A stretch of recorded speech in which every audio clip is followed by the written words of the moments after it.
One writ appeal, my lords, religious arising out of the religious charitable writ petition. Which year? Not 2024. The state has already filed appeal. That It could be before different roster. no. That court, my lord, has disabled, my lord, and the appeal which is filed by the state is already heard and it is posted on 19th. So I am on one of the respondents. Similar orders arising out of the same writ petition. Just take it. My lord. One fresh matter, my lord. 1 minute, please. Just hold on. 1024 be listed. Not before we-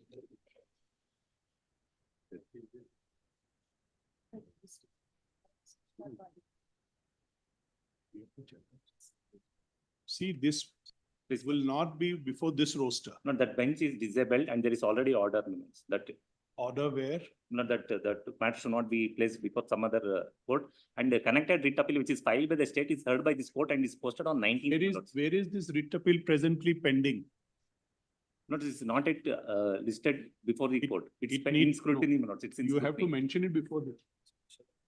There's already order. My lord. Not in that, my lord, there is already order that This also require an order. Then only it will be listed. You getting the point? So it has to be listed before the normal court. Then it will be done, then it will but be office listed. has already made a note that it should be. Please, I'll Chief check. Justice order is required. Please, my lord. Thereafter, a special order has to be passed by the Chief Justice. The file is kept for that order. My lords. Yes. Not like this. Once then order is there, surely it will come to us. But today, as per roster, we don't have the. My lord. My lord, one fresh matter, my lord. My lord, the Karnataka land grabbing special court, my lord, taken cognizance to the petitioners. My lord, the encroaching the forest land regarding, my lord, What is the date? my lord, and next month, my lord, 10th October, my lord, in October, my lord, October. Which date? Date, my lord, second week of October. Be clear on the date, please. Yes. Which is the date? My lord, will take instruction on. Just take instruction. What Yes. is the date? We'll fix it. My lord, matter pertaining to KSCT, the service Matter pertaining to Karnataka State Administrative Tribunal.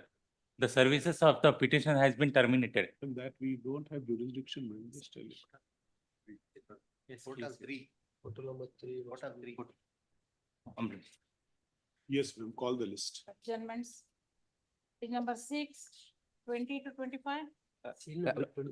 Lordship, serial number 21, Lordship. I am appearing from the appellant. Which number? Serial number 21, Lordship. 21, yes. Parties are intending to engage senior counsel, Lordship. Kindly grant 2 weeks time, Lordship.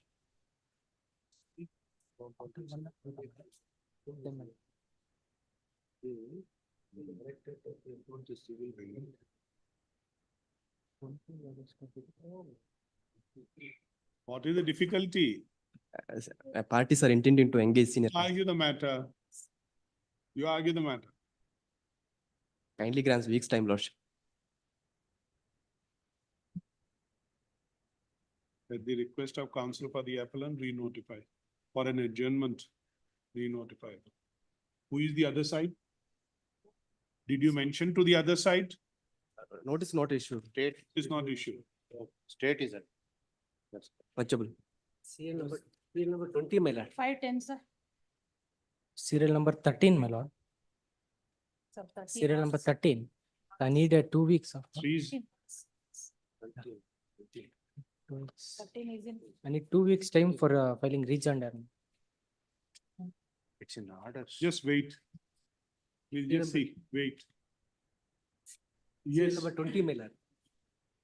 Serial number 20, appear for respondent, my lord. For We the want to appellant. s- We want to seek instruction from the department, weeks time. What do you want? We want to seek instruction from the department.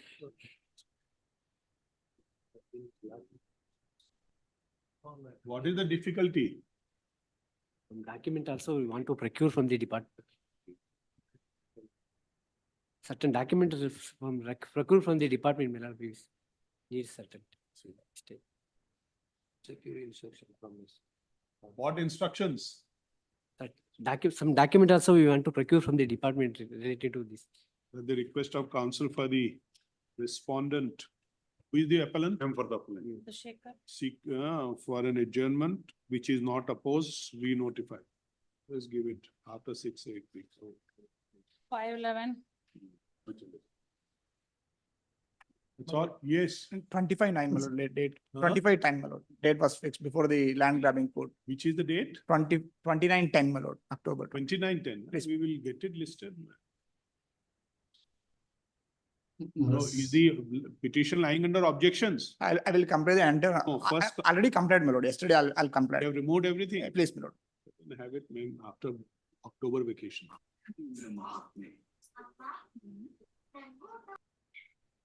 No, is it? Then we. No. The reason say. The memo filed, be listed only on compliance of the objection. We can say that or give it back, let him remove objections, then mention it. That would be better. My lord, so kind permission, my lord. My lord, my lord, serial number 34, my lord. You remove the objections, I'm not- then mention it. My lord, yesterday I will complete the entire office objection and then, my lord, I will move the matter today. You have removed the. Please, my lord. Then I think you also say so, subject to.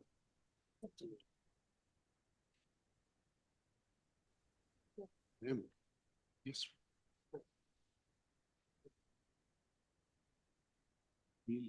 We say 23 now. So say any objection without any objections. Yes. We say.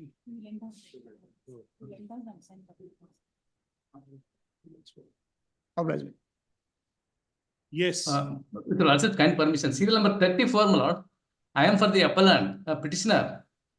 This matter, my lord, is a transferred brief. Recently, we filed the wakalat, my lord. I have not yet received the full papers. Lordship may kindly grant me a short accommodation, my lord. Just We'll, wait, no, we will just look into it. Please just wait. We'll call Please. the matter. Okay. Please, my lord. My lord, serial number 32, my lords. The arguing counsel for the petitioner has undergone a surgery last evening and the files are unfortunately with him in Mysore, my lords. We have already informed the other side, my lords. We see that the CBA is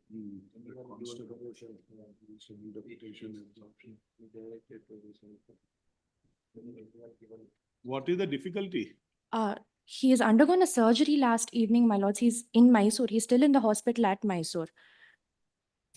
Appellant's counsel, the petitioner's counsel. Petitioner counsel, my lords. The petitioner's counsel, an adjournment is sought on behalf of the counsel for the petitioner on the Maybe. ground that Posted on the 30th, my lords. he has undergone a procedure, re-notify on. Just see. 2110. Please, my lords. Serial number 30, my lord. Yes, Week's time we granted, my lord. for what? Senior is not good in health. Just wait. Just call the matters. Serial number 1. Shiv Kumar. Pray for time. 1 minute. 110 how much time?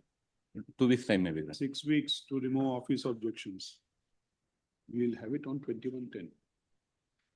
2110, sir. Serial number 2.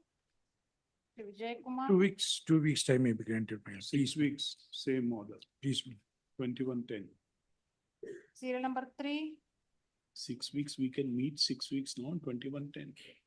Check up that also. No, sir, it won't, sir. 7. And 6 weeks, ಇವತ್ತಿಂದ. maybe we will not 4 weeks, say 4 4 weeks in both the matters. Serial number 3. Serial number 3, Pass over. 4. 10 days time. Finally, 10 days time. 4 weeks.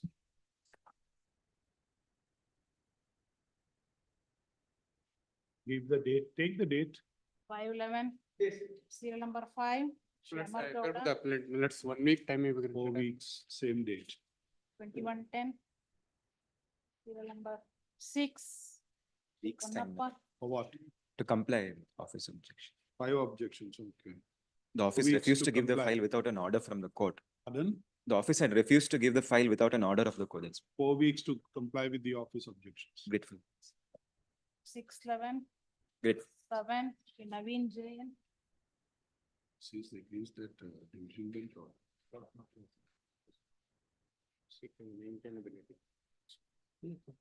over. Serial number 8. Sachin BS. Office objection insofar as respect to respond number 2. The Well, counsel. I accept notice for respondent number 1 and 2, my lords. You appear for 2 also?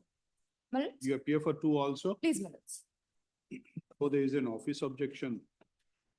Though the respondent number 2 is unserved, so and so appears for the, so and so advocate appears and states that she shall appear for respondent number 1 and 2 as well. 2 as well. You appear for 1 now, 1 and 2, my lords, both are students, my lords. Students Writ for petition- 1 and 2. Matter per. Respondent number 1 and 2. If that be so, comma, notice to respondent number 2 is dispensed with. Full stop. Then list for hearing on. My lords, copy is not That's- served. My lords,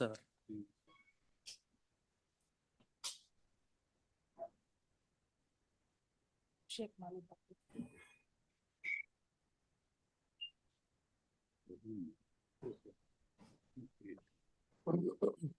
Eight, sir. 298.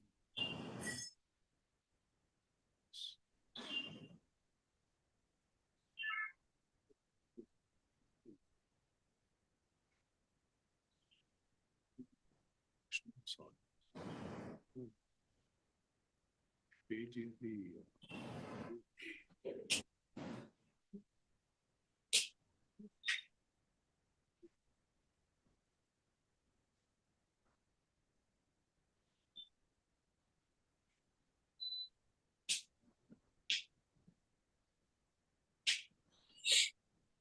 You have the copy of the appeal. No, my lords, not Let it. a I'll copy serve of it the- today itself. Let the copy of the appeal be given to the counsel appearing for respondent number 1 and 2 within 1 week. List the appeal for hearing on counsel for the parties to file their written submissions. Please. In fact, my lords, may I make one submission, my lords? Once they want to rely upon. May I make one submission, my lords? This matter is fully covered. Similar order was passed in WP number, my lords, which was, You know, that's what your case is. yes, my lords. That's your case. But you also rely upon certain judgment before the learned single judge. Which page is the Please. judgment impugned order? My lords, page number 16, my lords, of my appeal. The operating portion is 21, my lords. The See. similar order was passed in WP number, They rely upon 4 judgments Please, my lords. and you rely upon 1 judgment in. Have you seen this judgment, ma'am? Lords, I'm not aware, my lords. Just not check at up this risk. judgment. They have Please. relied upon 1 judgment. I have the copies, my lords. This is Basant KB. Yes, my lords. Huh? Just give it to her. Just give her 1 judgment. Just look into it and you also file all your judgments. Please. Ultimately, this is, okay, re-notify on. And Just give her a copy. yes, I'll give it. My lords.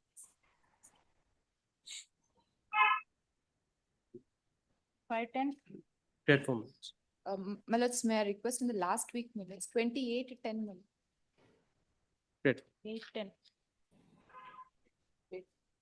2810. Serial number 9. My lords, I appear for the appellant in this matter, my lords. I pray for 2 weeks' time to file synopsis and return submission, my lords.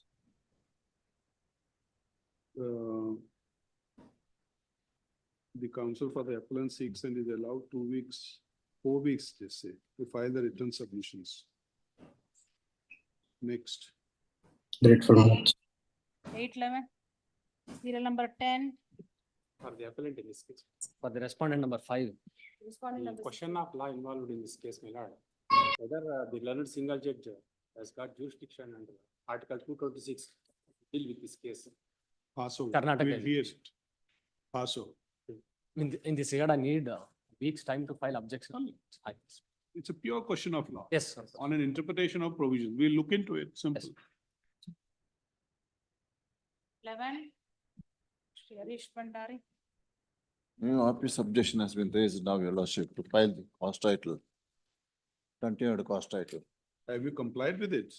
No, your lordship, therefore yesterday, earlier your lordship, it was one office objection was there, I have not, it has, your lordship has noted that it is overruled. Now, new objection was raised. So Yesterday. what do you want?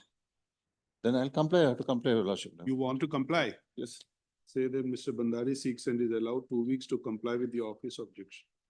Re-notify on. otherwise your lordship, the cost title will be get confused. Cost title will get confused with your lordship. Huh. Otherwise, your cost title will get That's confused the, with your that's the lordship. objection. Yes, that's the objection. So you want to remove that? Yes. 110. But just say this, the Mr. Bandari seeks to comply with the objection put by the registry. Or else your lordship, overrule your lordship, post it matter for admission. We don't know, let the registry has put it, let's look into that. As put by the registry for, that is non-furnishing of single running cost title Yes. for both the writ petitions. There are 2 appeals? Two appeals, your lord. Huh? 2 writ petitions, But 1 appeal. 1 appeal. 1 appeal. Okay.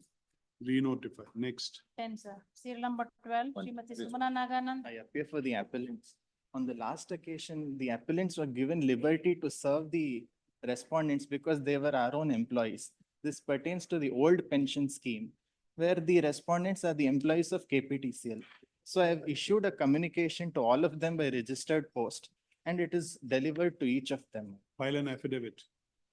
Yes, Mala. You I'll will file. file an affidavit saying that you have served Yes, all these communications. yes. Now we have served to R2, R7, All the unserved. 9 and 18. Lord, I have served to respondent 2, 7, 9 to 18, 20 to 23. 16 of them in total. She has filed also.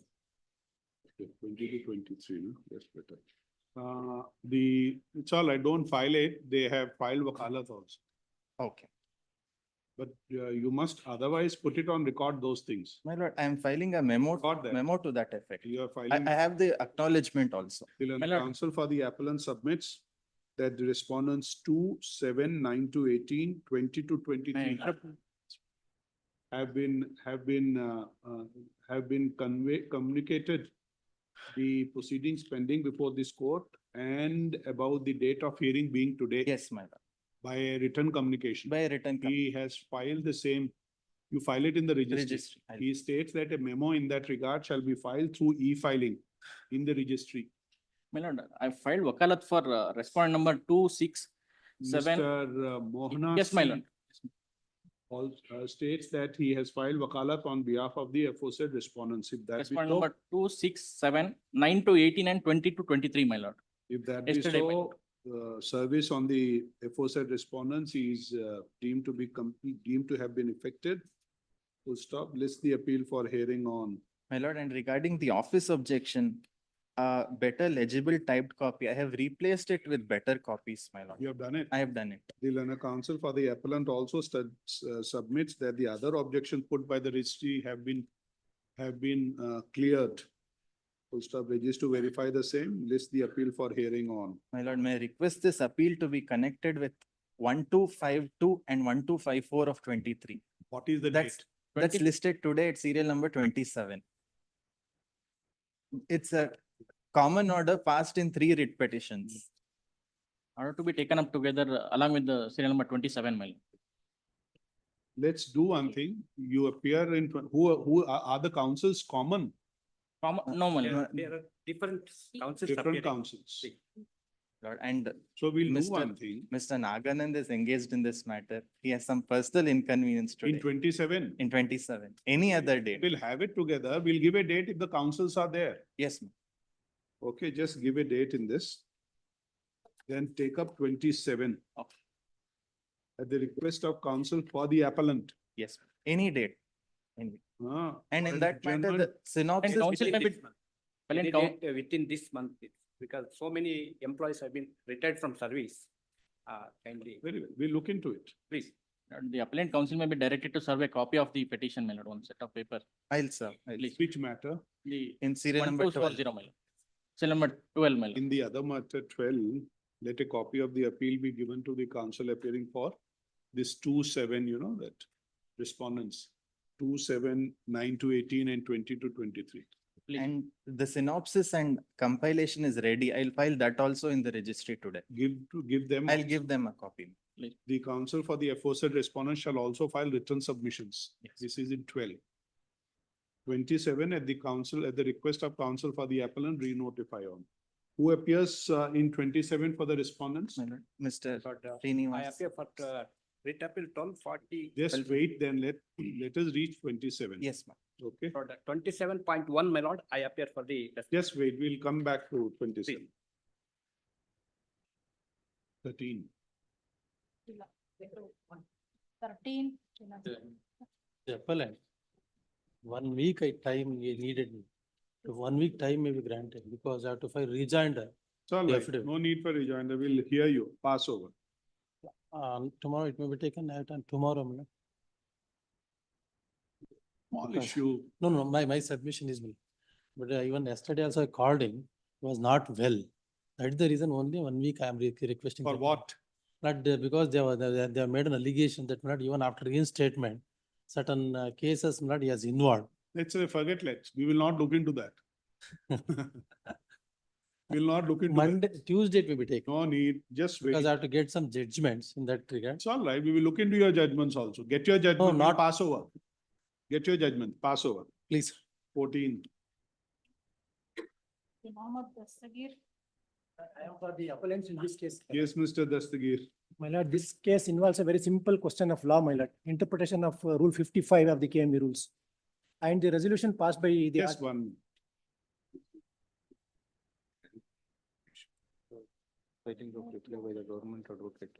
What is the scope of this appeal? Only on that interpretation given sought to be given to that provision, Exactly, my lord. No other issue is involved. no other issue. No other issue.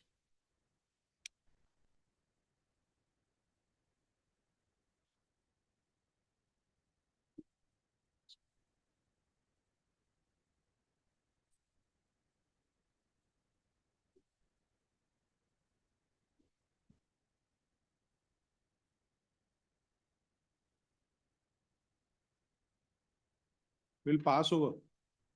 Obliged. me. 15.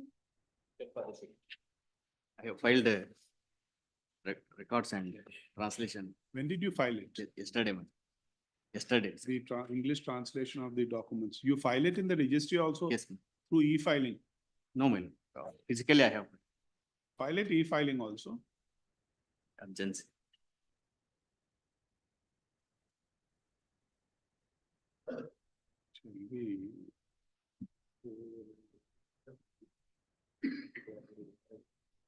One year conviction has been. We'll pass over. Okay. Just do one thing. No, this one. When did you file those documents? Do you have the extra copies? Get the extra copies also, we'll take it. Pass over. 16. Happy for the petitioners. my lords. Yes. Sole respondent had expired, my lords. I had filed application for bringing the LRs. Notice was ordered. Note it is served also. And on last occasion, I had served the on the council also, my lords, and filed a memo. Just This is a 60.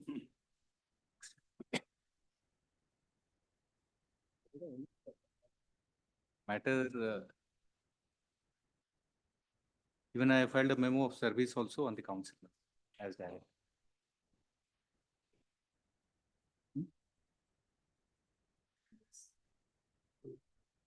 Even the court notice, my lords, it's served on the LRs, my lords. LRs are not contacted, my lord. No, you have informed them.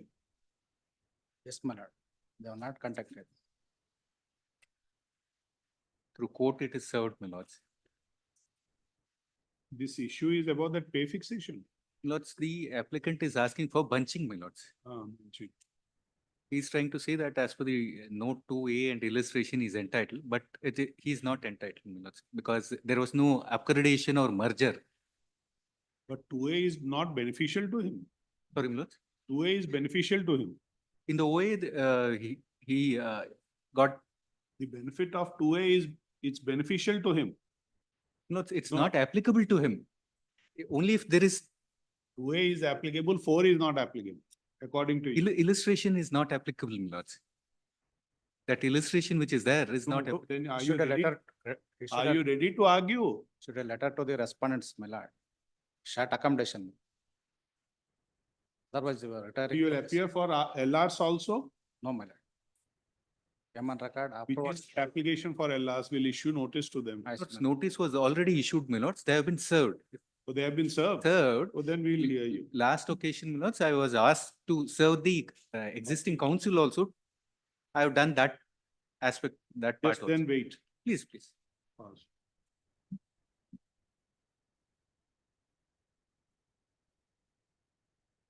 Seventeen. Yes. May it please, your lordship.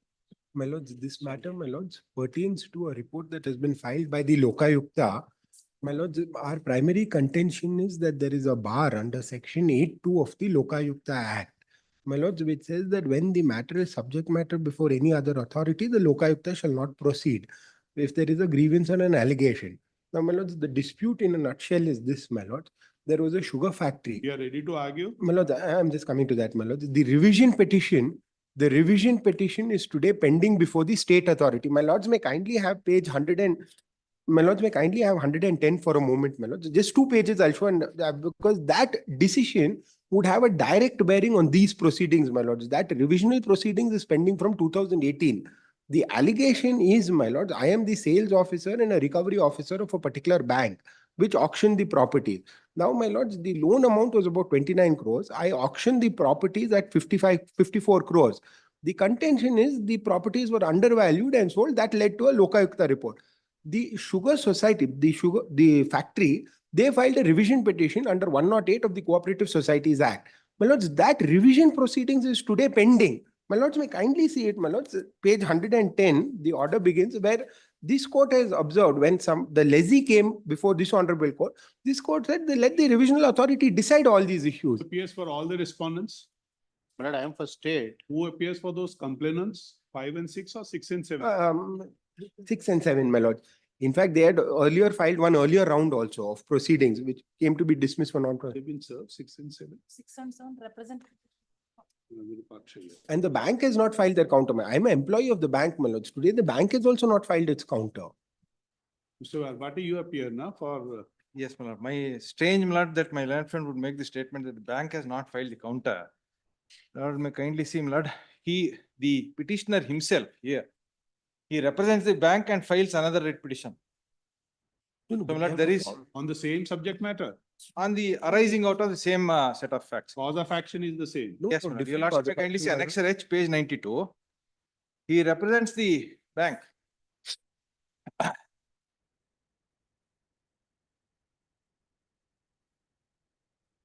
This writ petition, lord, at Annexure H. Which annexure is that? Annexure H at page 92. The same petitioner has not represented the petitioner number 1 there.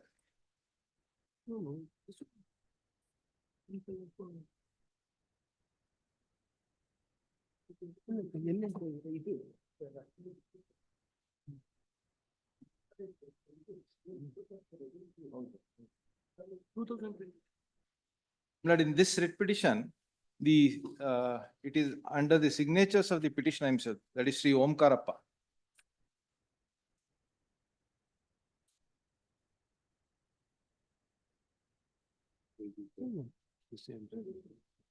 Yes. If you download this, the parties. if you see- 15149. Yes, my lord.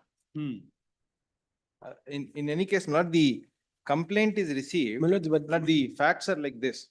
my lords, if I may just one page, my lords, if I may just show this one particular If you page. are ready to argue, we'll pass over. My lords, my lords, my request would be, my lords, the proceedings pending. We'll hear you, we'll see what is the effect of those pending proceedings also. Just if I may show this one page, my lords, that's all. Order begins at 110, Huh. at 117.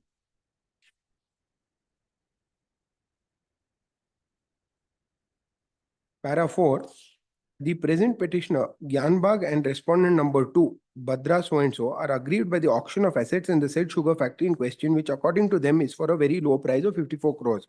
Though the market value of the assets was 1, respondent number 2, Badra, appears to have preferred a revision petition before the state government under section 108 of the Karnataka, which is registered as revision petition number 5 against the said auction, which is likely to be heard by the principal secretary. Where is the charge sheet issued to you? My lords, no, my lords. Soon after the FIR was registered, the report was filed. Once 12-1 report under the Lokayukta came to be filed, I moved this writ petition, my lords, and even the FIR, it stayed. The charge sheet is not filed. That is different, Idharla. This is revision.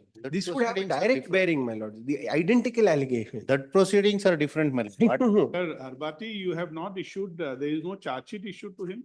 Lord, not yet. There's been a Not yet. stay. Not yet. Because He had come at that. We have, no, Lord, under 12.3, Lord, we could not have initiated disciplinary proceedings, so we have only recommended to take action against them, Lord, in terms of 12.1 report. Correct. That is annexure P. Lord, one of the recommendation is to initiate criminal action. Other recommendation is to initiate proceedings for recovery, Lord, of the losses caused, not due to the auction, not by the petitioners. So, Lord, these are the recommendations made. But that 12.1 report, not by filing this writ petition, not the petitioner was granted interim order by the Son. That has to be considered. That is the. My request. All that is not recommended under the 12.1 report is to initiate criminal proceedings. Initiate in the sense not to investigate and find out if there is any criminal offense committed. So not that was initiated. We can hear it. They will hear it. We'll see what is the effect there. Then could I request my lords for a short, because the petitioner is in hospital and I wanted to get some certain records from him, my lord. You first, you this finish is- the submission. No, could I, because my lords, this would have a direct bearing on The it. report is, We will look into that. Very Surely well. we'll look into that. Very well. I really concerned, the report is of the year 2018. I do This writ understand. petition I'm is of not the year shying away 2000. from a hearing. Not a recommendation to initiate not criminal proceeding. Not the FIR is not registered under the instance of the Honorable Lokayukta. Not the Registrar of Cooperative Societies would file a complaint not separately with the jurisdictional police, and thereafter not the FIR is sought to be registered. Investigation only is sought to be conducted. Not he is not being prosecuted right away. Not all that. It's already 6 years. No, no, I So, understand. my learned friend has filed the IA for vacating stay. We have filed IA for vacating stay.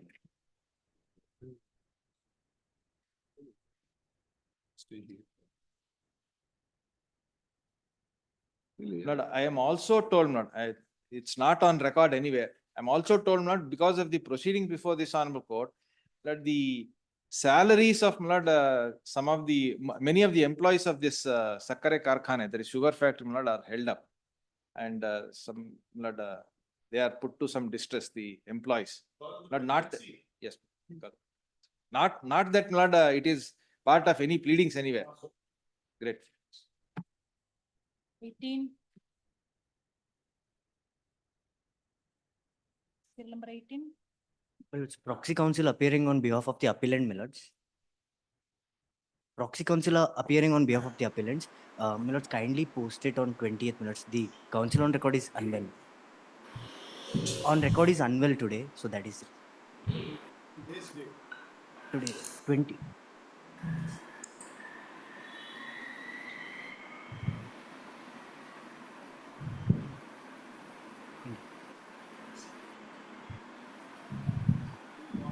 Twentieth minutes. Great. 20th minutes. 20th September. Yes, my lords. 9th. Yes, my lords.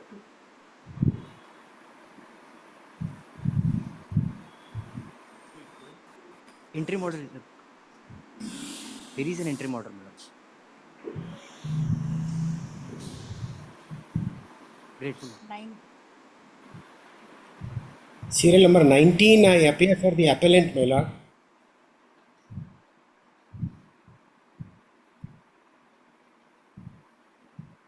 Yes, I have filed application, my lord. Serial number 19. I am for the I workman. appear for the appellant.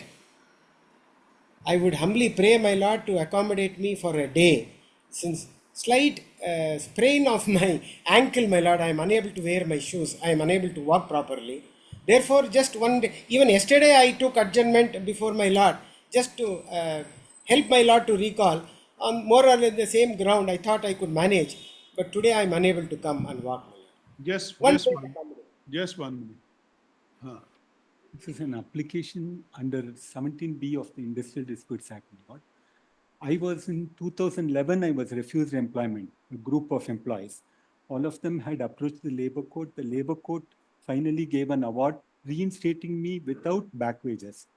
And that was challenged by the management before the before the single judge. And for 2 years, they did not pay me 17B wages also there also.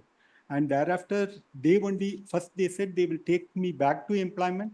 But thereafter, they did not. You have received the copy of 17B application? They have filed I their have objection. reviewed and I filed They my have filed objection their also. objection. Your lordship, it had come before your lordship. Then we will accommodate him. Just hold. I have already filed my objections and served a Yes. copy of judgment. Okay, at the request of counsel for the appellant on the ground of personal difficulty, re-notify all. Just give it in October after vacation. Sir, 1510. Please, my lord, oblige.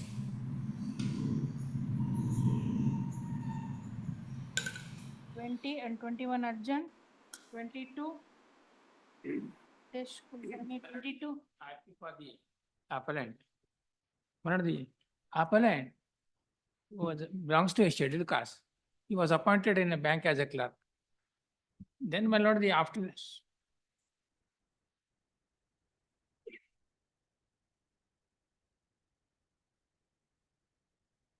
Who is the other side? But the notice has to go. First time it is coming, my lord, there is a delay.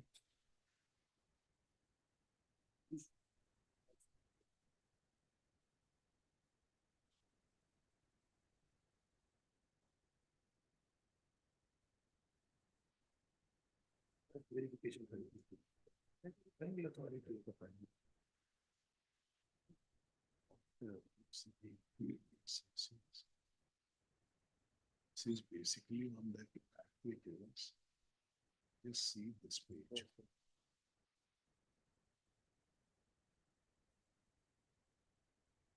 You see page 24, Rajesh.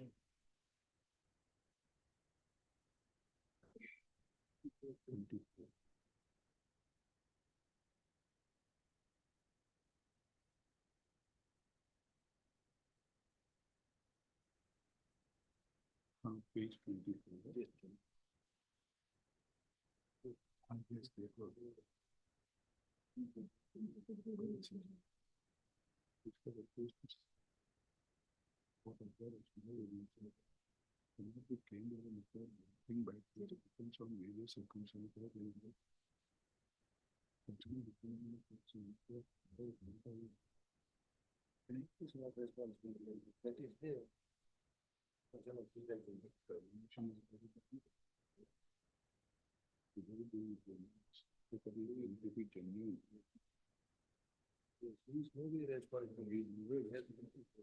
Issue notice.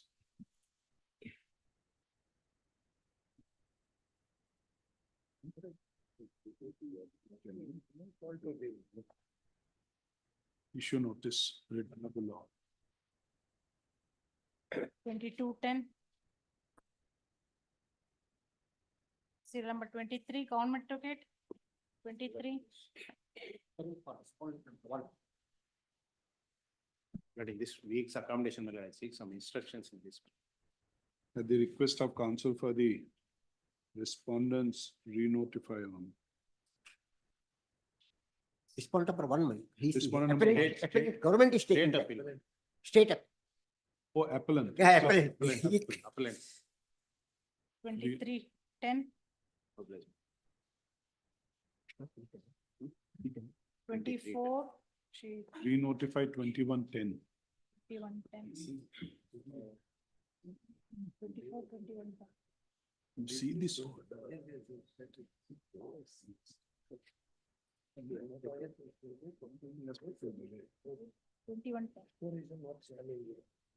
2110. I just see this order. 24. Ah, not.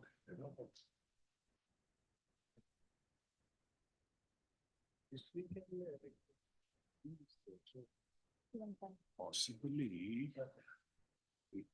So, see, it so happened.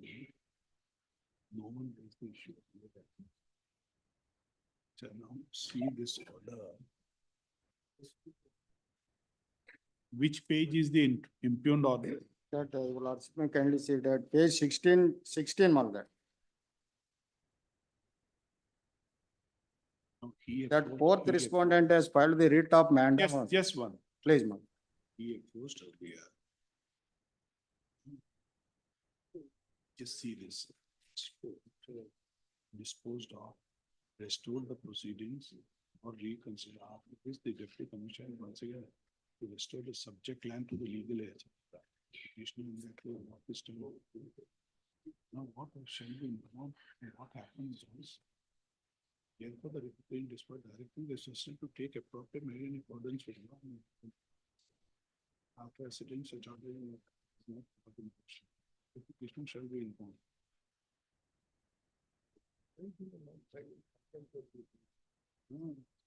But why didn't you file contempt? My lord, It's a violation of the earlier order, according to you. no, mal that I am purchaser mal that. I am the purchaser mal that. What happened mal that previously in the year of 2001 mal that.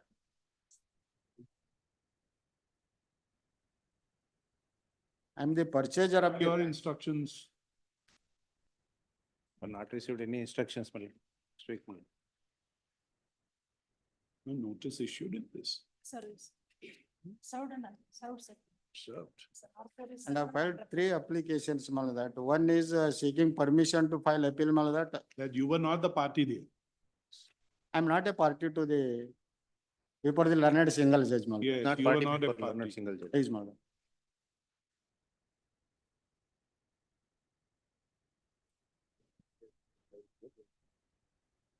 Who has been served, ma'am?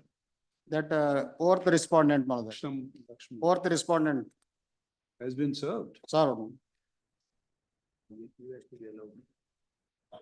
You to permission to file.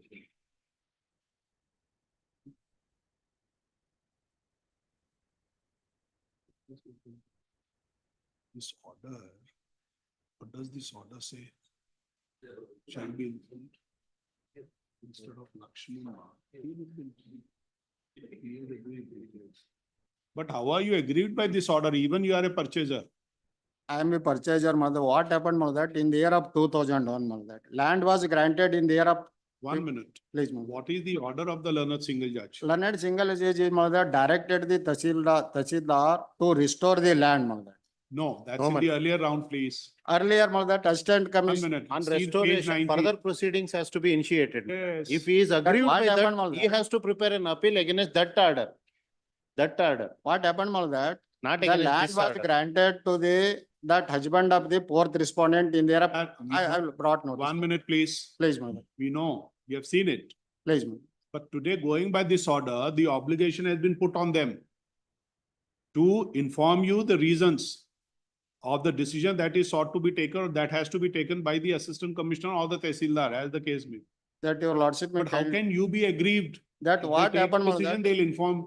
That what happened was that the deputy commissioner has passed the order, that to restore the land, allow the appeal and restore the land, that. 1 minute. It's not a case of a restoration, it's a case of a decision that will be conveyed, not to you, but the original grantee. But the, Just take instructions. Yes, ma'am. Whether that decision has been conveyed, may not be to him, to the original grantee. Yes, ma'am. If yes, so I don't think that we should take it further then. Yes, ma'am. but what happened was that Take instructions. that application for the restoration, that beyond that 30 years, 30 years, after lapse of 30 years, make an application, that Assistant Commissioner has rejected, her plea, We will see everything. Just say this. That's altogether, He'll that's a cannot different proceedings he has to initiate, not on this. That is, wow. One more is, order has that to be suit questioned. has been declared in my favor, that specific performance suit have filed that original grantee, that was declared, that. At the request of counsel for the state to take instruction, re-notify 1, 2, and 3. Suffice to state, despite service, respondent number 4 is not appearing in these proceedings. Next. Give a date, huh? This is not saying. Just give any date. Just give any date. This is not connected to that. 1510, sir. Please, ma'am. 25.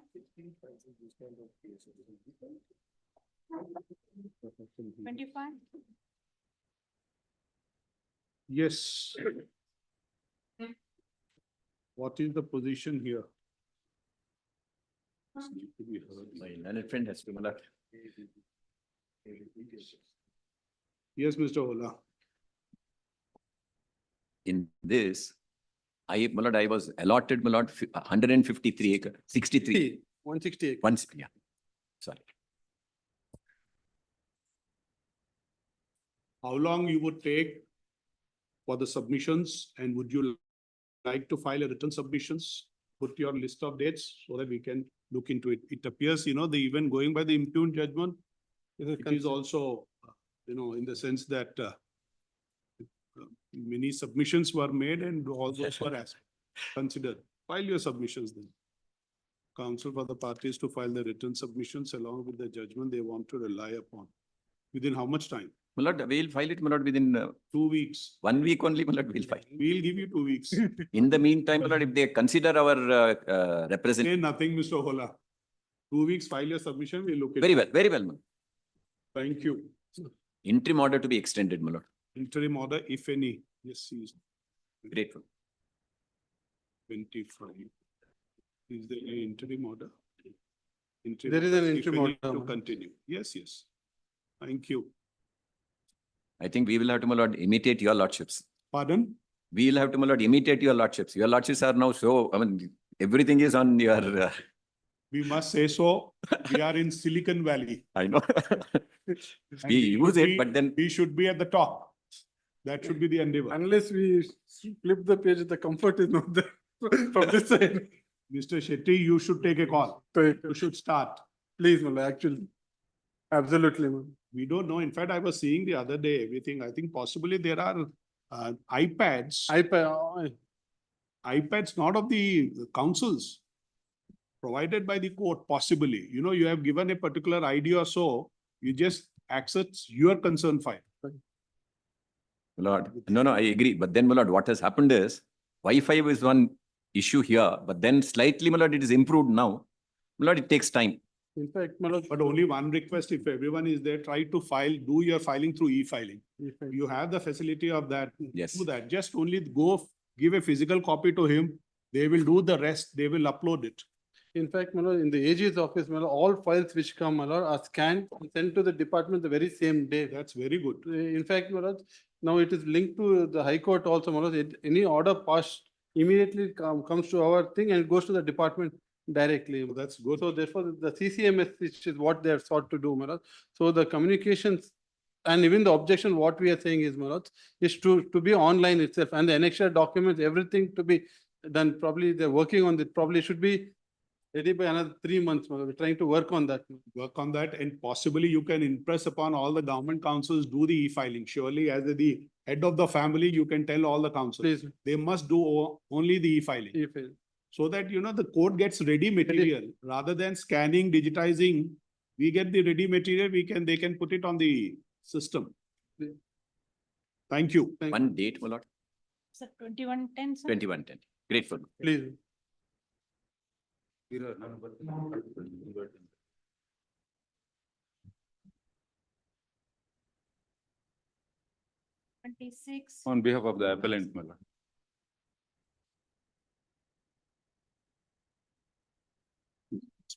expert file dates agreements.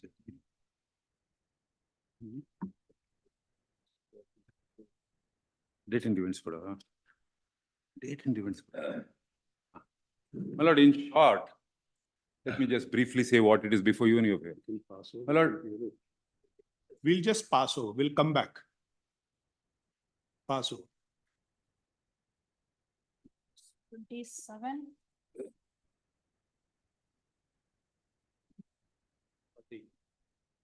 Respondents in the connected. Serial number 12.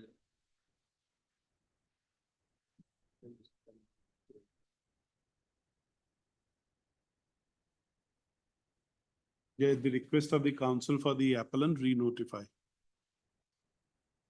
Here there is no issue of service, no? No, my lord.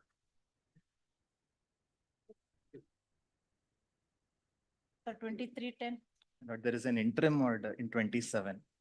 In this? In serial number 27, there is. In interim order, if any, to continue.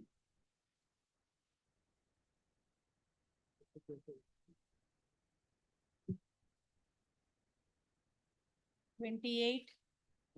Number 28. Present. Give it a respond number 4. This we will have it on 2110. The remaining respondent notices one caveat is there. Just one. I will take notice to. 28. Service is complete. No, sir. 28, my lord, the only caveat is appear before the court and remaining respondent notice should be shown. I will take notice to.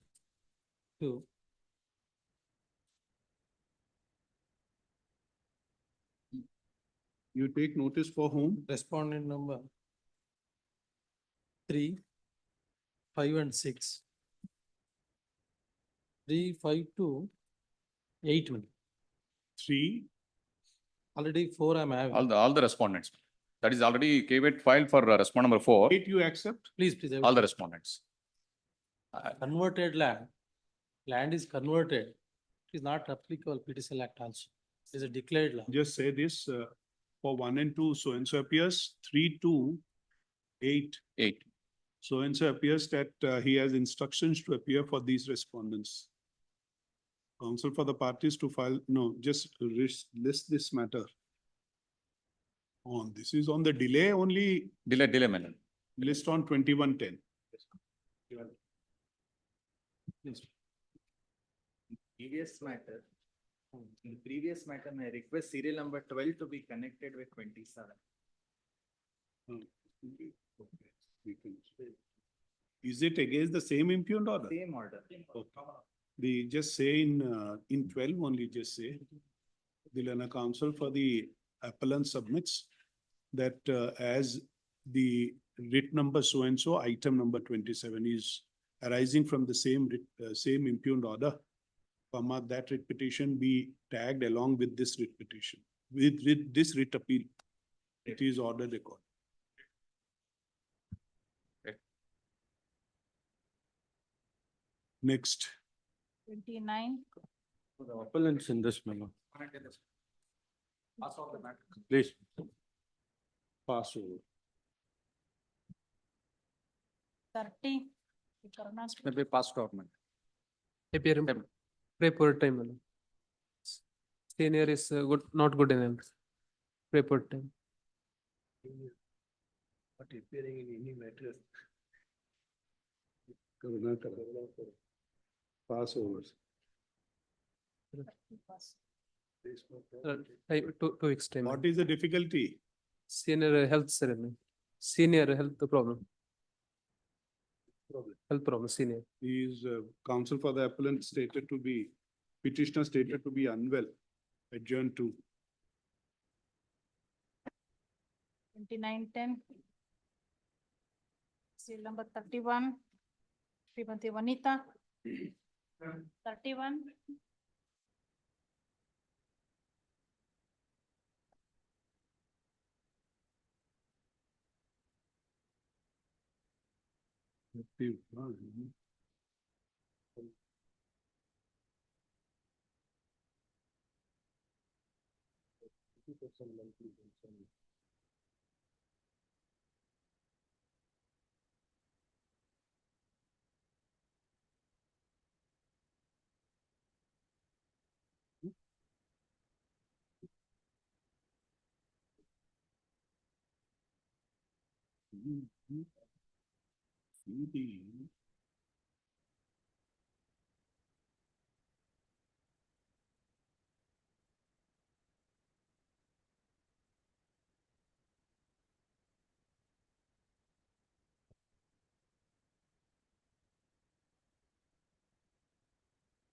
Just pass over.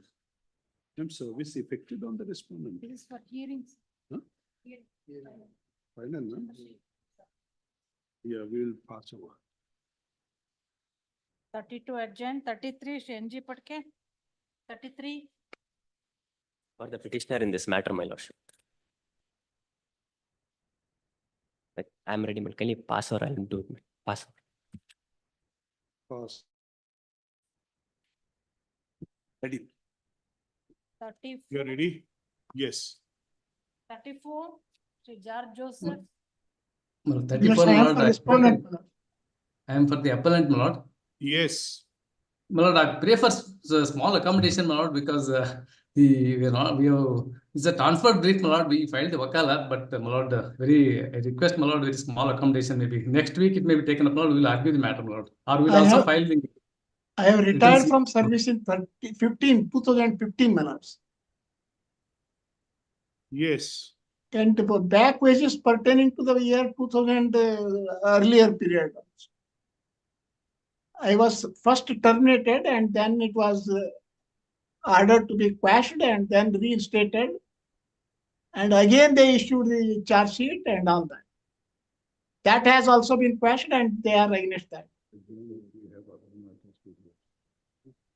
At the request of counsel for the appellant, petitioner, re-notify on. 2410, Next. serial number 35. Much. 35. I appeal for the petitioners.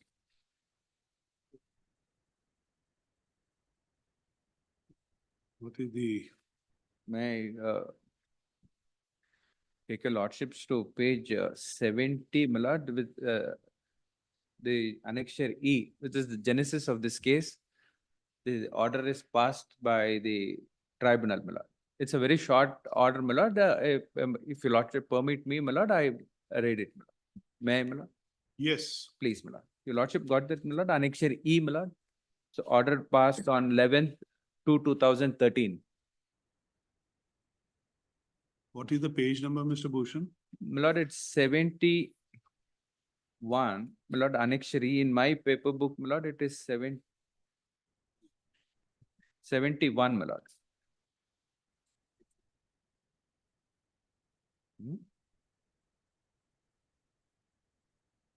Yes, then actually it has not been scanned. Between the B and G are missing.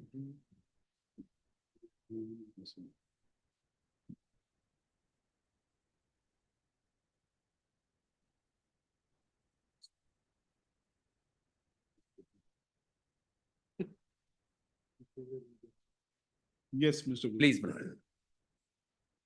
lord. The issue on a very small compass, apparently by the annexure A6 dated so and so, the post of selection for assistant headquarters has been equated in the EPFO with corresponding post in the central secretariat service. It appears that all the parameters in the assistant in headquarters and assistant in regional office are same in all aspects.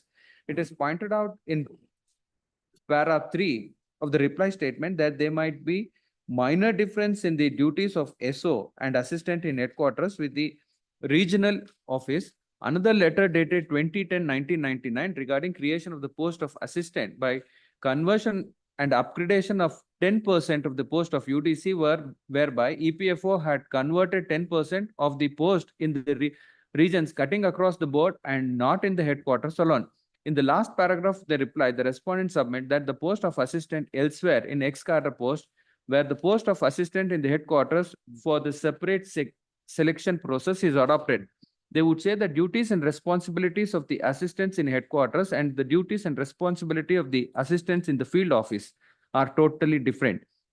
Why the creation of the cadre and post and ex-cadre post between the headquarters and the field office is not known. The headquarters employees having more access will be able to have better facilities in the normal situation, but otherwise there cannot be such discrimination. The word headquarters mentioned against the word assistant in annexure A6 dated so and so is against the constitutional mandate of India and seeks it to create an artificial class with an parameters.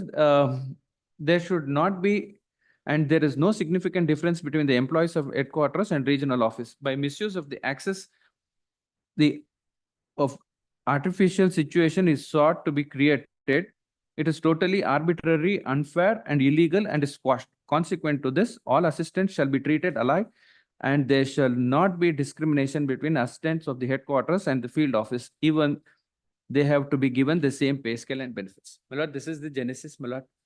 The person working in the field office has got separate cadre, separate recruitment rules. Seniority list is different. Seniority list is different. The person who is working in headquarters, the center, their recruitment rules is different and their pay scale is different. Is it their transferable post? No, my lord. Everything is confined to that region. That yes, my lord. This order, my lord, was challenged before this honorable court. This honorable court, my lord, we suffered an order, and my lord, it was a subject matter of the SLP. SLP, my lord, these grounds were raised, so SLP was withdrawn to file a review petition before this court. My lord, the review petition filed before this court was also withdrawn, saying that we will file a review petition before the tribunal. That order is challenged in this petition. Where is the Supreme Court order?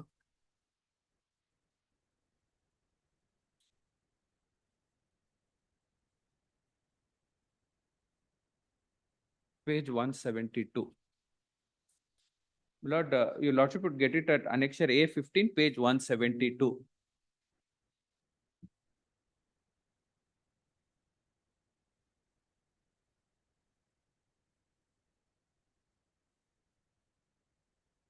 Lordship got it, my lord?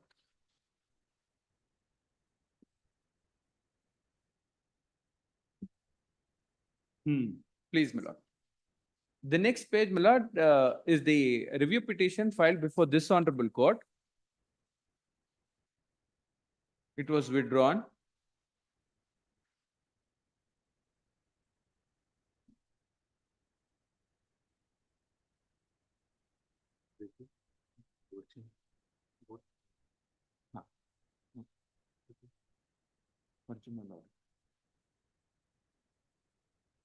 Then this you file review was also dismissed. Please, page 26, my lord. Have they been, respondents have been notified? Please, my lord. My learned friend, Mr. Babu was appearing, my lord, all these days when the matter was listed. We'll just pass over Mr. Bush. Please, my lord. Let him come if he's there. Please, my lord. So what the tribunal has equated assistants of the head office and the regional office. I have filed a purpose of pay. For the purpose of pay. I filed a synopsis, my lord. Qualifications are different. Different. No, we just want to qualification there and here. Absolutely, my lord. Recruitment there and here. My lord, here, my lord, Lord, may I take your lordships to page 10 of the synopsis what I filed. Lord, I would just, please, my lord. Lord, if your lordship may turn to page 10, my lord. This is page 8 starts from the comparative statement, my lord. Assistant in head office and assistant in the field office. My lord, assistant in the head office having recruitment rules notified in Gazette, my lord, 2003. The assistant in the field office is not notified in the Gazette, my lord. No, but what is the pay band rate? Please, the next page, my lord. Next page, page 10, my lord. Page 10. Please, my lord. Your lordship, hierarchy in the head office, LDC, UDC headquarters, and straight away assistant. In the hierarchy in the field offices, LDC, social security assistant. Lordship, what happened is this, LDC, by virtue of the fifth pay commission, my lord, 10% of the UDC were taken as assistant in the field office. That assistant was later on said that as social security assistant. What is the pay here in the head office? Lord, pay in the head office is 9,300. Your lordship got pay, group B, pay band, and grade pay. Let's assume LDC. Please, my lord. Hierarchy in, you said, you are only saying hierarchy. Where is the pay difference? Where is the pay? Pay scale? Pay scale, my lord, initially, my lord, initially for the assistant and the social security assistant in the head office and assistant in the field office, it was the same. The assistant in the, if your lordship may kindly turn to a second column, my lord, the assistant in the field office was later redesignated as social security assistants. The second column. That's UDC. UDC to social security assistant. That's right. No, the designation in head office is UDC. Please, my lord. Field office is social security. Social security. Initially, my lord, it was as assistant only, as I pointed out, my lord, in But in any case, between that assistant and this assistant is group B. Group B. He is group C. My lord. So We want to know what is the difference in the pay. We'll just pass Please, over. please, Just madam. get that information. Please. Pass over. Great. All the passovers.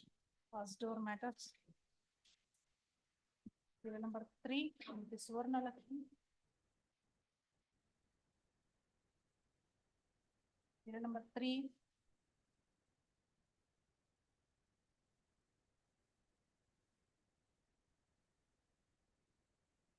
Did anyone appear?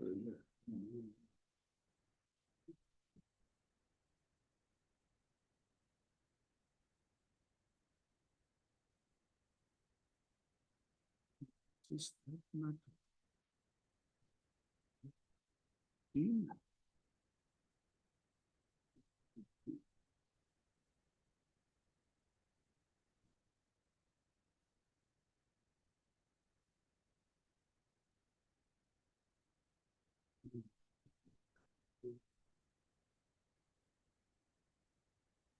Did anyone appear on the last date? Okay.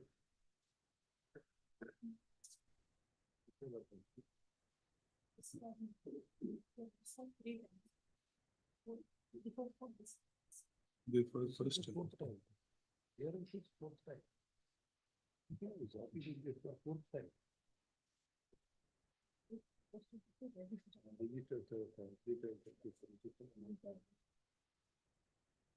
What shall we do?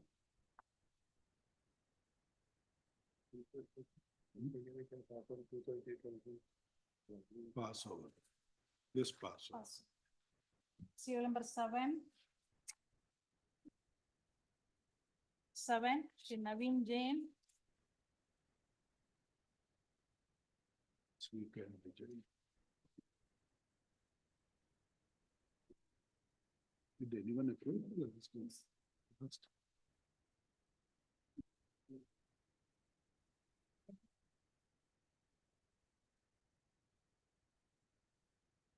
Someone appeared also. Achha, none appears. We rejected. They. Yes, we have only purposefully passed so that we come to know. No, none appears for the appellant even on the second call. Full stop, we find that there was no appearance for the appellant even on the last date of hearing. That is 31/8/2024. The petition is appeal is dismissed for in default and non-prosecution. Serial number 10. Serial number 10. For the respondent 5, Yes, come. with regard to before the, Now, we are concerned with the Karnataka Education Act. Yes. Just give us this. with regard to that, before I want to file a memo of the Karnataka Educational Institutions College Education Rules 2003, which is enacted under Karnataka Education. This is the law which governs the appointment under the Karnataka, according to. The learner single judge says that the remedy would be before the tribunal, I suppose. Yes. There is a tribunal. Appellate authority under Appellate the. authority. Now, what is your submission on that? My submission is the Karnataka State University Act is not applicable because the Karnataka State University Act, the purpose of that objective is to set the standards for affiliate colleges. That is the purpose of the act. And to Let's see the learner single judge order yes, yes. so that we are clear. Page 12.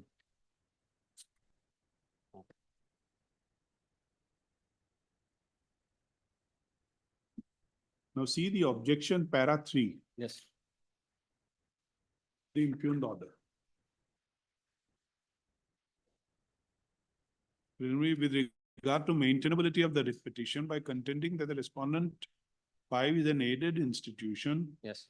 and therefore the petitioner is also having an alternate remedy under the Education Act Yes. is endorsed by this. The counsel for the petitioner contend that the writ petition is maintained insofar as this. Having taken note of this, the impugned order dated this. Petitioner relegated to this Karnataka Education Act. Now, which is the provision you are relying upon? Now, these Karnataka Educational Institution rules Yes. are framed under the Karnataka Education Act. Yes. The section in the beginning, commencement of the act, the rules itself says Which rule you are relying upon? rule in title rule 1, notwithstanding anything contained in the rules made under Karnataka Education Act 1983, these rules shall apply all the government, local authority, private aided colleges, affiliated colleges under the Department of Collegiate Education in Karnataka. Now, where is the provision for appeal? Here, this rules talks about the appointment and the appointment process. And the appeal process is in the Karnataka Education Act. The Karnataka Education Act talks about the appeal. Chapter 9. Just show us that. No? Karnataka Chapter 9, Education Act. Section 1. Yes. Section 132, na sir. Section 132. Ah, Education Act. 132. 132.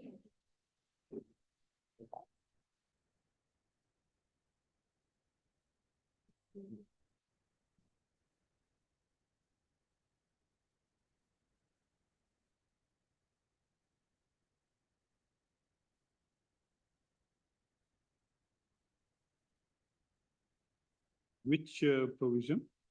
131. Hmm. The appeals, save as 131 is revision by the state government. 130 appeals, chapter 9, 18.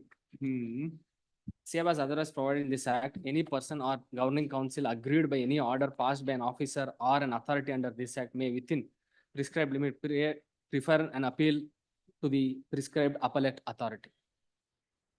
Now, where is the enabling provision? Yes.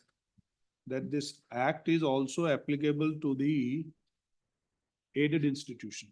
The in the section 2,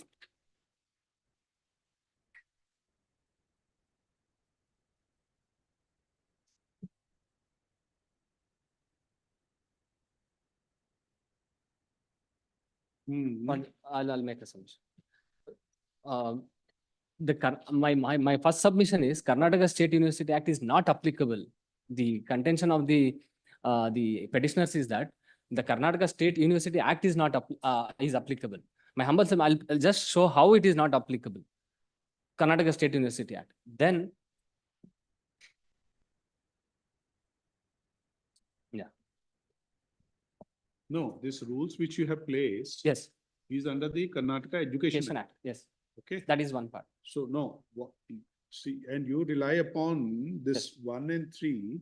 Yes. Contained in the rules made under the Karnataka Education. These rules shall apply to all government. Yes. So this is regarding appointment. Yes. And does the rule says regarding appointment? Yes, sir. Where does it say so?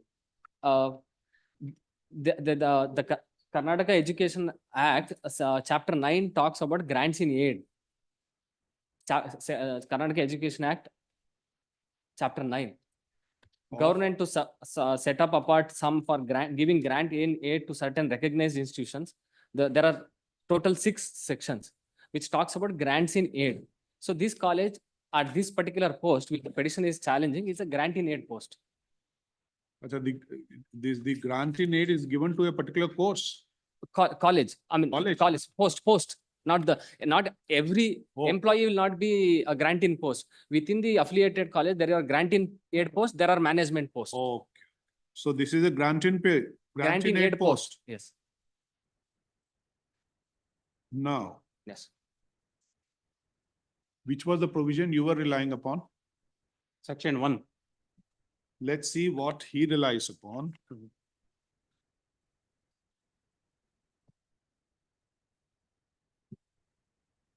Now it extends to state of Karnataka, 1(3). Yes. You have 1(3) of the Education Act? Yes, I have. Just take that. Applies to education institution and tutorial institution in this state, Yes. except. Now, this is not a technical, scientific or a technical education. No. Yes. Financed by central government, it is not. So 1 will not apply. 2, deemed to be university declared by the central government under section, it is not such a case. Yes. Then 3, institution established and maintained and administered by an affiliated or affiliated to or recognized by the University of Agriculture Sciences, it is not such a case here. No. 3A, except education institutions affiliated to or recognized by Council for Scientific or Central Board, or this is also not applicable. Then 4.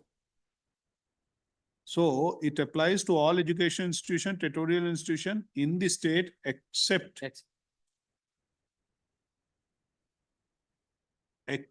insofar the matters pertaining to colleges and institutions are dealt within. Now, if you see D, Karnataka State University Act 1976. Yes. Yes. Yes. This is what the submission is. So if meaningfully read, if you read it in a proper perspective, he says this Karnataka Education Act applies to all education institutions and tutorial institutions in the state except the Karnataka state. Now, why we say is, if you see 4 for a moment, except insofar as the matters pertaining to colleges and institutions are dealt within. That means insofar as those colleges and institutions which are dealt under the Karnataka States Universities Act 1976. Got the position? You are clear? Yes, yes. He says this act is applicable only to education institution, territorial institution, except those colleges and institutions which are dealt within the Karnataka States Universities Act. My college is not dealt under Karnataka State Universities. It is not. No, because the colleges dealt under Karnataka State Universities Act are the colleges run by universities. For example, Mysore University, they themselves have colleges. Under Mysore University, they offer certain. No, under Mysore universities also there are colleges. Affiliated colleges. I'm an affiliated college. No, very well. So what are these? What do you mean by this? Insofar as the matters pertaining to colleges and institutions are dealt within Karnataka States Universities Act. What do you mean by this? My humble submission is that the Karnataka State University Act is not applicable to me. Per respondent number 5. As an university or as a college, yes, you are not dealt within the Karnataka States Universities Act? Universities Act in respect of appointment and the service rules, service conditions. With regard to the academic standards, Karnataka State University Act is applicable to me because there is academic council, they set certain curriculum, they do the examination is conducted by the Karnataka certain universities. They set the standards of education. So what you say is, yes, you are an affiliated college yes, to the Mysore University. Yes. But when it comes to the academics, yes, the standards of education, yes, you are dealt with Karnataka States Universities Act. Yes. But when it comes to appointment, yes, huh, yes, in the affiliated or aided college, Aided college. you are governed by which act? Karnataka Education Act read with the Karnataka education rules because the memo I submitted. So that's the submission. Yes, my humble, drawn your honor's attention to Rule 2D of Of the the rules? memo I just submitted. College means a government, local authority, or a private aided arts, science, commerce, or law college affiliated to the university under 59 of the Karnataka State University Act, imparting sound and secular instructions. This is that is what rule says when it says colleges. And chapter 7 of the same rules. Section 20, Rule 25. Rule 25.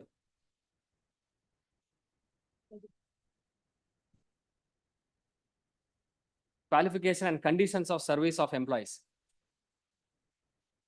The minimum qualification for recruitment, age of recruitment, and retirement of employees in private education institutions receiving aid. I'm receiving aid from the state government shall be the same as those applicable for a corresponding category of employees in the government educational institutions. Now, the qualification condition is UGC norms. So what was the subject matter of the recruitment? Appointment. As There was assistant professor. assistant professor. There was a chemistry post pending for the post of assistant professor. The notice was published in the newspaper. All the process was conducted. The petitioner also attended the interview. The claim of the petitioner is our academic performance is better than the respondent number 6. But the academic scores, the effect of academic scores in the selection process is limited. Until the interview process, it helps her. But the performance in the interview is what is considered. Yes. Now, you have heard him. What do you say? Lord, to apply the law or the judgments of the superior courts, facts is very important. Kindly see the interim order passed by the learned single judge.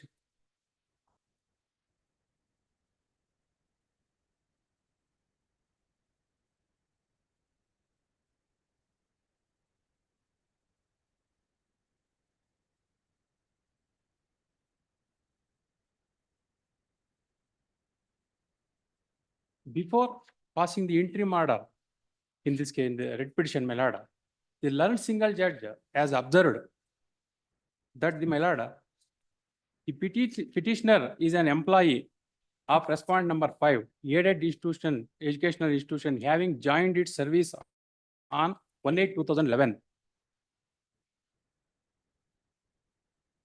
From the beginning of the order. The gist of the fact. It transpires that the petitioner was granted maternity leave in the year 2019. That's on merit. Yes, madam. We are on jurisdiction. No, when at the time of passing of the interim order, what the learned single judge observed with regard to jurisdiction also, I will come there. It's a prima facie conclusion. He is not deciding the jurisdiction issue. You see, and it was at the notice stage. Yes, ma'am, notice stage. Only hearing the counsel for the petitioner. No, other side also there. No. Very well. That's what you see the first line says so. Yes, ma'am. And merely because someone has not objected to doesn't mean that the jurisdiction would lie. Merely because he has not objected to. We have to see in law. That is not my submission, madam. My submission is. No, we want to say, is there any conclusive opinion of the learned single judge that this court has jurisdiction or he had the jurisdiction to entertain the subject matter of the petition? We are only on that. There is no conclusive. Rather, the conclusive is in the impugned order. I have produced one judgment, madam. Sure. And one more material fact, the petitioner subsequent to filing of this petition has already approached the government. The appeal is still pending. Oh, he has already approached. As per the directions of this honorable court, I have approached. I have no other. They cannot seek both the. And see, his apprehension be you may not take, that is not maintainable. No, we will. You will not. No. Because you have taken a stand here. Yes, I've already taken a stand. It's all right. You will work it out.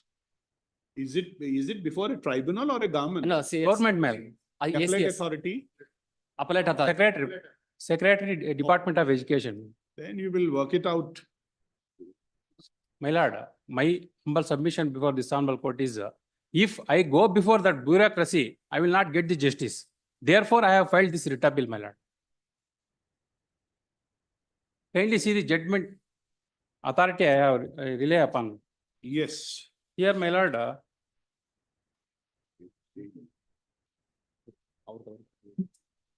division bench of this honorable court.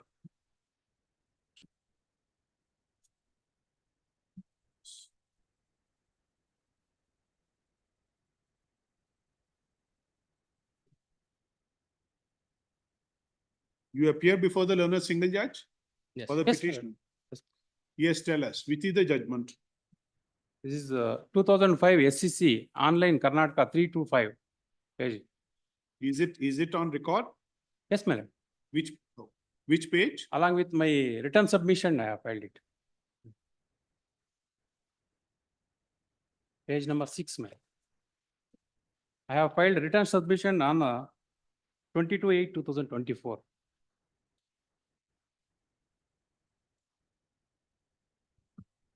As per the direction of this honorable court, I have filed it.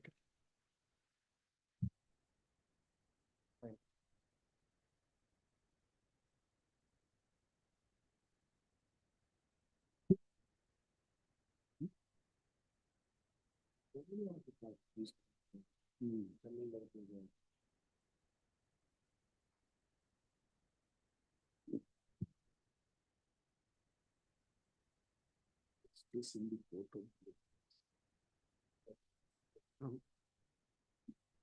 See, what you say is, in your submissions, if we have understood, that the jurisdiction of the High Court under 226 cannot be taken away.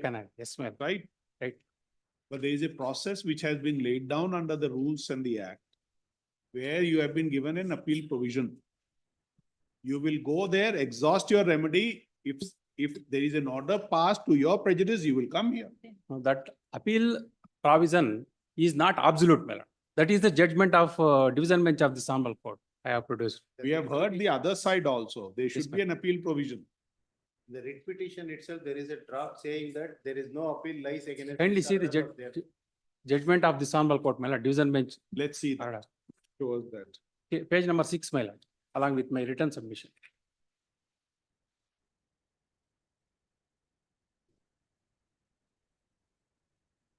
Constitution of India, Article 226, writ jurisdiction, maintainability, applicability to private colleges, termination of service of teachers held.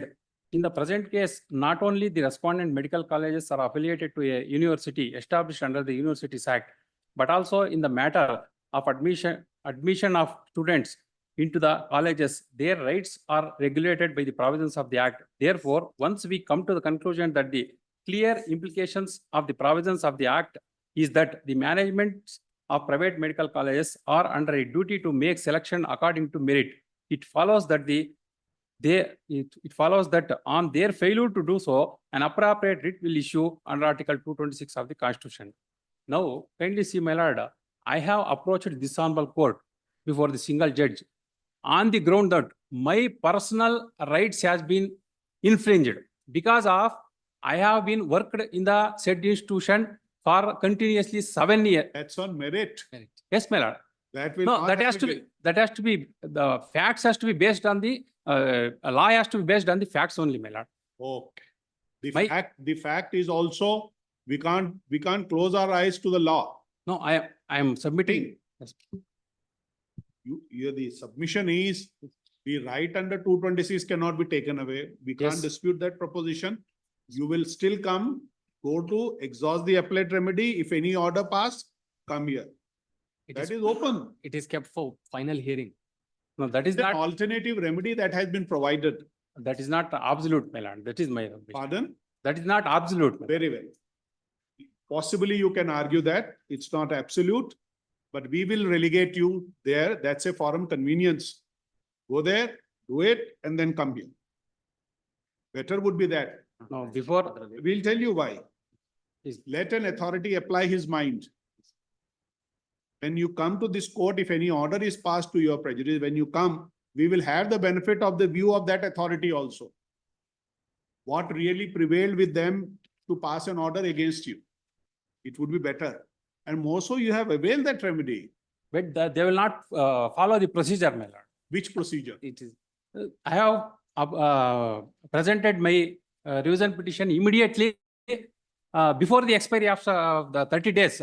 But till today, they have not considered my interim order. But tell us one thing, why, when did you file the appeal? I have filed He can't, he may be right in that. immediately Who, disposal of who, this who will, petition, my lord. who appears for the state government? I'm appearing for the state. Now, what is the status of the appeal? You should decide it. It can't No, be my lord. pending. We did. For final hearing and the appeal. What is the date? Date is tomorrow. Tomorrow is So the- tomorrow is the date. Yes, yes. But there was no sitting, my lord. There was no sitting. Considering It has lapsed 1 year. Between that 1 year, only 1 day was the sitting.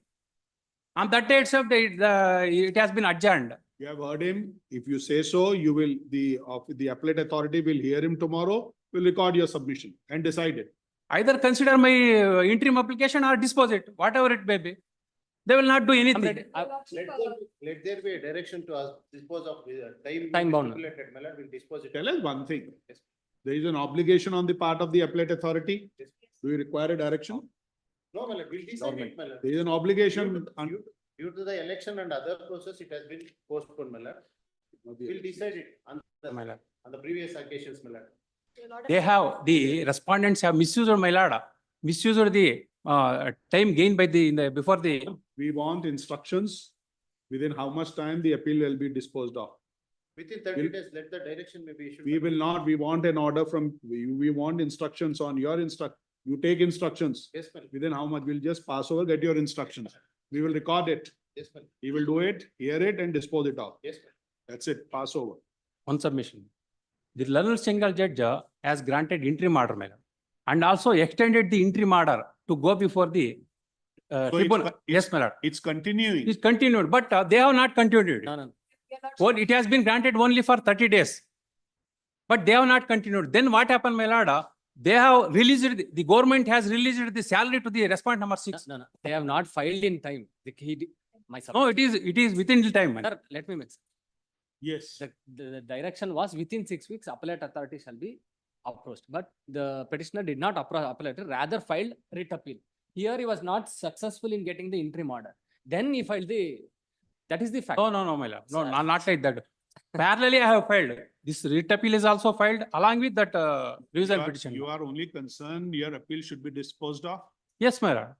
We have asked them to take instructions. Yeah, the appellate authority had heard conducted preliminary hearing and considered. You are appearing for whom? Respondent number 6, your lordship. Even I. All right, how are you concerned? I'm also a party there. It's all right. We are more concerned by the appellate authority. So he must take instructions within how much time you will dispose of the appeal. Get your instruction, we'll pass over. Pass over. Number 13.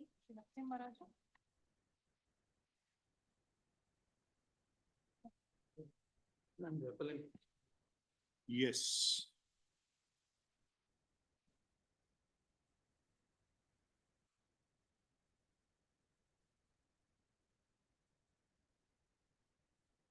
The appellant.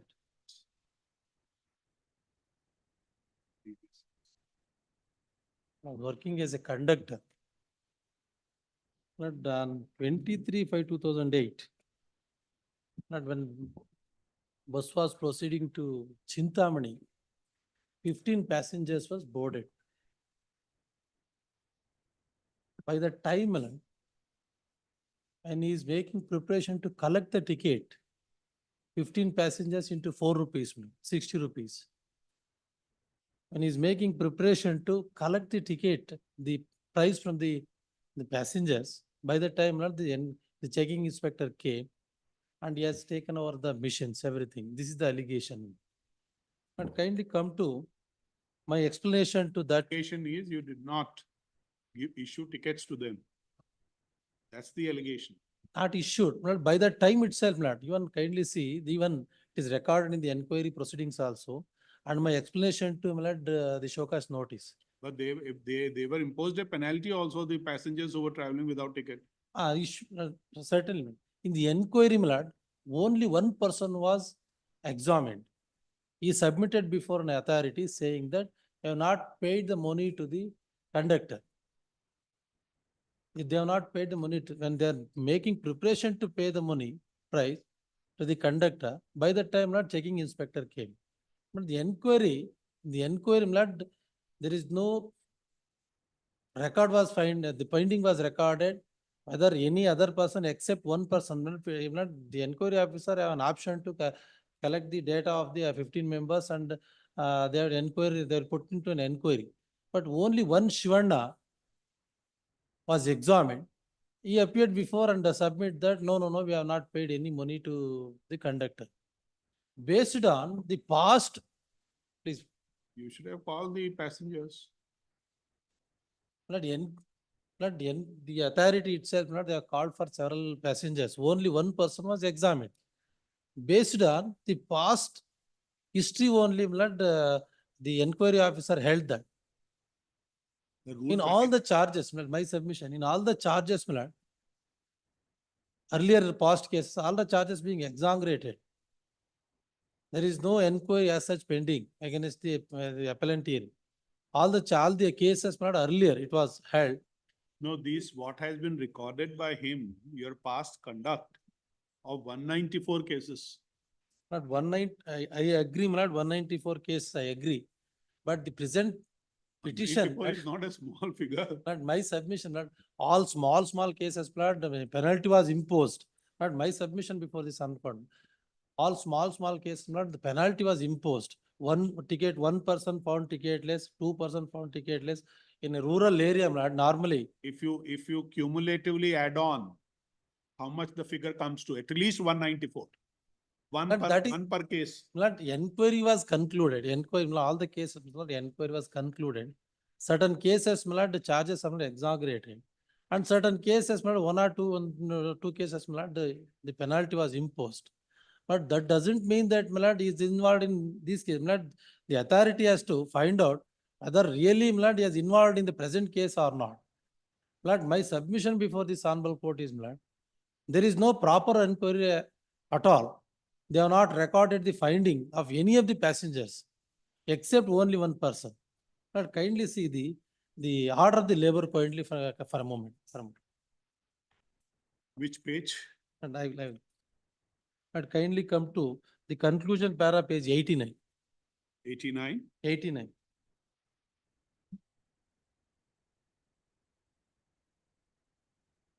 Reasons, page 18.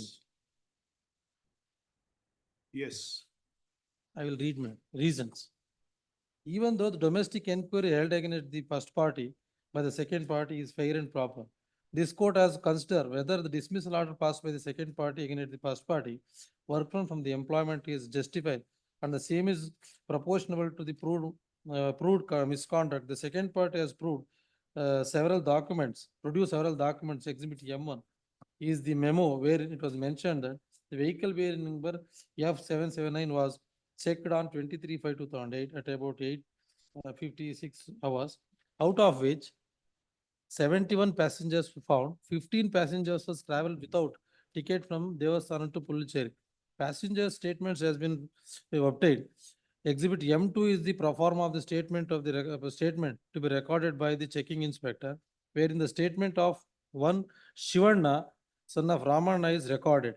It is mentioned that he had not paid the amount to the ticket for the ticket. So the only passenger name is mentioned exhibit M2. Exhibit M3 is the photocopy of the same. Exhibit M4 is the EVTF report. M5 is the inspector generated tickets copy.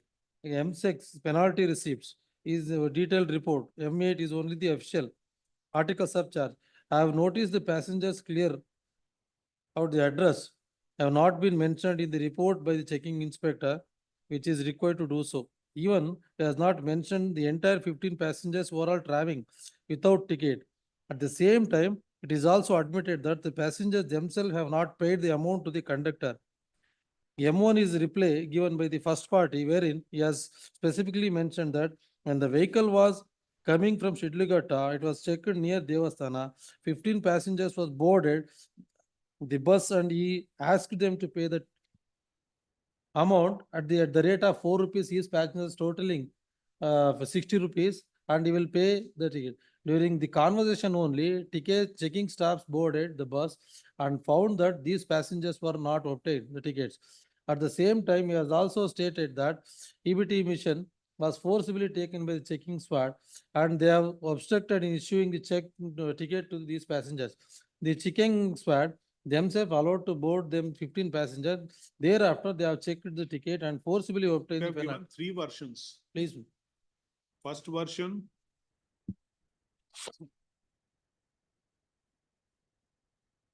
You But see the contrary version has taken not. In the three versions given, which is the right version? right version, Lord, I have submitted, kindly come to Lord, I have produced that the statement also. Right version is, Lord, page 43, Lord. If one version is right version, then why did you give three others? Lord, versions are almost similar. Lord. No. Certainly, Lord. Usually there is a lot of difference. No, Which Lord. of you? But versions is almost similar, slight Come difference. to- Lord. Come to page 91.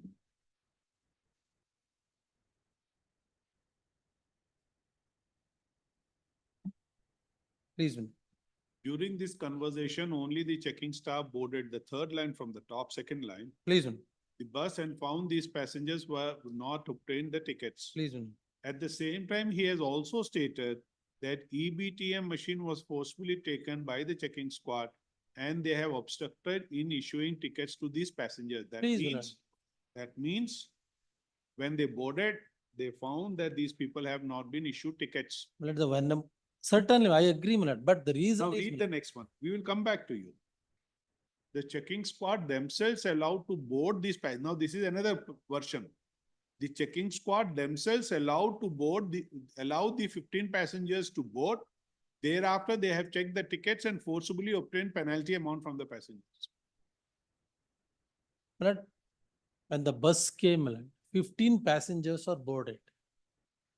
Lord, by the time, Lord, when he is demanded for price, Lord, by the time itself, Lord, the checking squad came. How much was the distance? Where did they go? Where did they boarded the train? No, where did the passenger, 15 passengers boarded? The same place itself. Where do you say so? Within 100 meters, Lord. Where do you say so? Lord, even he has stated, kindly come to Lord, the page 43 for a moment. Page 43. This is my explanation.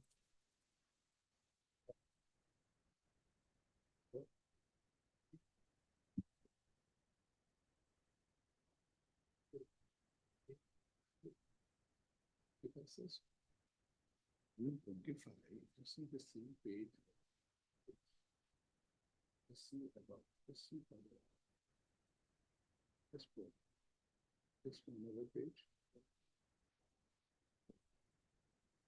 Rule 25. They're not in this. This is in the impugned order. Impugned order. Here, page 16. Here, we venture to say this is baseless. Page 16. This. To place reliance on the history sheet before passing on information.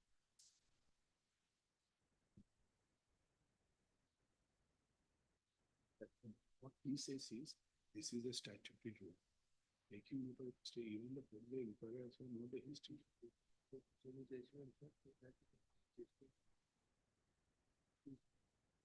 There would be judgment, there is a judgment. Any which you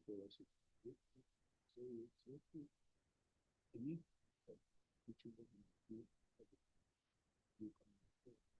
But if you get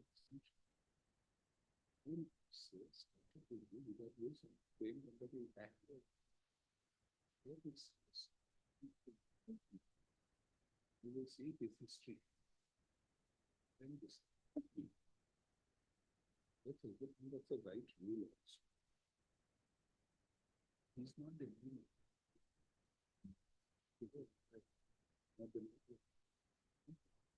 Rule 25 says. Yeah,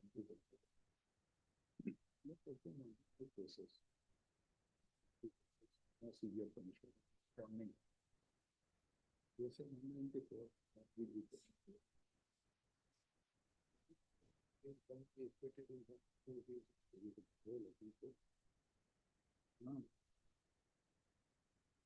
Page 41, minute. My explanation, page 43. Page 43, minute. 40. 43, 43. My explanation, minute, which is similar to the last paragraph, 43. When the vehicle was coming from Shidlughatta near Devasthana, many passengers at once stopped the vehicle and tried to board the bus, and at that juncture asked them to issue official ticket at the spot, for which they replied that all 15 passengers, 15 of them had gone to Pellicherlu. I calculated the prescribed fare at the rate of 4 rupees each, and when I was asking them to give a ticket fare of 60 rupees, and thereafter I will issue ticket. When I was stating as such, the inspector team, without giving me an opportunity to perform my duty, they snatched the mission at the spot itself. And when the vehicle about to start, after boarding the passengers, immediately the people came. 15 people immediately they boarded the bus, and the inquiry officer, the authority came and snatched the mission and found that 15 people were found ticketless. This is the record was finding was recorded by the labor code. Kindly for a moment, para 10. Of which page? Page 91, para 10. Internal para 10, page 91.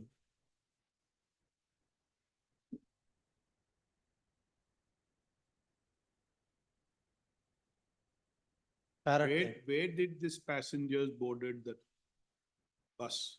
Where did they board the In bus? Devasthana stop itself. In Devasthana stop. Thana is the original place where the bus had started. Please, no, Milan. It is coming from Chintamani to Shidlughatta. In between, there was a stop, Devasthana. There, Milan, And 15 where passengers. did they boarded? In Devasthana stop itself. The ticket passengers? Devasthana, they boarded, and immediately, the checking inspector came the same stop itself. And para 10 for a moment. Page Para 90. 10. Let's read that. Para 10. The same time, first party also produced several documents wherein he specifically pleaded that 15 passengers were about to obtain the ticket from him. At the same time, checking squad boarded the bus and framed the charges. He has produced exhibit W11 to 15 show that similarly situated workmen, different punishments imposed to the different persons. Exhibit W12 is the punishment imposed by one Manchegowda, wherein also similarly charges were framed and punishment imposed by reducing one yearly increment. Further, Exhibit Me13 reveals that charges framed against one Manchegowda were in this regard to the misconduct. The first party has also produced a document to show that there is a target to checking the inspector to book the case against the conductors. Because of this, the checking inspector are filing the cases against the conductors. Anyhow, since the first party has placed a sufficient document to show that in that regard to similarly placed person, punishment was imposed less. I am of the view that there should not be a discrimination on behalf of the second party in imposition of the punishment to a similar misconduct. Dismissal order issued by the second party is proportionately not sustainable to the charges leveled against the first party. Therefore, I am of the view that second party is may be directed to reduce one increment, yearly increment, and reinstate the first party without back wages with all these consequential benefits. But there is a discrimination. Similarly, Milad, Does he have 194 cases? Does he have 194 cases against him? charges is, We are not on the charges. 25, Rule 25 states. I have no instruction with regard to That's the point. Either you should have argued, look here, that he is similarly placed like me. And he has been given a minor penalty, I have been given a major penalty. But 194 makes the difference. that is, Milad, that charges, Milad, ultimately, Milad, that charges, Milad, already exaggerated. Lesser punishments are already We given. want to ask, yes, Please. ma'am, tell us one thing. let's see what was the exact position, where did the passengers board it? Where did the checking staff board it? See, his plea is you can't expect the moment the person boards it, the tickets have been given, money Bus was collected. not checked at Devasthana, my lord. They were traveling from Devasthana to Pulicheru. The bus The was checked passengers at boarded Pulicheru at Devasthana. and the bus was checked at Pulicheru. To show that the bus Bus was bus checked at was, a place called Pulicheru, my lord. how much is the distance? Blood have not. Oh, Pulicheru, and the fare was 4 rupees, my lord. And he had not, so at Pulicheru, they were found not having tickets. and the contradictory. Where do we get that? My lord, in the first document, my lord, that is exhibit M2, my lord, that is Annexure A, is a statement of ticketless passengers. My lord, the translation portion is at page 29, my lord. In page 29, place of check, my lord, is written as just above the column, my lord, block, the place of inspection, Pulicheru. And the other document, my lord, is Annexure B, penalty receipt, my lord. Taking into consideration the fare from Devasthana to Pulicheru, my lord, the ticketless passengers were levied with penalty. Even in the penalty receipt, which is attested by the workman, it is the place of boarding, the passengers boarded the bus at Devasthana. And the alighting, my lord, is shown as Pulicheru. Then, my lord, and they have paid and it is attested by the workman. And my lord, with regard to the contradictory statement, my lord, in the charge sheet and the reply to the charge sheet and the defense statement, lordship will get it at page 67, my lord. There's a discussion by the disciplinary authority. My lord, both the statement of the workman, reply to the charge sheet and the defense statement has been extracted, my lord, and that is discussed in page 67, my lord. Lordship court. Yes. Well, the last 3 lines, my lord, what is extracted in 66, reply to charge sheet is extracted, and in 57, statement of defense, my lord, defense statement. And kindly come to the last 3 lines, my lord. It is observed that the stand taken by the delinquent in his reply to the articles of charge and the statement taken by him in the statement of defense are contrary to each other. In the written reply to articles of charge, he is informed that the said ticketless passengers have boarded the bus at Devasthana and the inspection persons had prevented him from issuing tickets and that they threatened the passengers and collected fine amount. But in the statement of defense submitted before the inquiry officer, he has put forth his contention contrary to the same. That means the said ticketless passengers had not at all boarded the bus, but the inspection persons obtained his signatures on blank sheets, and he even informed that he has been issued with an offense memo at Chintamani. From his contradictory written statement, it's clear that he has submitted untenable explanations in order to evade the charges leveled against him. In fact, my lord, in one case, he says the passengers were about to board. The reply to the charge sheet is, my lord, they tried to board the bus and he was asking them, and then, my lord, the checking took place. But in the defense statement, he says the checking officials made them enter the bus. They were in the bus. And, my lord, and threatened them, my lord, and took the penalty receipts. That's how, my lord, he goes about.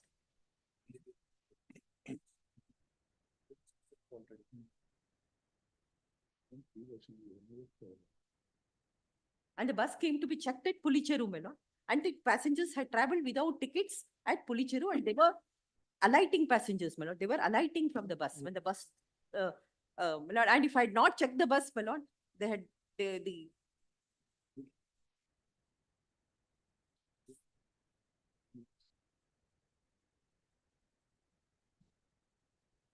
Let me.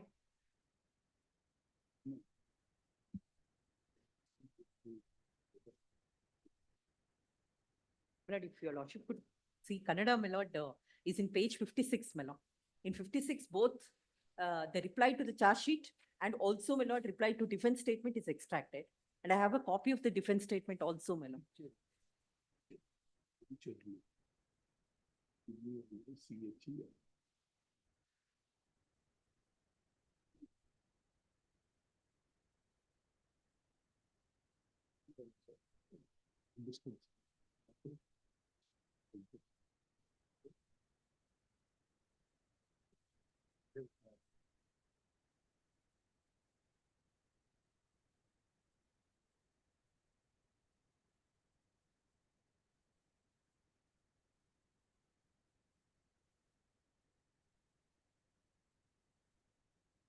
My lord, can I pass on the cross-examination? There are only 5 questions. He doesn't even, my lord, suggest to my witness that the bus was checked at Devasthana. He asked a question, my lord, where was the bus? Where did you check the vehicle? The checking official says Pulicheru.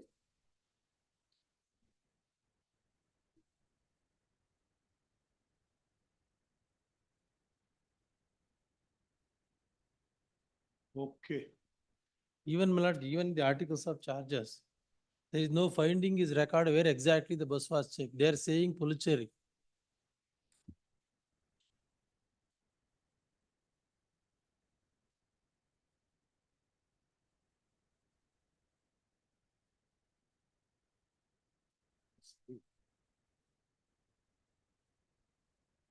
Yes.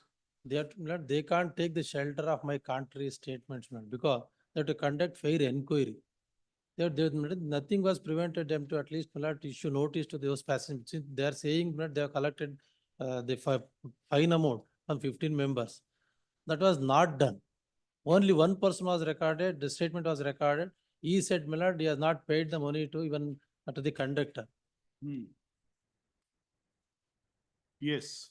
Therefore, my submission is before, my lord, they can't take the shelter of my earlier past cases.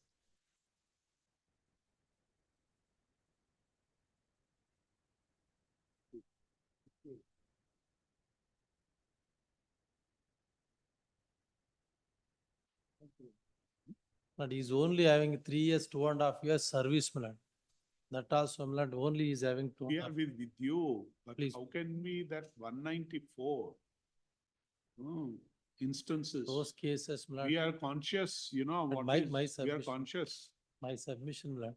Those cases, my lord, small cases, my lord. Lordship, for a moment, Lordship has explained. In the villages, my lord, if the vehicles are running to the villages, Lord, at a time, Lord, so many people boarded to the bus. How Even much is the difference between Pulicheru and Devasthana? Tell us. to get the instruction. Exactly the distance I don't know. See, that's the Please. point. Your case is, it was there, they boarded there, they've checked there, everything happened at the same time. According to her, and that inspection report, what was inspected was at the Pulicheru, not at Devasthana. There is no finding recording in the inquiry report where they have checked. In the inquiry, there Show is us no. the inquiry, show us.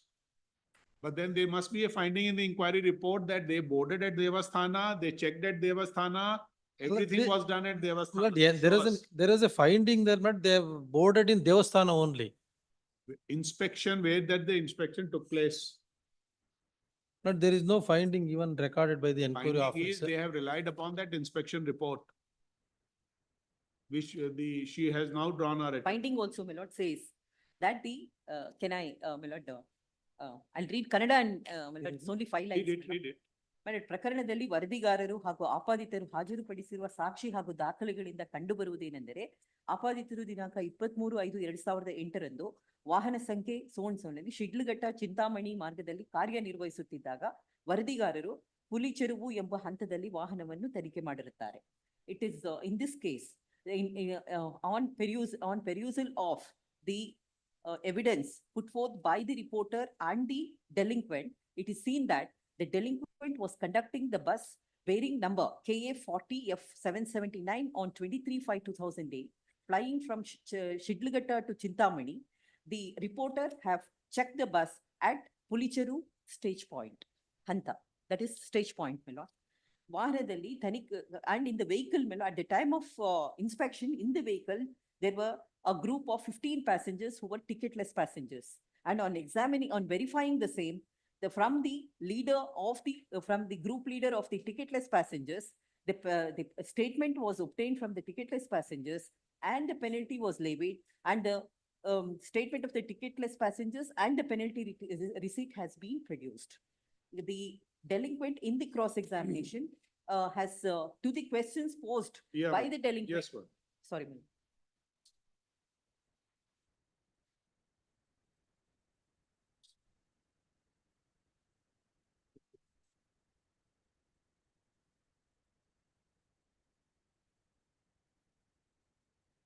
Has he been reinstated after this? Yes, my lord. And I As filed it- reinstated. I had, Or is he, are you working? my lord, no, My no, lord, he's been I- relieved. my lord, And I had filed an affidavit, my lord, the stating writ that petition he was proceedings. involved in 14 cases, my lord. The day, The reinstatement. yes. And I filed an affidavit to that effect. Your lordship directed me to file, and I filed the charge sheet. And my lord, the day on which, my lord, I implemented the order of the learned single judge on 3/10/2023, on which day, my lord, he was placed under suspension in a, my lord, serious case, my lord, of misappropriation of No, no, no. 3,273 rupees. I have also. No, no. Different case. Yes, I have filed an affidavit, my lord, to that effect. Where is that affidavit? My lord, I filed the affidavit, my lord, in the office on 13th August 2024, my lord.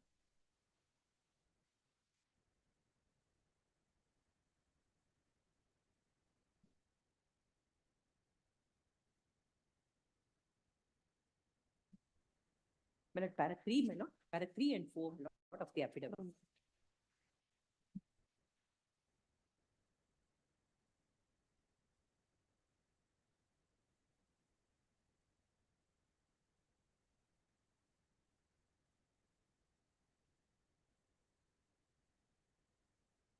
What is this misappropriation of 3273? What has happened, my lord, that day's revenue, my lord, he has gone away with it. He has to He deposit, did my not lord. deposit. Yes, that's the How much, charge. what is the time duration? 3,207. What is the time duration, collection and My lord, no, deposit? at the end of his duty, my lord, before. He has to do it. Yes, he had not done it. That's the reason it is used, my lord, misappropriation. And my lord, I had produced the history sheet also, my lord. This is after reinstatement. And my lord, I only request your lordship, my lord, can I?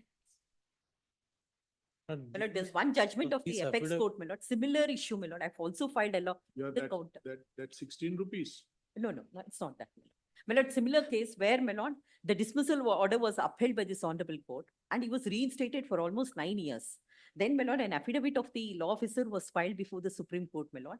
The Supreme Court was placed to take note of it and found that he was incorrigible. Even after the order, my lord, pursuant to the interim order, he was involved in the But case. why was he relieved now? My lord, because the order of dismissal is upheld by the learned single judge. Here, okay. Chalo, take this.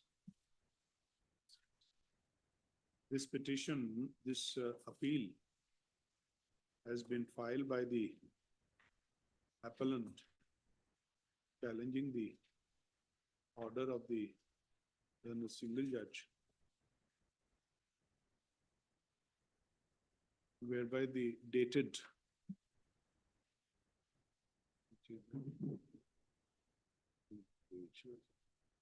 which dated 12 September 23 in writ petition number 23538 of 2016, whereby the learned single judge has dismissed the writ petition, has allowed the writ petition, no, has yes, has allowed the writ petition filed by the respondent herein challenging the order of the labor court.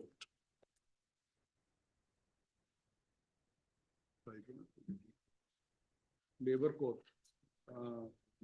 first additional labor court, Bengaluru. Full stop. Next para. The appellant was working as a conductor in the respondent corporation. While it is alleged against him that while he was on duty on 23/5/2008, in the bus, in the corporation bus plying between Sidlaghatta to Chintamani, the same was checked by the same was checked at Pulicherulu by the inspection team,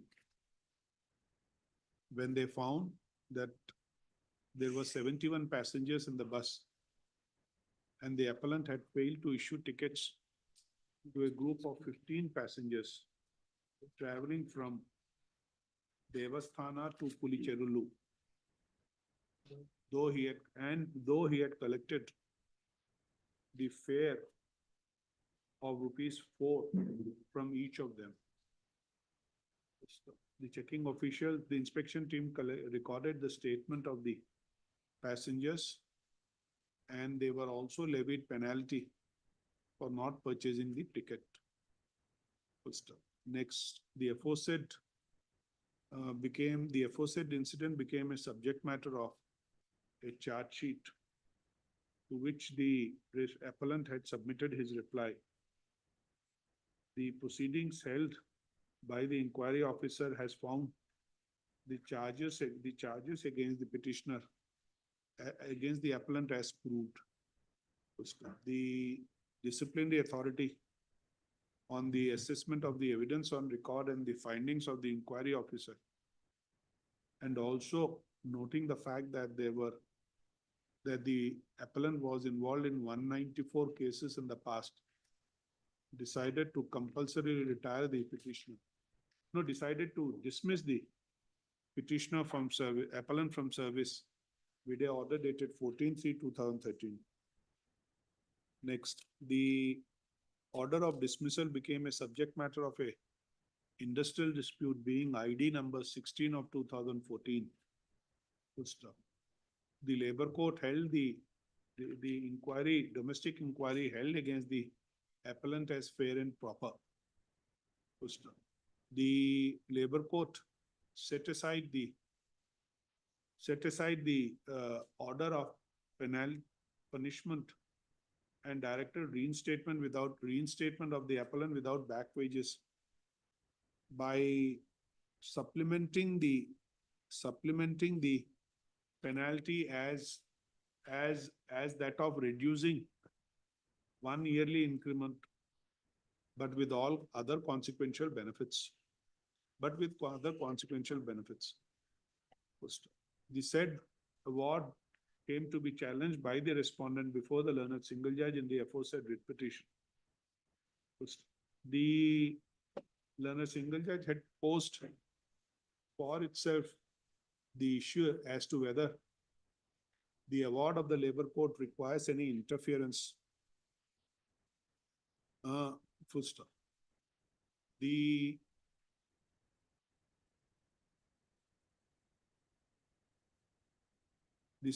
learned single judge has after hearing the counsel for the parties, was of the following view, page 16 to last, that is page 18. 16 will be the second paragraph, I may venture to say. That's how it starts. As stated as under. Full stop. Today before us, the learned counsel for the appellant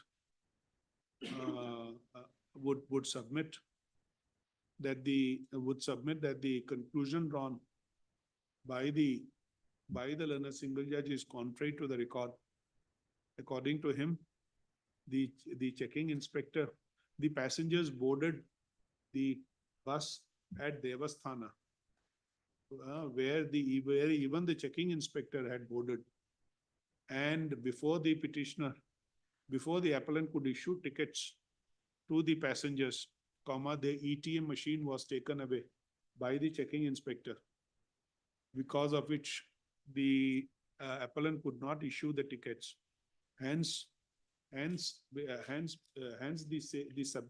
incident could not have been a subject matter of a charge sheet. In other words, as the appellant was in the process of issuing tickets, the charge is unsustainable. Full stop. He also submits that even for one single, he also submit the charge against the petitioner appellant.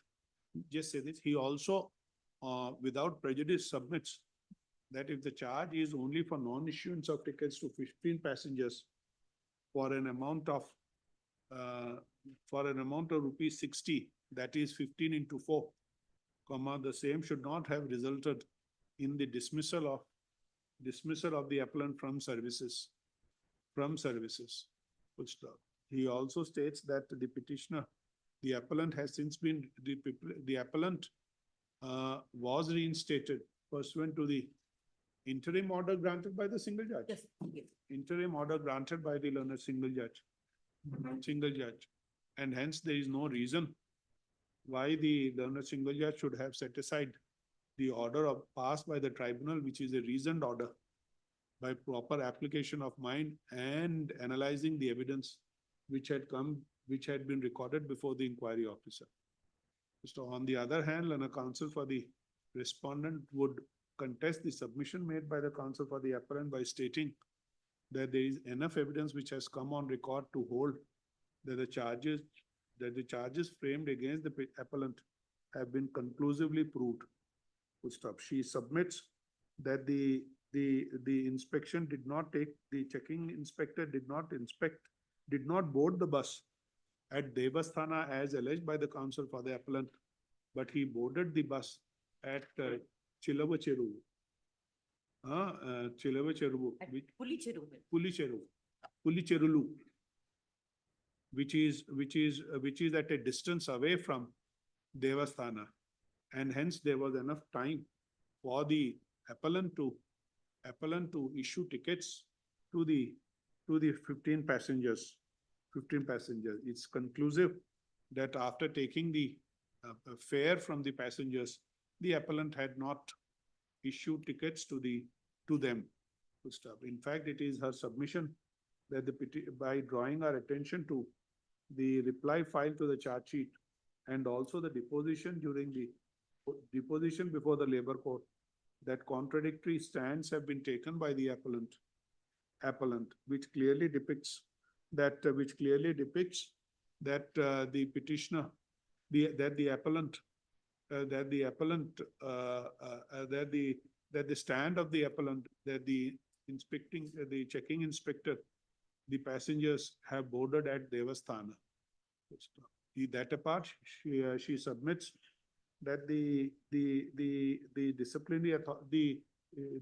she submits the fact that there were in 194 past cases had actually weighed with the disciplinary authority to impose the penalty of dismissal. Her endeavor is also that even after his reinstatement, in lieu of benefits under section 17B, in view of the interim order passed by the learned single judge, the appellant was involved in 14 pilferage cases. For that apart, in the month of August 2023, the appellant was suspended from service on charge of temporary misappropriation of rupees 3273 pertaining to the corporation. She qualifies her submission by stating that every conductor is required to deposit the amount collected because of the sale of the tickets with the corporation on the same day, which the appellant has not done. He states that according to her, the facts of this case are not where this court shall show any indulgence in favor of the respondent. More so, when the learned single judge has passed a very detailed order. Having heard the learned counsel for the parties, we are of the view that the impugned order of the learned single judge cannot be interfered with. More so the fact that the disciplinary authority has taken into consideration the 194 past cases in which the appellant was involved. That apart, even on reinstatement, it transpires that 14 pilferage cases have come to light involving the appellant. That apart, even the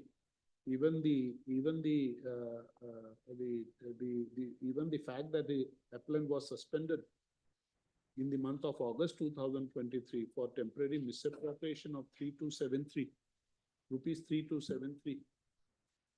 which there is no contest, we contest, and also the fact, that there is enough evidence which has come on record to show that the appellant had not issued tickets to the 15 passengers, we accordingly dismiss the appeal as being without any merit. Please. Next. 14, serial number 14. Muhammad Dastagir. Yes.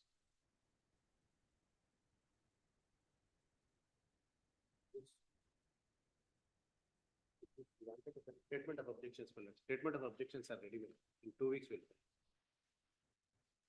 14. 14. Yes, my lord.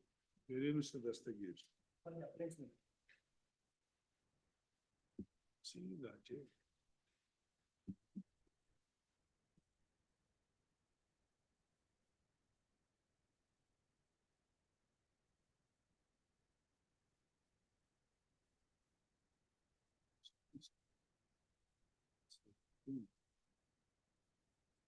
It's interpretation. Interpretation.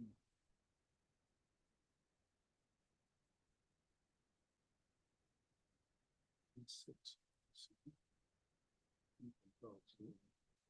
Wait a second.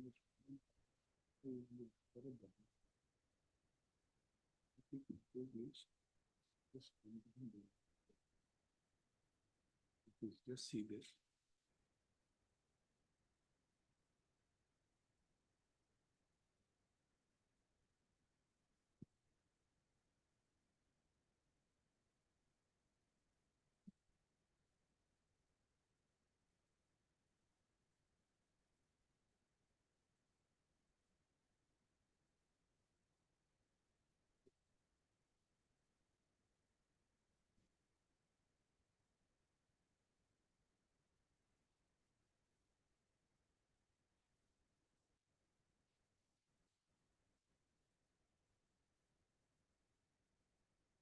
Who are the authorities? Who is the higher authority and the lower authority? My lord, respondent number 2 is the higher authority, and respondent number 1 is the lower authority. Regional Transport Authority, Bangalore South is the higher authority, and higher authority has delegated power to respondent number 1. Now, who is an respondent additional number 1 is the authority below him. Yes, my lord. Now, who has issued, now what happened in your case? My lord, I made the applications before respondent number 1. Pardon? I made the applications for permit before respondent number 1. Okay. Respondent number 1 has rejected my application, stating 2 grounds. One is that he doesn't have any delegation to issue the permits, and second one is that there is no another notification as at annexure B is necessary for him to issue the permits. I challenged it before the tribunal. Tribunal actually held that there is a delegation in my favor by virtue of annexure A. That's 2011. Yes, my lord. The finding of the tribunal is that this delegation actually is meant for granting of the permits also.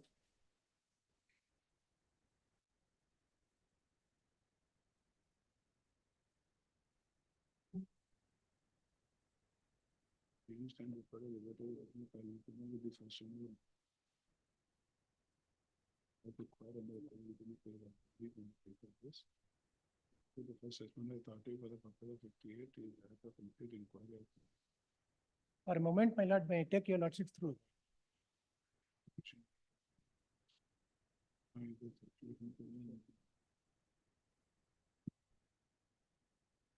But tell us one thing, ultimately the directions are that you will file an application with the first respondent.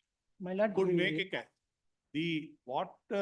possibly the learner single judge says is he will complete the inquiries as contemplated. Yes. And then he will place it before the second respondent. My humble submission is because of the resolution passed by respondent number 2, there is no need to place the matter before respondent number.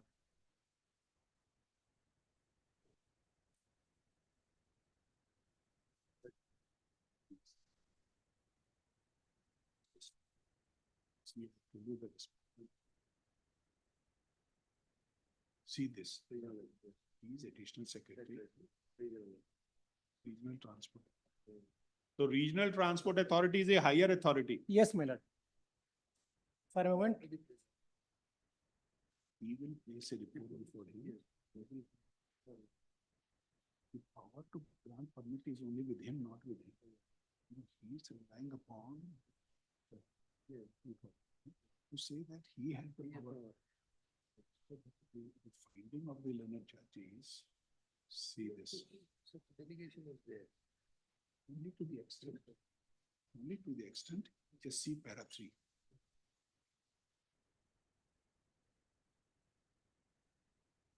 Italics.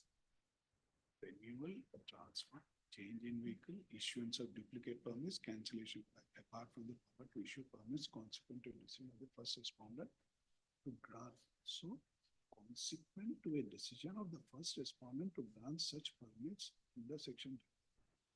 See, respondent number 1 is the higher authority. Yes, no, respondent number 2 is the higher authority. Respondent number. So what he says is, consequent to the decision of the first, then why does he say para 3 if you see the learner single judge's order?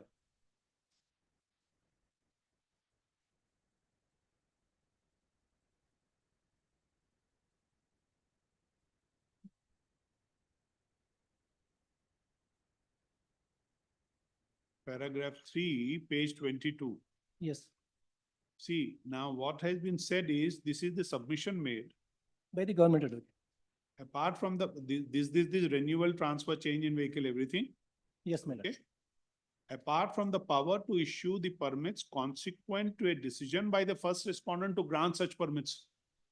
My lord, this submission is made by the government advocate. My respectful submission is, kindly come to annexure A, which is the subject matter of this entire controversy. Yes. 2011. 2011, page number 48 is the translation, my lord. Yes.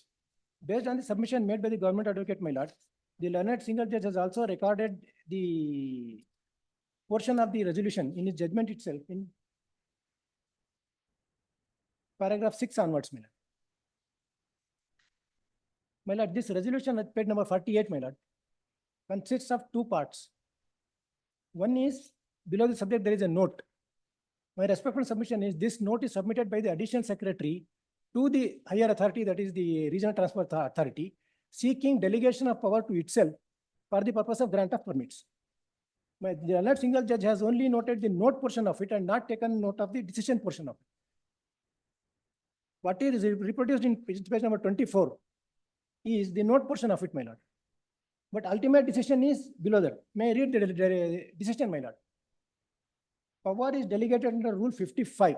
My lord may refer to Rule 50 later on of the Karnataka Motor Vehicles Rules to perform functions relating to attraction permits.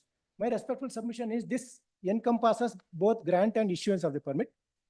To the Regional Transport Officer, the newly established RTO, that is respondent number 1, under government proceedings, order dated 27/2011. Now, my lord, may I take your lordship to Rule 55 specifically, whether it refers to only grant or issue. My lord, another submission I would like to make is, grant is a substantive action by the authority. Issuance is only ministerial act. For the purpose of performance of ministerial act, no delegation is necessary. Only for the purpose of grant of the permit, delegation is necessary. Kindly look to Rule 55, man. So tell us one thing. Where does this distinction made grant and issue? Where is the distinction made between grant and issue? Kindly come to Rule 55 only. Okay, let's see that.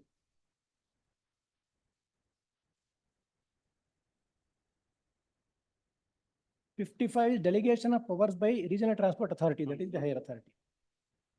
A Regional Transport Authority may, by general or special resolution recorded in its proceedings and subject to restriction, limitation, and conditions herein specified, delegate to the secretary or any officer of the motor vehicle department not below the rank of assistant regional transport officer, all or any of the following powers accessible with, namely, kindly come to Roman 2, my lord. Power under section 66 and 74 to refuse a contract carriage permit, to grant with or without modification. There is no wording used issuance here, my lord, only grant such an application and attach conditions with the permit. My respectful submission is, this annexure A resolution is passed specifically under Rule 55. Therefore, my respectful submission is, the resolution is referring only to the grant, not to issuance. And second thing, my lord, earlier I have given a copy of the Supreme Court judgment. I think it should be on the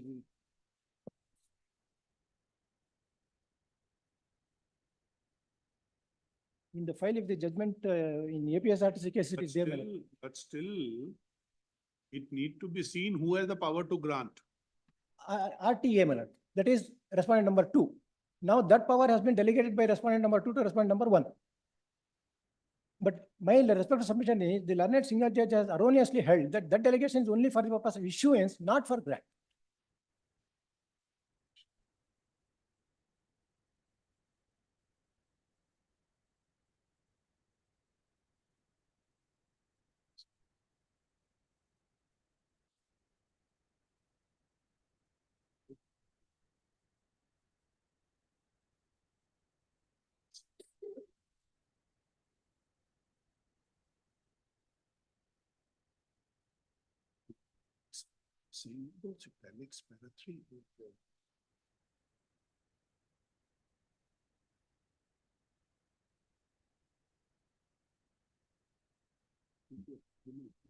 See, when you.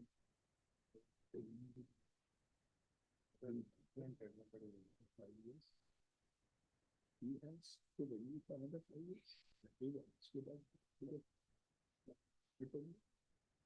Just to permit I will. You can do it.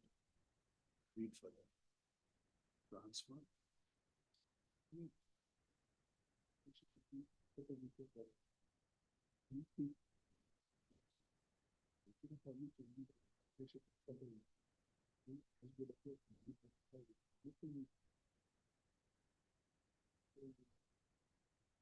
Solution.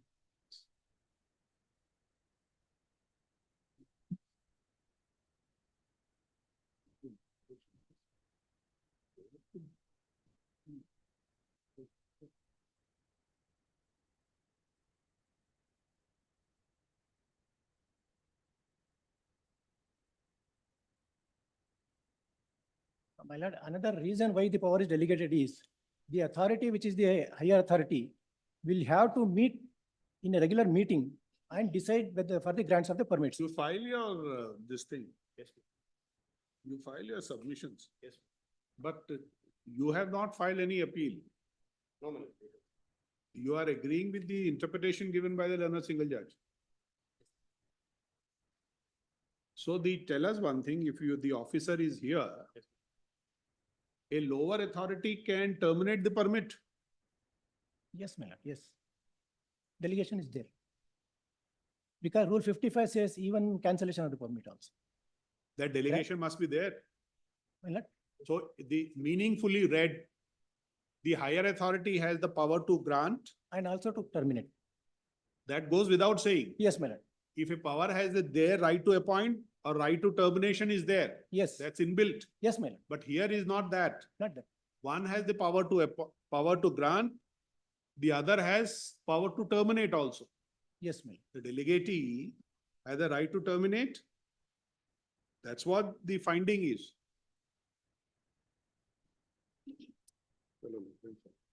You file your. But Rule 55(9) says power under section 87 and sub-rule 7(8), section 88 to grant or refuse to grant temporary as the case may be special permit. My lord, that is interpreted a different permit, my lord. This is, we are not concerned with that. We are concerned with auto rickshaw permits. What is being interpreted is, for granting, it is the higher authority. For others, it can be lower authority that has been delegated. That has been said. Very well. The counsel, the respondents to file their, we look into this, their objections within how much time? 3 weeks. 3 weeks. Did they file it before the learned judge? No, no statement of objection was filed. You file it. Yes, please. Rejoinder be filed within 2 weeks thereafter. My lord, there are This is the three matter different. for hearing on. My lord, there are 3 different IS which I have filed. For the purpose of deciding only the printed Rule 55, those documents are not necessary, my lord. I will not press further. Whatever is there, we will look into. Whatever is not there, we will not refuse. Now, after this directions of the learned single judge, did the authority consider? No, my lord.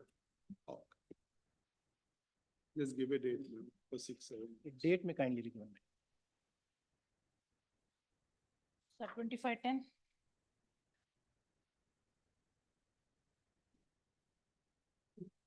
Oblige me.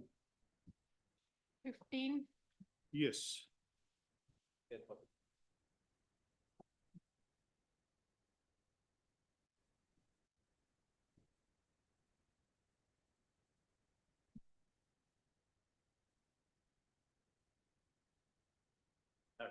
A submission to make.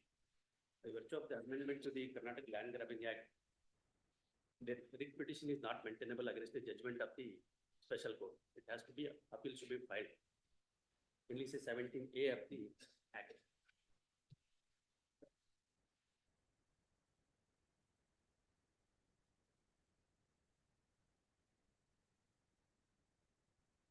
This challenge is against which order? Judgment passed by the conviction. Getting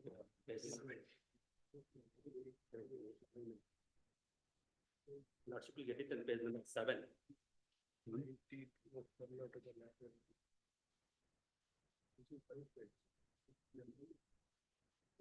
But tell us one thing, under 17A, there is a provision for appeal. There is a problem. And that appeal is here. Lordship, NDC 17A surplus 2. If that is the case, it has to go before the single bench. The appeal shall be heard on the question of so formulated, and the respondent shall at the hearing of the appeal be allowed to argue that the case does not involve any. 2. 17A surplus 2. Permit me to read. Any appeal against order of acquittal or conviction determining any criminal liability under this act shall lie to the High Court. The High Court may exercise so far as may be applicable all the powers conferred by the chapter so Criminal Procedure Code 93 on a High Court as if the special court were a court of session trying cases within the local limits of the jurisdiction of the court. In this case, it has to go before the single bench. The imprisonment is 1 year.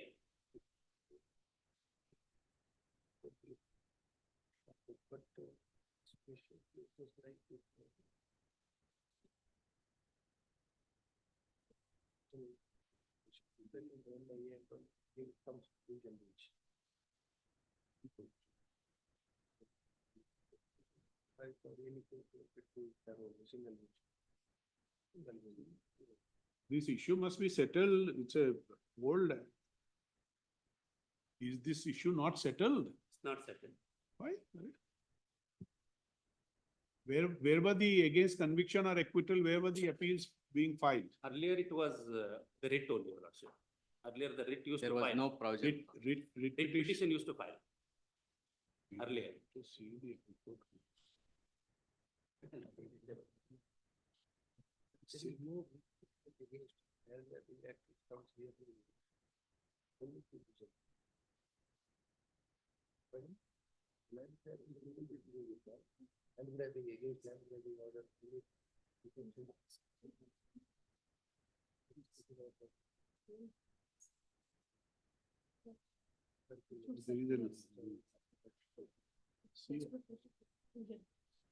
Special order. Special court of sessions trying cases. I mean, just take out that. Take out that.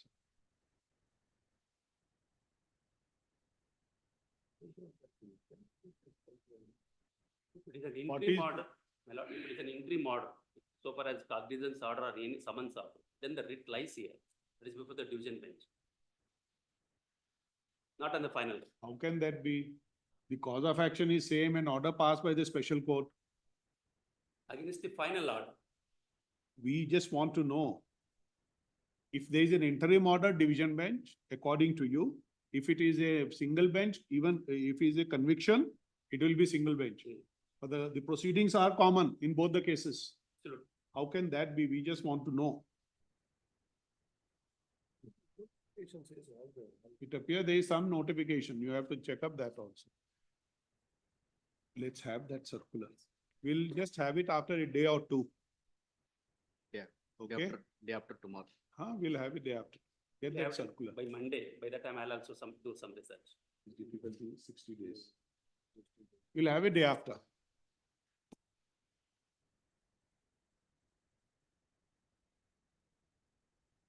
Just re-notify.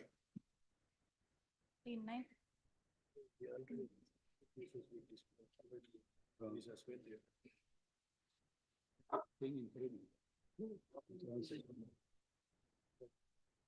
We'll have it day after. 16. Yes, Mr. Pramod. 16.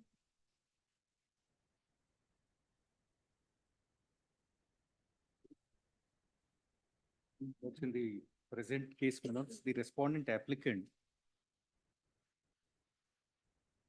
at page 42 may be seen for a moment, my lords.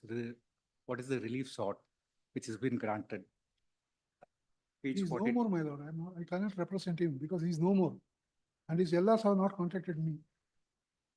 Yes. No, but that's thing, that this judgment would be standing against them. See, LRs served. They are not being represented. They have not cared to come to the court.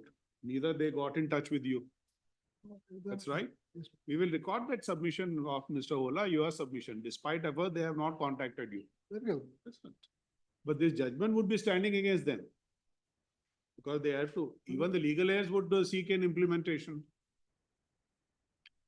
Right? Yes. Yes. Please, my lords.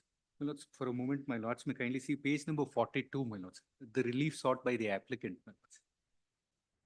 To direct the respondent to grant the benefit of bunching to the applicant and fix his pay in the scale 9,300-34,800 plus grade pay of 4,600 as per illustration 4A of Rule 7.1 of CCS RP Rules 2008 with effect from 1/1/2006.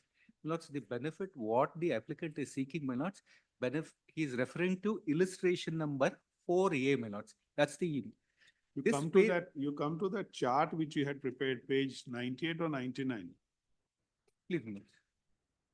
There is some chart which you have done. There is a chart, my lords, comparison chart also at Comparative chart. 87 it is there, my lords. 87. Please. Now, see, I don't know, that's a prima facie view.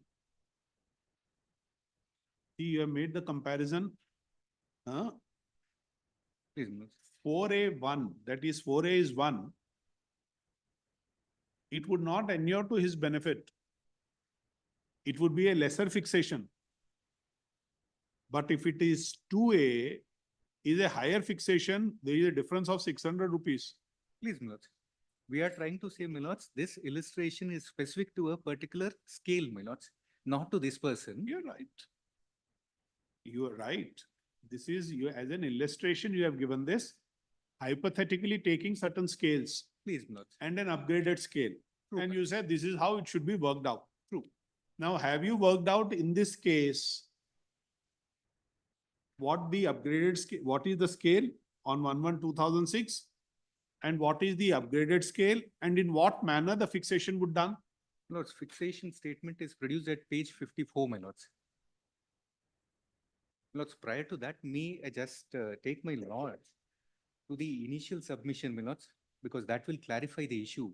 My lords, what illustration or that note 2A, my lords, it deals with upgradation, my lords. If there is upgradation merger, then, my lords, the benefit of bunching will be available. Here in this case, my lords, there was no upgradation at all. We had fixed it as per Rule 7, my lords, whatever 7,300 into 1.86 factor it was done, my lords, and he was given. I'll point out that statement also. Before that. Why do you say it's not upgradation? That upgradation is with effect from 1/1/2006. My lords, that upgradation is given to him. My lords, what he's asking is, he's referring to illustration 4A, wherein bunching, if admissible, is to be given, my lords.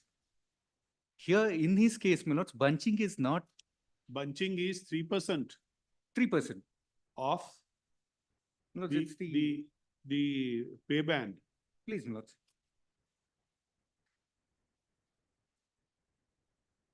For that reason, my lords, may just take my lords to the initial facts, my lords, so that it will be clear in this present case. Page 86, my lords. This was the reply filed before the tribunal.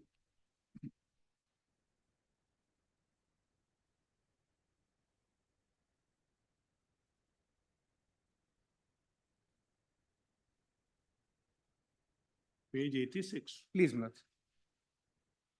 Yes. My lords, there, my lords, the brief history, my lords.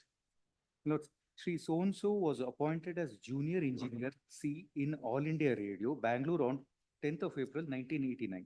After tendering technical resignation, he was observed in the postal civil service on permanent transfer basis on 2/12/1999. As GE, he was in the pay scale of 4,500-7,000. He was accorded financial upgradation under the ACP scheme. That we have seen, Mr. Manoj. We just wanted to know if you had made this kind of a calculation or a chart, what you have done at page, the next page 2 of that reply. True. We will come to know whether he would stand to gain or lose.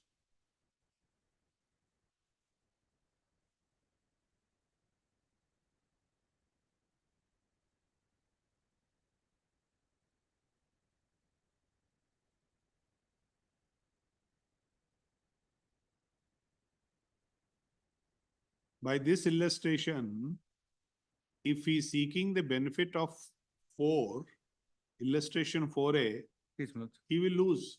He will lose, my lords, because the pay which is fixed statement which is there at Annexure A5, page 54, my lords.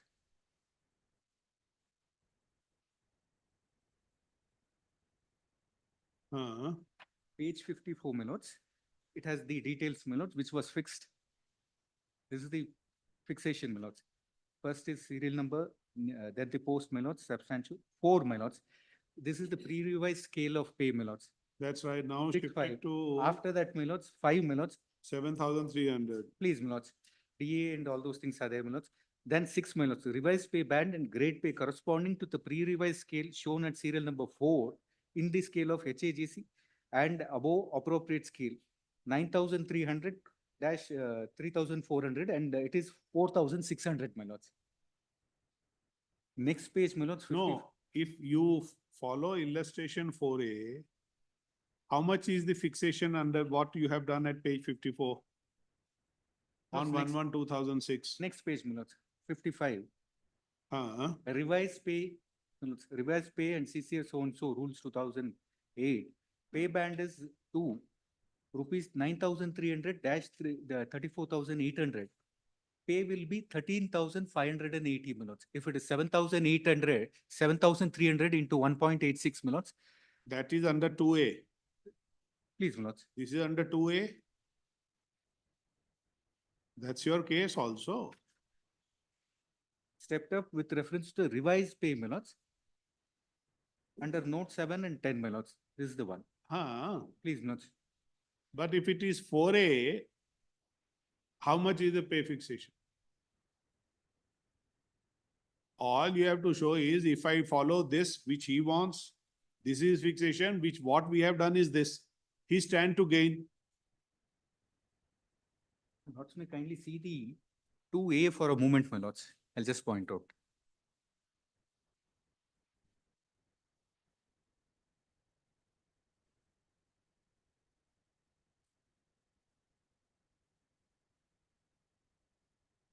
In that one, page number 2, my lords. Yes. 2A, note 2A is, my Where lords. has been upgraded as a result of Where a post recommendation. has been upgraded as a result of recommendation of 6 CPC as indicated in part B or part C of the first schedule to these rules, fixation of pay is applicable. Pay band will be done in the manner prescribed in accordance with clause A1, 2 of rules by multiplying the existing basic pay as on 1/1/2006 by a factor of 1.86 and rounding the resultant figure to the next multiple of 10. My lords, here 2A applies where there is a upgraded, my lords. There is upgradation. First, where a post has been upgraded, my lords. As a result of recommendation of 6 CPC, if the post is upgraded, my lords, only then this note which is there, my lords, comes into play. Here, my lords, there is no upgradation as such to the post. Why? Upgrade, my lords, by merger or if there is merger or upgradation of different posts, my lords, then, my lords, this 2A will come into existence. And this illustration, what it is. What is the scale of 7430? It's an upgraded scale. Previously, he was drawing 6,500. True, my lords. Yes. It is 7,300 which is given, my lords. If my lord sees this last page of this details which are given, my lords, page 5, fitment table which is there, my lords. My lords will see on the, there, my lords, on the left-hand side, pre-revised, my lords, 6,500 -2,000, 10,500. On the right-hand side, my lords, revised pay band plus grade pay, PB2, 9,300 -34,800 plus 4,200. Here, my lords, pre-revised, if my lord sees 7,300, my lords, pay in the pay band is 13,580, my lords. Serial number 4, my lords. And with the grade pay of 4,200, my lords, then the basic revised. Here, my lords, he has been given 4,600. Earlier, he was given ACP also, my lords. So it is done to 4,600.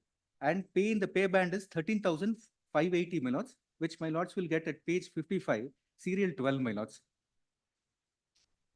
See.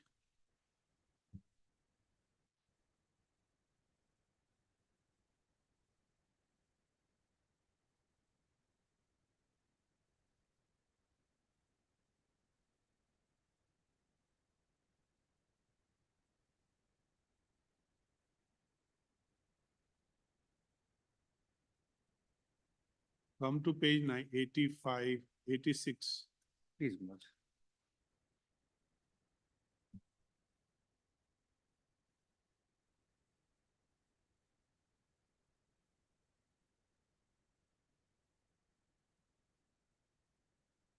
So according to you, this is not applicable to A. Please, my lords.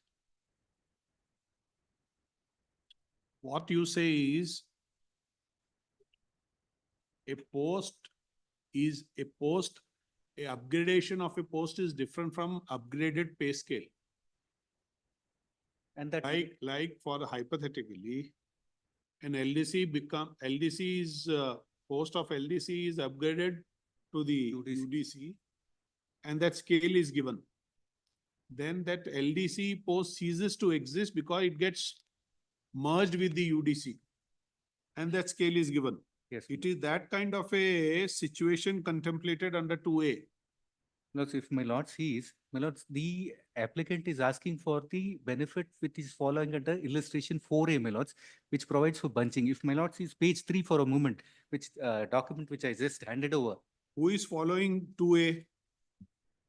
You have followed 2A. Lords, we have followed, my lords, 7, my lords, 7A, 1 and 2. Where is 7A? My lords, that is at page number 1, my lords. 2A below 7. See, it's 2A below 7. You have followed 2A. See your page 86, 87, that chart. Lords.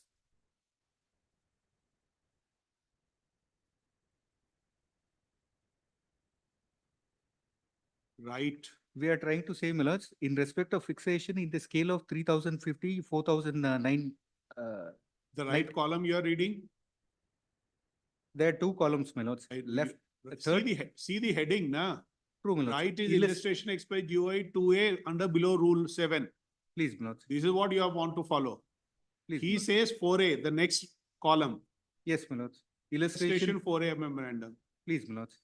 So what you are following is the right column. He wants the next to the right column. What we are saying is, see the last horizontal column. Pay, basic pay, revised basic pay. 8650 under the methodology which you had followed, you intend to follow.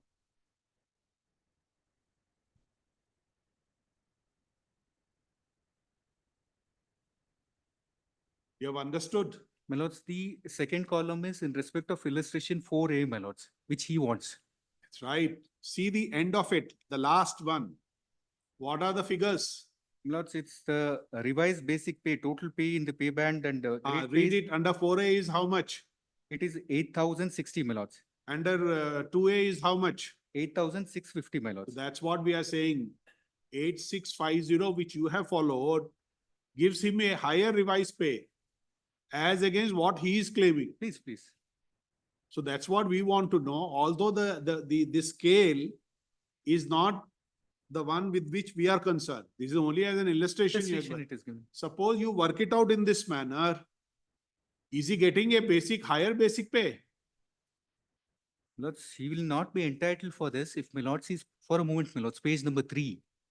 Okay. This, my lords, that illustration which he's relying mainly on that illustration. Illustration number 4A, my lords, page 3, my lords.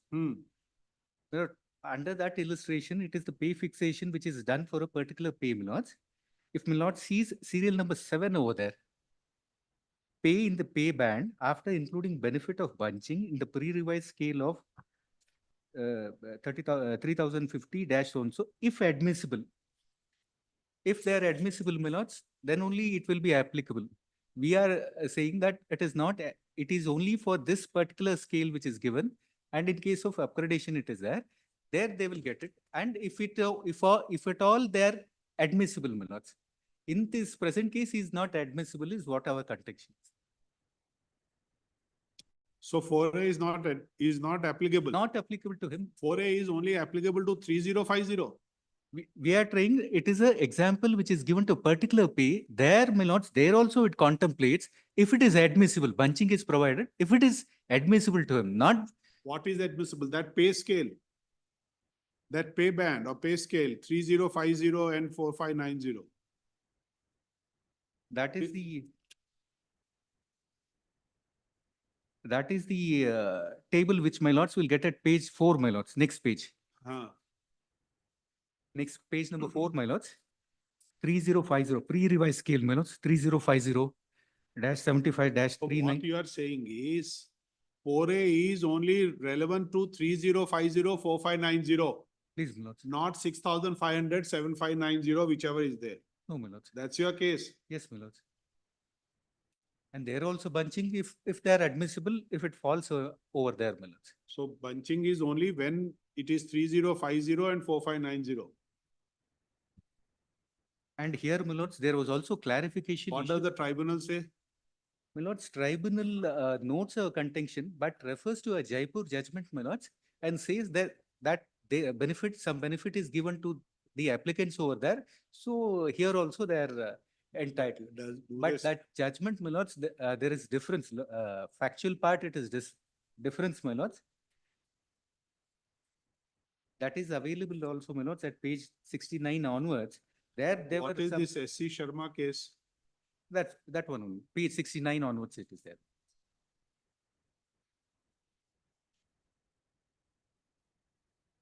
Before that, me pursued my lords to see page 33 for a moment, my lords. You said 69. Please, my lords. 69 is it starts with 69, my lords. Factual part starts with 69 onwards. Annexure A6, page 59 onwards it starts. They are right. Page 69 onwards, my lords. Page 70, my lords, will be there. Yes, 70 is dealing with these only. These scales only. Sorry, my lords. C70, paragraph 5. Please, my lords. What are the scales? My lords, prior to that, my lords, may kindly see para 4 for a moment, my lords. Yes. Brief facts of the case are the applicants are working as technical officers in military engineering service. Earlier, the designation of the applicant was chief draftsman, which was later on came to be merged and redesignated as technical officer, wide office orders, so and so. The short controversy involved in the OA is the applicants were drawing pay scale of 6,500, 10,500 prior to the fixation. Thereafter, they were fixed as CCS so and so in the revised pay band of 9,300, 34,800, with grade pay of 4,600. The pay scale of technical officers was upgraded. This is important. The pay scale of technical officer was upgraded from this to this corresponding to this. Yes, my lord. And this is what happened in this. No, my lords, factual part, there's some difference. I'll point out that aspect also, my lords.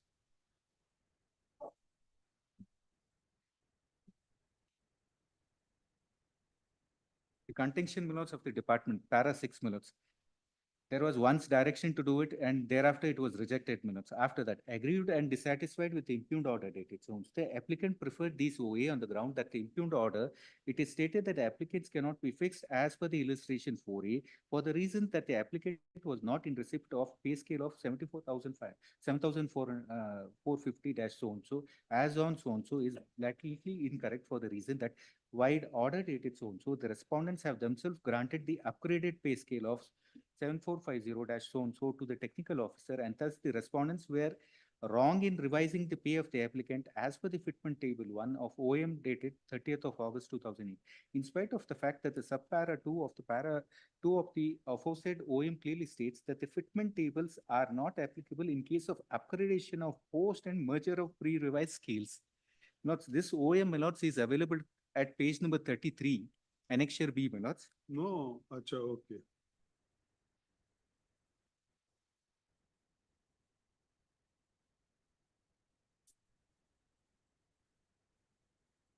Is not applicable to? In the case of upgradation of post and merger of pre-revised scales, Melots. That was the contention.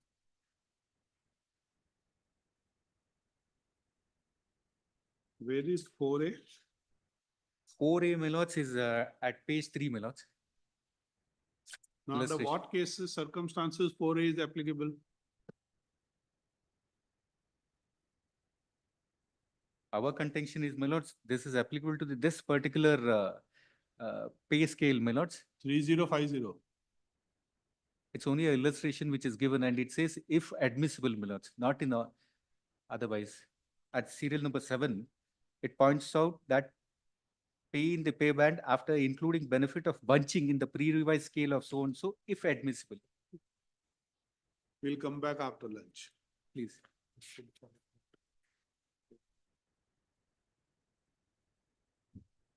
May I request Yes. for a day, until 17 minutes, next matter, may I request for a day's accommodation? May I request for a day's accommodation? Why? One is, I've not been able to contact the client because he had dengue and he was hospitalized. I've been trying to contact him to take some instructions, a day's accommodation. And I'll also have my convenience compilation ready of judgments. This is on the Lokayukta 8-2 matter, where Mr. Arbati was. I'm appearing for a serial number 17. We'll come back after lunch. Let's see that. Let the.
ಒಂದು ನಿಮಿಷ. I want to take a print. On it. Sheets. Sheets in. ಅಲ್ಲಿ ಒಳಗಡೆ ಇರ್ಬೇಕು.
Lordships kindly.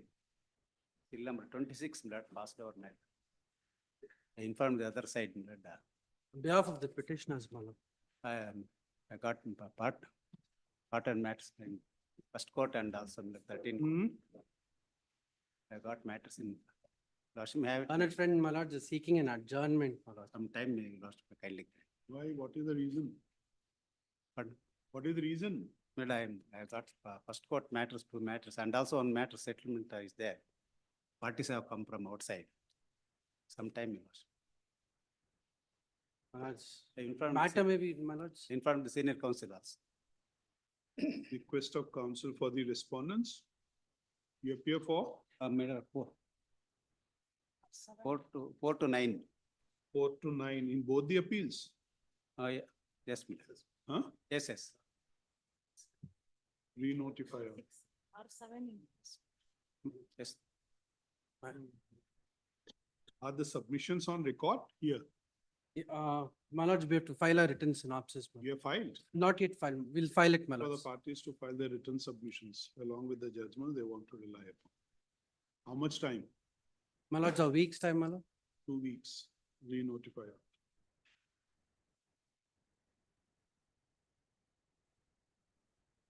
2210. Highly obliged, my lords. Obliged. See the same.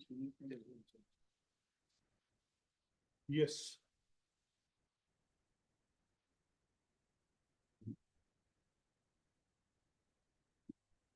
Come, Mr. Pramod. 16. Have you seen? Please. Now what is, Lords had referred to the table, my lords. One under the illustration and the other one under 2A, my lords. My lords, there will be more, it will be more beneficial in the case of 2A, my lords. But the illustration part 4A, when it is referred, bunching, if admissible, my lords.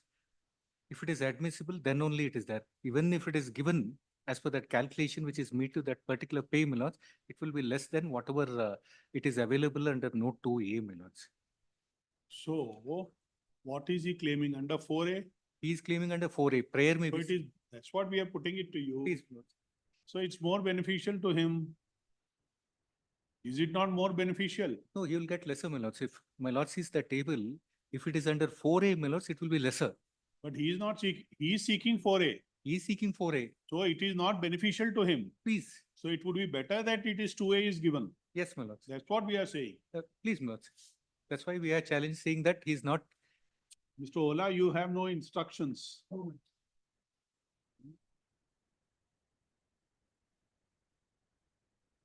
No more, my lords. Whatever it is there, even it is paid to the LRs, other benefits.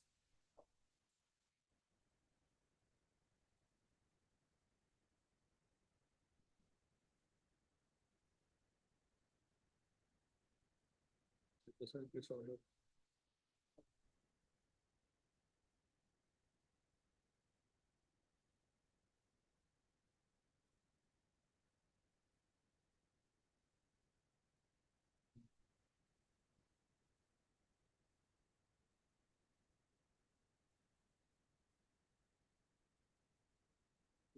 $16. We'll set aside this order. At least our understanding is, Mr. Surely you don't have the instructions. It appears what has been granted by the tribunal would not inure to his benefit. What is beneficial is what they are saying. That's our understanding, subject to very well. So we, in any case, the challenge in this petition is to an order dated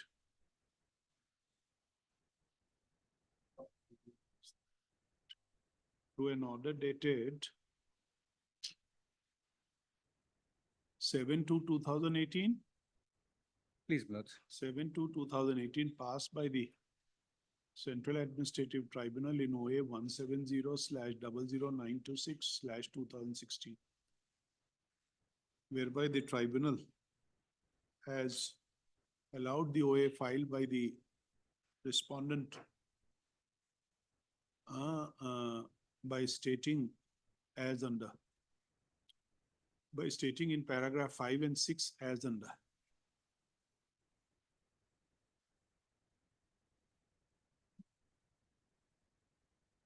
But tell us, why should we disturb this? Why don't we say question of law open? Lords, if You're Lords expired. directed, we have to comply with that order, my lords. We have to comply with this order of the tribunal.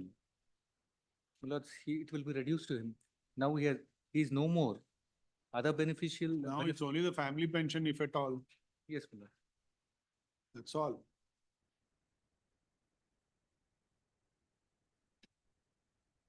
This S.C. Sharma has attained finality. My lords, there was some merger also, my lords.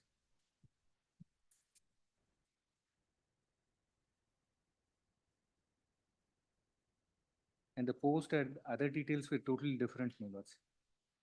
There was merger. Merger, my lords. Which page? Page 73, my lords, para 14. Page 73, para 14, my lords. Last 2 lines or 3 lines, my lord. Poem dated so and so, which is totally incorrect because this fitment table is applicable to normal replacement and not to the cases of merger or upgradation as is in the case of the applicant. Page 73, para 14. Whereby the tribunal has in para 5 and 6 stated as under. Full stop. In effect, the tribunal has granted the benefit of Rule 7, bracket 1 of the CCS, bracket RP, bracket close rules 2008. Which is equal to 3% of the pay band plus corresponding grade pay. The submission of Mr. Pramod Lana Counsel appearing for the petition. No, at the outset, we may state that during the course of hearing, we may state that the respondent has since expired. And in fact, an application filed by the petitioners to bring the LS on record notice was issued to them. And full stop. The notice has been served on the LS for the respondent, but there is no representation. Mr. A.R. Holla, learner counsel, who appeared for the deceased respondent before the tribunal, states that despite efforts, he has no instructions from the LS of the deceased respondent. Full stop. If that be so, we proceeded to hear the matter. Here, Mr. Pramod, learner counsel appearing for the petitioner, having heard the submission of Mr. Pramod, learner counsel for the Pramod is that the tribunal has erred in relying upon the judgment of the Jaipur bench in the case of S.C. Sharma was the Union of India in Connected Matters, OA 141 of 2012, decided on 28/2/2013. In this regard, he has drawn our attention to page 73 of the paper book. More specifically, para 14, which according to him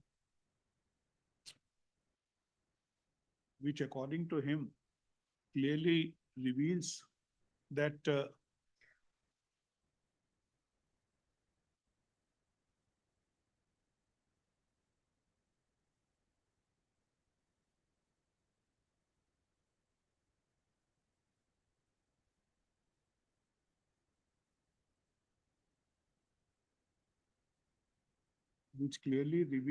OM dated 38/2008, where benefit of bunching has been provided, which was the claim of the deceased respondent before the tribunal and also granted by the tribunal, shall only be applicable to normal replacement and not the cases of merger or upgradation, as in the case of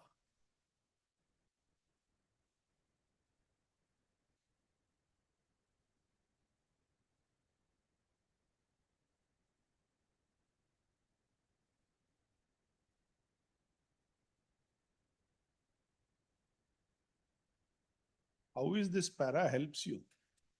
Lords, it's a case pertains to the merger, my lords, or upgradation, which happened over there. Here, my lords, in this present case, there is no merger anywhere. No, you read it para 14.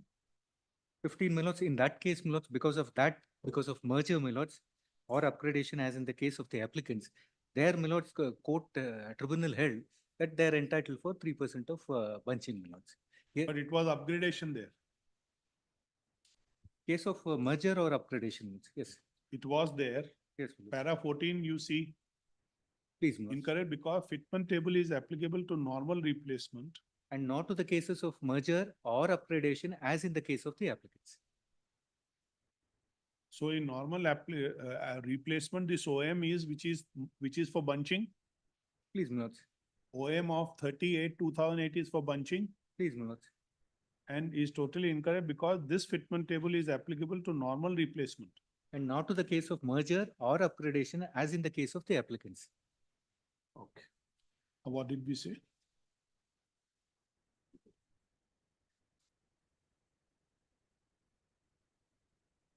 Which has been granted by the tribunal.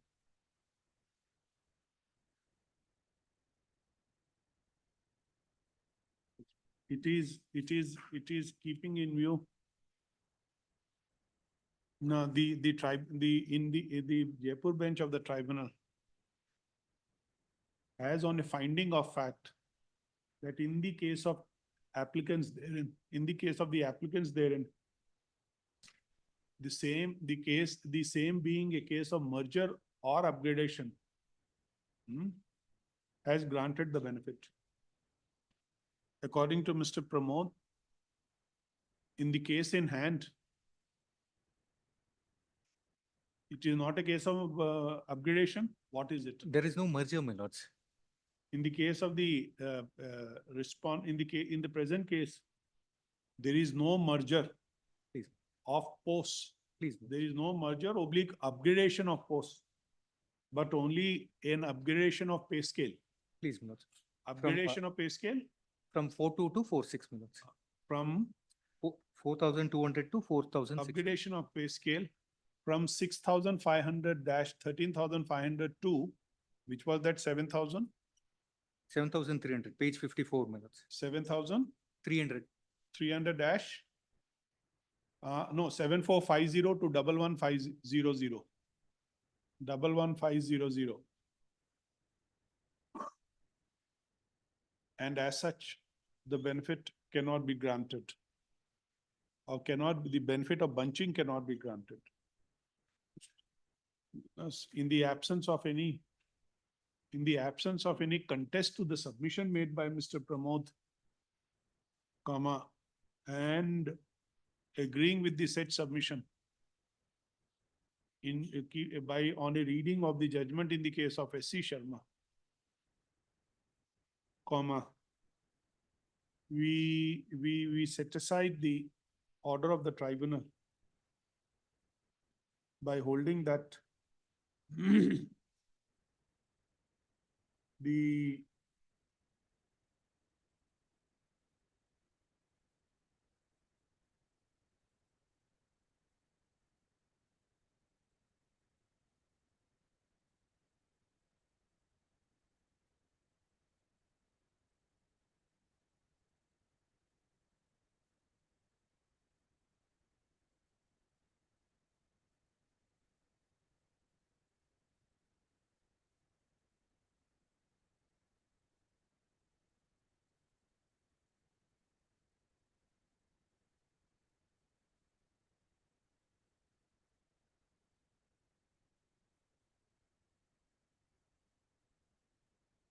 by holding that the benefit of bunching in terms of OM 38/2008 is not applicable in the facts of this case. So, first, accordingly, the impugned order dated so and so of the tribunal is set aside. That's one request. I may be permitted to carry out the amendment, my lords. Pardon? I may be permitted to carry out the amendment. Just say at the top.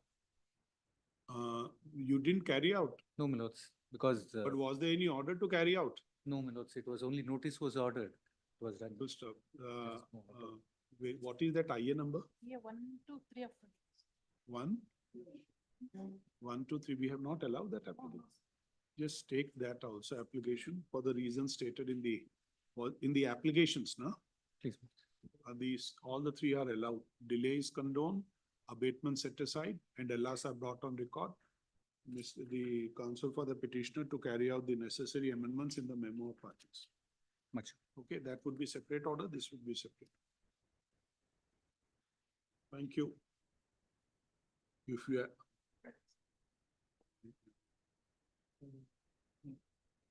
Instruction will file a review.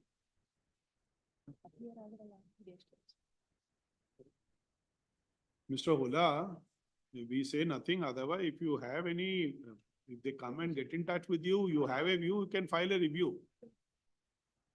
They approach me, I can think of it. Because that's prima facie agreeing what Mr. Pramod is saying. That's all. Okay. Thank you. But we are not saying anything on this order. Not on this. Yes. Next. 17.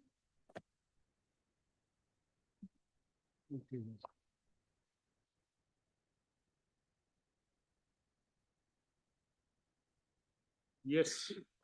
My lords, item 17, my lords, I appear for the petitioners. This matter, my lords, pertains to Lokayukta proceedings arising out of an auction sale of a sugar factory. My lords, in law, my lords, I have two submissions to make. One is, my lord, section 9 of the Lokayukta Act was not complied with. The principles of natural justice was not complied. A copy of the complaint was not given to me even before the report was made. Two, my lords, the bar under section 8(1)(b), my lords. These would be the two limited submissions. Is 8(1)(b)? My lords, 8(1)(b) says when there are any other parallel proceedings pending, when there is any other parallel remedy available in the way of an appeal, revision, or any other parallel proceedings, that remedy should be availed of rather than coming. My lords, in this case, what has happened, my lords, just to give a brief background, my lords, in 2015, under the Cooperative Societies Act, an award came to be passed by a consortium of 5 banks had lended certain monies to the sugar factory. The sugar factory defaulted. The consortium banks enforced this loan. An award came to be passed under section 70 of the Cooperative Societies Act. My lords, this award led to the auction of the sugar factory properties, the cooperative sugar factory's property, which, my lords, eventually, my lords, an auction happened on 27/1/2017. Thereafter, my lords, this very same auction has been challenged by the sugar factory in revisional proceedings under 108 of the Cooperative Societies Act. My lords, the very same sugar factory also filed a direct writ here challenging those proceedings or proceedings arising, which now, my lords, the same person who is representing respondent 6 and 7, who is the complainant, represented the sugar factory in those proceedings.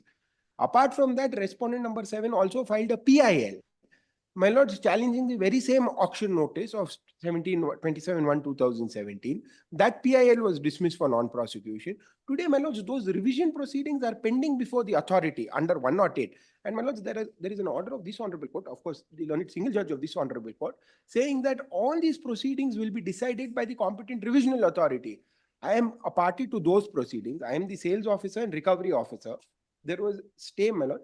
Today, I am again subjected to these Lokayukta proceedings without compliance of 8(1)(b) or section 9, my lords, where the complaint has to be given. My lords, if I may just show that one order of the learned single judge, the earlier order, my lords, that would probably put things in perspective. You say 8(1)(b)? Yes, my lords, of the Lokayukta. I'll just place 8(1)(b) and 9.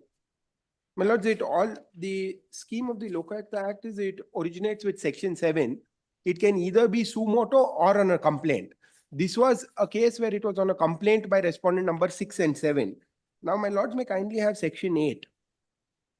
Except as hereinafter provided, the Lokayukta or Upayukta shall not conduct any investigation under this act in cases of a complaint involving grievance in respect of any action, if such action relates to any matter, I'm not concerned with 8(1)(a). B, if the complaint has or had any remedy by way of an appeal, revision, review, or other proceedings before any tribunal, court, officer, or other authority, and has not availed of the same.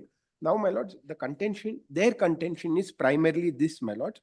In 8(1), my lords may have 8(1) again, except as hereinafter provided, the Lokayukta shall not conduct any investigation under this act in case of a complaint involving a grievance.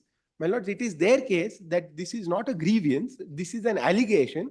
Therefore, the Lokayukta has jurisdiction. I'll place the judgments on that, my lords. In fact, the Kerala High Court has taken a contrary view. Our court has taken, my lords, there are views both ways, my lords, by our court.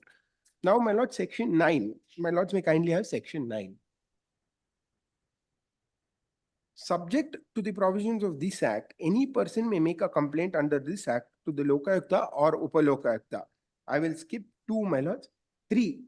Where the Lokayukta or Upalokayukta proposes, after making such preliminary inquiry as he deemed fit to conduct any investigation under this act, he shall forward a copy of the complaint, and in the case of an investigation initiated suo motu by him, the opinion recorded by him to initiate the investigation under subsection 1, as the case may be, to the public servant and the competent authority. B, shall forward to the public an opportunity to offer his comments on such comment. My lords, it is explicit that there should be principles of natural justice should be complied with. Of course, thereafter 3A came in by way of an amendment in 2020. We are really not concerned with this because these were actions of 2017, my lords. What is the amendment? My lords, what is this preliminary inquiry was also dealt with, my lords, in 3A. The preliminary inquiry contemplated by the Lokayukta or the Upalokayukta before ordering an investigation under subsection 3 shall be ordinarily be completed within a period of 90 days and for the reasons to be recorded in writing and further period from the date of receipt of the formal complaint. My lords, but I may not be able to take the benefit of this, my lords, because all these are prior to the amendment. So I will not be pressing on 3A, my lords, but 3 has not been complied with. 9(3) has not been complied with, my lords. In what manner 3 has not been My lords, no notice of the complaint given to me. I am not informed of the report. I only come to know when the FIR is registered. No, where is the requirement? My lords, in 3, my lords, 9(3), where the Lokayukta or Upalokayukta proposes, after making such as he deems fit to conduct an investigation under this act, he shall forward a copy of the complaint, and in the case of an investigation initiated suo motu by him, the opinion recorded by him to be initiated the investigation under subsection 1 or 2, as the case may be, of section 7 to the concerned public servant and the competent authority concerned.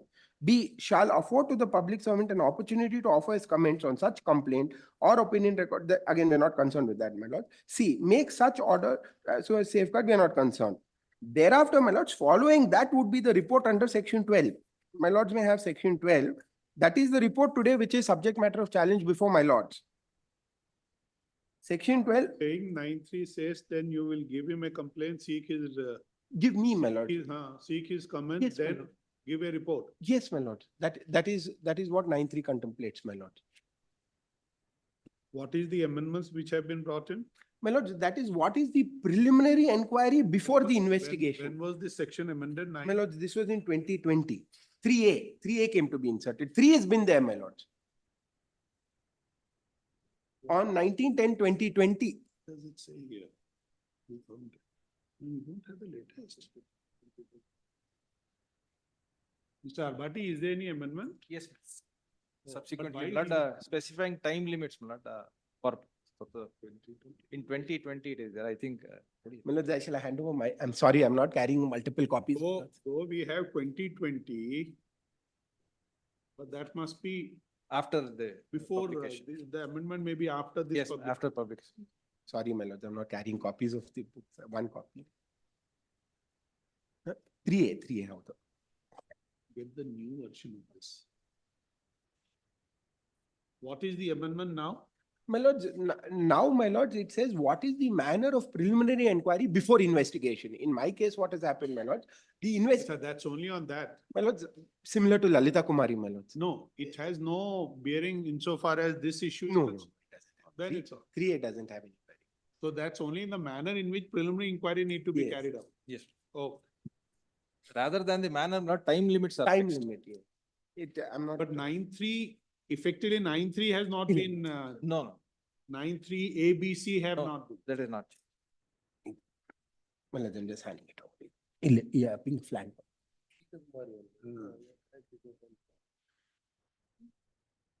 Okay. This is one submission. This is the first submission, my lord. Second submission is the bar under 108(2) bar, my lord. 8(1)B bar. 8(1)B bar. These are the two submissions. Because of the alternative. Yes, my lord. Okay. These are the two submissions in law, my lord. What are the judgments you are relying upon? My lords, today actually I had not carried, that's why I was seeking a short accommodation for tomorrow, my lords. You should be ready, you know. No, my lords, today there was a What is your take, Mr. genuine Bhatt? issue and there was. But what we have conducted is a preliminary inquiry only. We have not conducted any investigation. The report for a moment, if your lordship could take, it is not specific to the petitioners. It says not the auction. There is some large scale misdoings which are found prima facie because there is joint investigation by both the police wing of the Karnataka Lokayukta and the cooperative societies. So both of them give a report that there is a misdoing. So, my lord, the 136, my lord, page 136, typed copy of the 12-1 report. It is not specific to the It says petitioner. report under 12(1). My lord, it's 130 actually. 130 says report under 12(1). Just 1 minute, let him have his Very well, sorry. page. Conclusion, not page 136, because I do not have in the copy that has served to me, that 12(1) reports conclusion page is not there, but the typed copy conclusion page is there. Page 136. Paragraph. The last paragraph, my lord, conclusion, just above para 14, that is para 13. 1, 2, 3. Therefore, in exercise of the powers conferred under section 12(1), the following recommendation is made to the competent authority to take action in the larger interest of the society. 1. Recommendation is made to conduct an inquiry and investigation into the formation of Davangere, Zilla, Kabbu, Belagarara, Raitara, Sangha, and also the auction sale proceedings through COD. That is the Corps of Detectives. Number 2, my lords, recommendation is made to take disciplinary action against all the erring officials who are responsible for conducting auction sale. Number 3, recommendation is made to take action to cancel the auction sale proceedings. These are the only 3 recommendations. My lord, in my respectful submission, innocuous at that stage. Thereafter, my lord, the petitioners and the other officials, my lord, my learned friend for the government would submit, my lord, and the registrar of cooperative society, they have thereafter issued show cause notices. Oh, they have issued. For the purpose of implementing these recommendations. My lord, what are the recommendations? One is to inquire in investigation in formation of that society itself. Then second recommendation to take and conduct disciplinary proceedings. Not everything is preceded by a show cause notice after this stage. Not here, immediately in this 12(1) report, there is no civil consequence that the petitioners directly face. They would, my lord, if the competent authority under the Lokayukta Act, the respective competent authorities would take action, my lord, pursuant to this recommendation.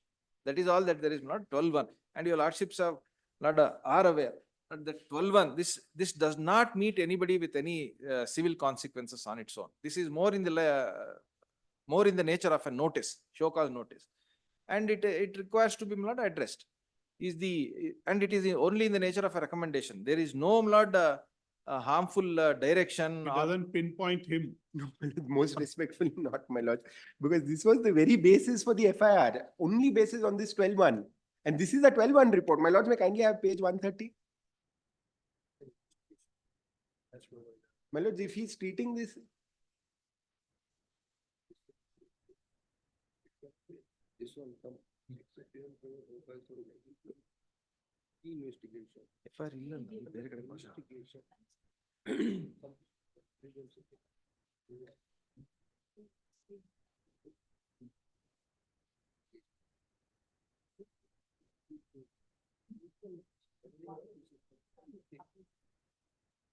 Yes.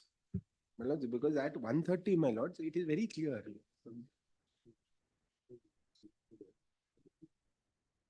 You have any judgments? Yes, my lords. In fact, Do you have any judgment, Mr. Harbati? Lord, judgments which my learned friend, Same, my same lord. judgments will also, that is T.N. Ravi Prakash, and Lord, one more Here, judgment. you have a copy? No, right now, Lord, I don't. Fayaz Ahmad Sheikh. Fayaz Ahmad, my lord.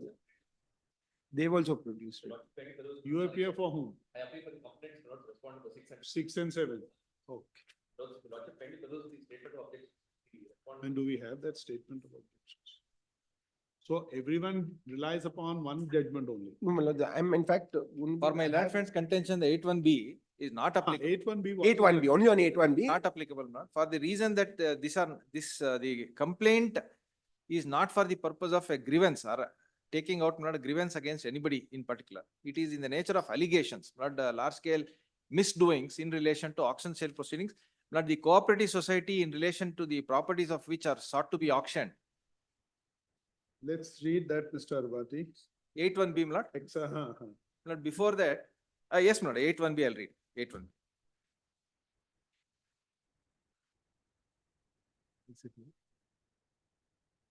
But section 8 starts with a negative, matters not subject to investigation. That's right. That's the caption of section 8. Except as hereinafter provided, Lokayukta or Lokayukta shall not conduct any investigation under this act in the case of a complaint involving a grievance in respect of any action, if such action relates to any matter specified in the second schedule, which my learned friend is not contending. B, if the complainant has or had any remedy by way of appeal, revision, review or other proceedings before any tribunal, court, officer or other authority and has not availed of the same. But on two grounds, that this would not be applicable, 8(1)(b), because 8(1)(b) applies to not only in a case where the complaint is about a grievance. But grievance is defined, allegation is defined, what is maladministration, that is defined. Well, I'll take my lords, before taking my lords to those definitions of the word grievance and allegation. But what further requirement is of 8(1)(b), that the complainant must have had a parallel or alternate remedy, my lord, though the word alternate is not used here, but that's what is sought to be canvassed as a common parlance term. So, what is alternate remedy, my lord? For example, in a case of a khata transfer, or for example, in a case of an illegal construction, the neighbor comes and tells the assistant executive engineer, look at this, my neighbor is constructing, Lord, and so please take action in accordance with law. He is the only person aggrieved by that, the illegal construction. So he goes and complains, that is a grievance. But for that purpose, he will have a grievance elsewhere. He has an alternate remedy, not before the commissioner, not by filing up an appeal or not challenging the sanctioned construction plan itself. Not those remedies are available, civil suit remedies available. Not here in this case, it's a public spirited person who has given the complaint. He says, look, there are some large scale misdoings in this, so in relation to this auction proceeding. So that is not in the nature of a grievance. And that is one ground. Second ground, he does not have an alternate remedy in relation to the misdoings of a public servant. But he is no connected with the. Yes, Lord. To the extent, Lord, he is not a competitor to either to the auction proceedings or in relation to the public servants. So, Lord, he does not have an alternate remedy. What he is complaining of is. Who are the complainants? We'll ask him. Yes. We are the members of the sugar factory. Those sought to be auctioned by the petitioners here.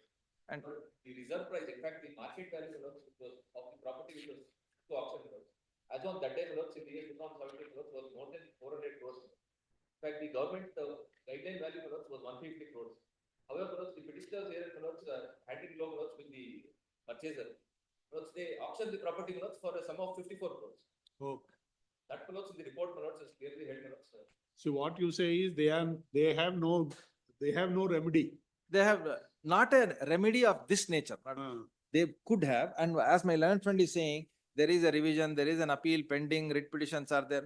That could be seen as not the alternate remedies. If my lords were to disagree with my submission that there is an alternate remedy, again, I'll read for my own benefit, section 8(1)(b). It says if there is an alternate remedy and if you have not availed it. It says, I'll read 8(1) again, once again. Except now let's test it from this. Let's assume for a moment they have some remedy. Yes. Or they don't have a remedy, but still they try to avail it. Yes. Again, what would be that remedy? That's what, challenging of those action proceedings, auction proceedings before the Honorable Court by way of writ petition, or not a remedy before the Joint Register of Cooperative Societies under section 70 of the Cooperative But Registration. will they, locus would not be challenged? But it could be, challenge could be there, Lord. Because he is not an auction bidder himself, Not connected with that. nor connected. So to that extent, Lord, it would not be, but But still, he- Lord, I would go one step ahead and say, Lord, and submit, Lord, that Effect of action, my lord, the malaparities which was committed, the action will be subsequent event, my lord, if we are questioning or not. The action, the very conduct which was done by them was the question. Yes. My lords, in my respect. So, Lord, from that perspective, if your lordships would come back to section 2 to understand what grievance is and to understand what allegation means. 2(8), my lord, is the 2(8), 2 subsection 8 is the term grievance defined. May I read, my lord? Grievance means, grievance means a claim by a person that he sustained injustice. Grievance means a claim by a person that he sustained injustice or undue hardship in consequence of maladministration. So, Lord, if I were to say my neighbor is constructing, Lord, without following the sanction plan and my easementary rights or, Lord, other rights are being affected, Lord, that is personal in nature. So, a grievance means by claim by a person that he has sustained injury in relation to the maladministration. Maladministration, that is the inaction of the officials of the corporation who have not taken action. So that is not in the nature of, just an example that I submitted. Now, my lord, allegation, subsection 2. Allegation in relation to a public servant means any affirmation that such public servant has abused his position as such public servant, or to obtain any gain or favor to himself or to any other person, or to cause undue harm or hardship to any other person, was actuated in the discharge of his functions as such public servant by Grievance is personal to that person. personal to that person. Not allegation Allegation is is very wide. something pointing out to the other person. Allegation is very wide. Yes, ma'am. Yes, ma'am. Your lordship perfectly under. Allegation is much wider, right? It includes not corrupt action also. You see, the definition means any affirmation. Yes, ma'am. Any affirmation that such public servant is involved in ABC. Yes. Affirmation is with certainty, at least certainty. Yes, yes. Those allegations will be investigated. Yes, no.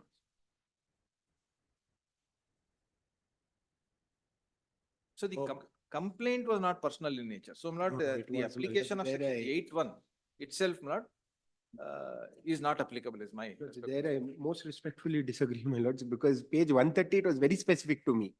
Page 31. Very specific to me. Provisions because have been. Just 1 minute, let him be here. 31 minutes, next year R6 minutes, part of my statement of objection.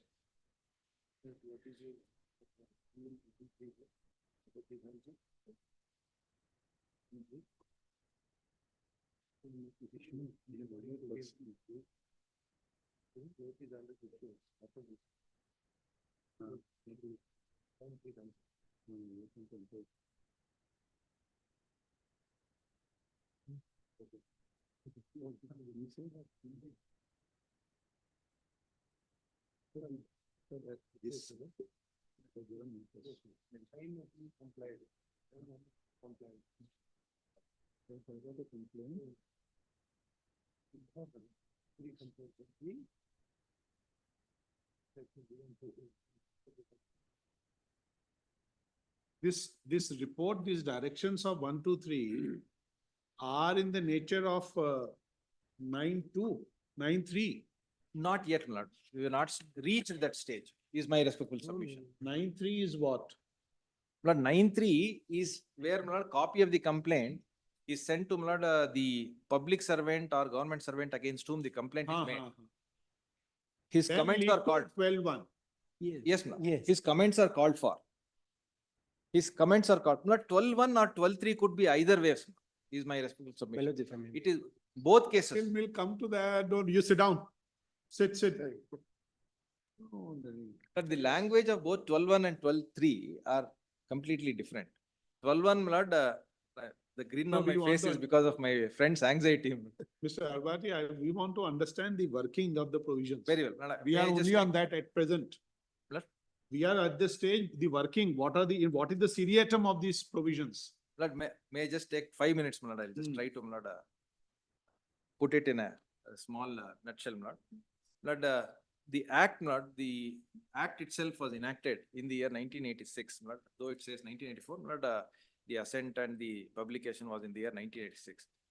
Lord, an administrative reforms commission, my lord, was formed, my lord, for the purpose of recommending the setting up of, my lord, an ombudsman, so to say. So the Administrative Reforms Commission would say, my lord, a person of a stature of a judge of the Supreme Court or the High Court, my lord, will have to head a particular institution, my lord, which will, I'll read the objections. The Administrative Reforms Commission had recommended setting up of the institution Lokayukta for the purpose of improving standards of public administration by looking into complaints against administrative actions, including cases of corruption, favoritism, and official discipline in administrative machinery. So essentially, my lord, it's not just the curbing of corruption, but also, my lord, the curbing of maladministration. Maladministration which eats into the administrative machinery and causes. So there are other aspects also. So for this purpose, my lord, the Lokayukta Act was enacted. Lord, the scheme of the act is, my lord, section 3 onwards, 3 to 6. Lord, the appointment of the Honorable Lokayukta or the Honorable Lokayukta. Lord, your lordships are aware. Lord, section 3 would say how they are appointed. About 6 constitutional functionaries, my lord, will consent. Thereafter, my lord, the qualification to become the Honorable Lokayukta, my lord, is retired judge of the Honorable Supreme Court or the Chief Justice of any of the Honorable High Courts, or, my lord, at least 10 years of being as serving as a judge of any of the High Courts. My lord, that is the, then, my lord, to be considered for appointment as an Lokayukta, 5 years, my lord, as a judge of any High Court, my lord, is the minimum requirement. So these high, my lord, functionaries are again chosen and appointed by 6. That is not the apart from the Chief Minister who puts the final seal of approval, not the Speaker of the House, not the Governor, not the Chief Justice of this Honorable Court, not and the opposition leader, not all these high functional constitutional functionaries, not appoint the Lokayukta and Uplok. Thereafter, not section 7 of the Act deals with, not the jurisdiction of the Lokayukta. But 7.1 would say the Chief Minister, not the highest administrative bureaucrats, not the jurisdiction of the Honorable Lokayukta under 7.1 would be in relation to Chief Minister, ministers, and of the state. The Uplokayukta, other than what is the officers and the public servants mentioned in 7.1 are all falling under the jurisdiction of Honorable Uplokayukta. So generally, Group B, Group C, Group D officers under the jurisdiction of the Lokayukta. Then 7.1 would say that the jurisdiction of the Honorable Lokayukta would be by virtue in relation to any complaints, in relation to any grievance, in relation to any allegation is by virtue of a complaint. If somebody files a complaint, he would get a jurisdiction. Or if suo motu, he understands suo motu, that there is some allegation or there's some grievance related action which has taken place, he gets the jurisdiction. Similarly, for Uplokayukta also, complaint based on a complaint or suo motu. Then there is one subsection 2A to section 7, which provides that the government can refer any matter to the Lokayukta or the Uplokayukta to conduct any investigation in relation to the reference point. For example, your lordship would remember there was a mining scam in the state of Karnataka. So for that mining scam, the state government had referred the matter under section 7.2A for the purpose of investigation by the Lokayukta. The Lokayukta would give a report, and the fallout of that is for all of us to see. So that is 7.1, 7.2, 7.2A. Thereafter, section 8. So if a person gives a complaint against the chief minister, that complaint would through after the registry looks at the complaint, then it comes before the Honorable Lokayukta for the action that he would decide to choose to do in furtherance of the act. But for other officers, I'll just quickly read out the list under section 7.1 and 7.2. 7.1, the chief minister, member of state legislature, chairman and vice chairman, or member of an authority, board or a committee, statutory, non-statutory bodies. All these are under the Honorable Lokayukta. Any other officer other than those are the section 8 and 9 deal with what matters can be investigated, what matters cannot be investigated. And essentially what section 8 would say, 8.1 and 8.2 would say, is that in relation to a grievance, if there is a parallel alternate remedy, then you do not come here directly. It does not completely bar, my lords, 8.1b. It does not completely bar. It says if there is an alternate remedy, you go there and then come here. It says, and has not availed of the same alternate remedy or other authority and has not availed of the same. If you avail of it and then you don't find for whatever reason, it has to be. See, remedy should be available in law. In availability, yes. Like what the example you have given about illegal construction. Yes. So the neighbor will have an issue. And he has this. But as a neighbor, as a person who is aggrieved, he can invoke the appeal provision. Yes. Under that local act. Yes. Under the Karnataka Municipal Corporation, if it is Bangalore. If yes. it is. Yes. So that in that eventuality, what you are talking of? Yes, ma'am. That is remedy grievance. means that remedy which is available in law. Yes, ma'am. And he has to seek that. And after he avails that remedy, my lord, he is not barred. Just see the wordings. Yes. If the complainant has or had any remedy by way of appeal, revision, review, or other proceeding before any tribunal, court officer, or other authority, and has not availed the same. So this is something, a statutory remedy available. Yes. Okay. So, that he would avail before approaching the. And 9 is only. 9, as the caption would suggest, provisions relating to complaints and investigation. Subsection 1, subsection 2, and subsection 3 deal with deals with subsection 1, subsection 2, and subsection 3 deal with filing of complaints, how complaint has to be treated, and what happens of a complaint. 1, 2, and 3.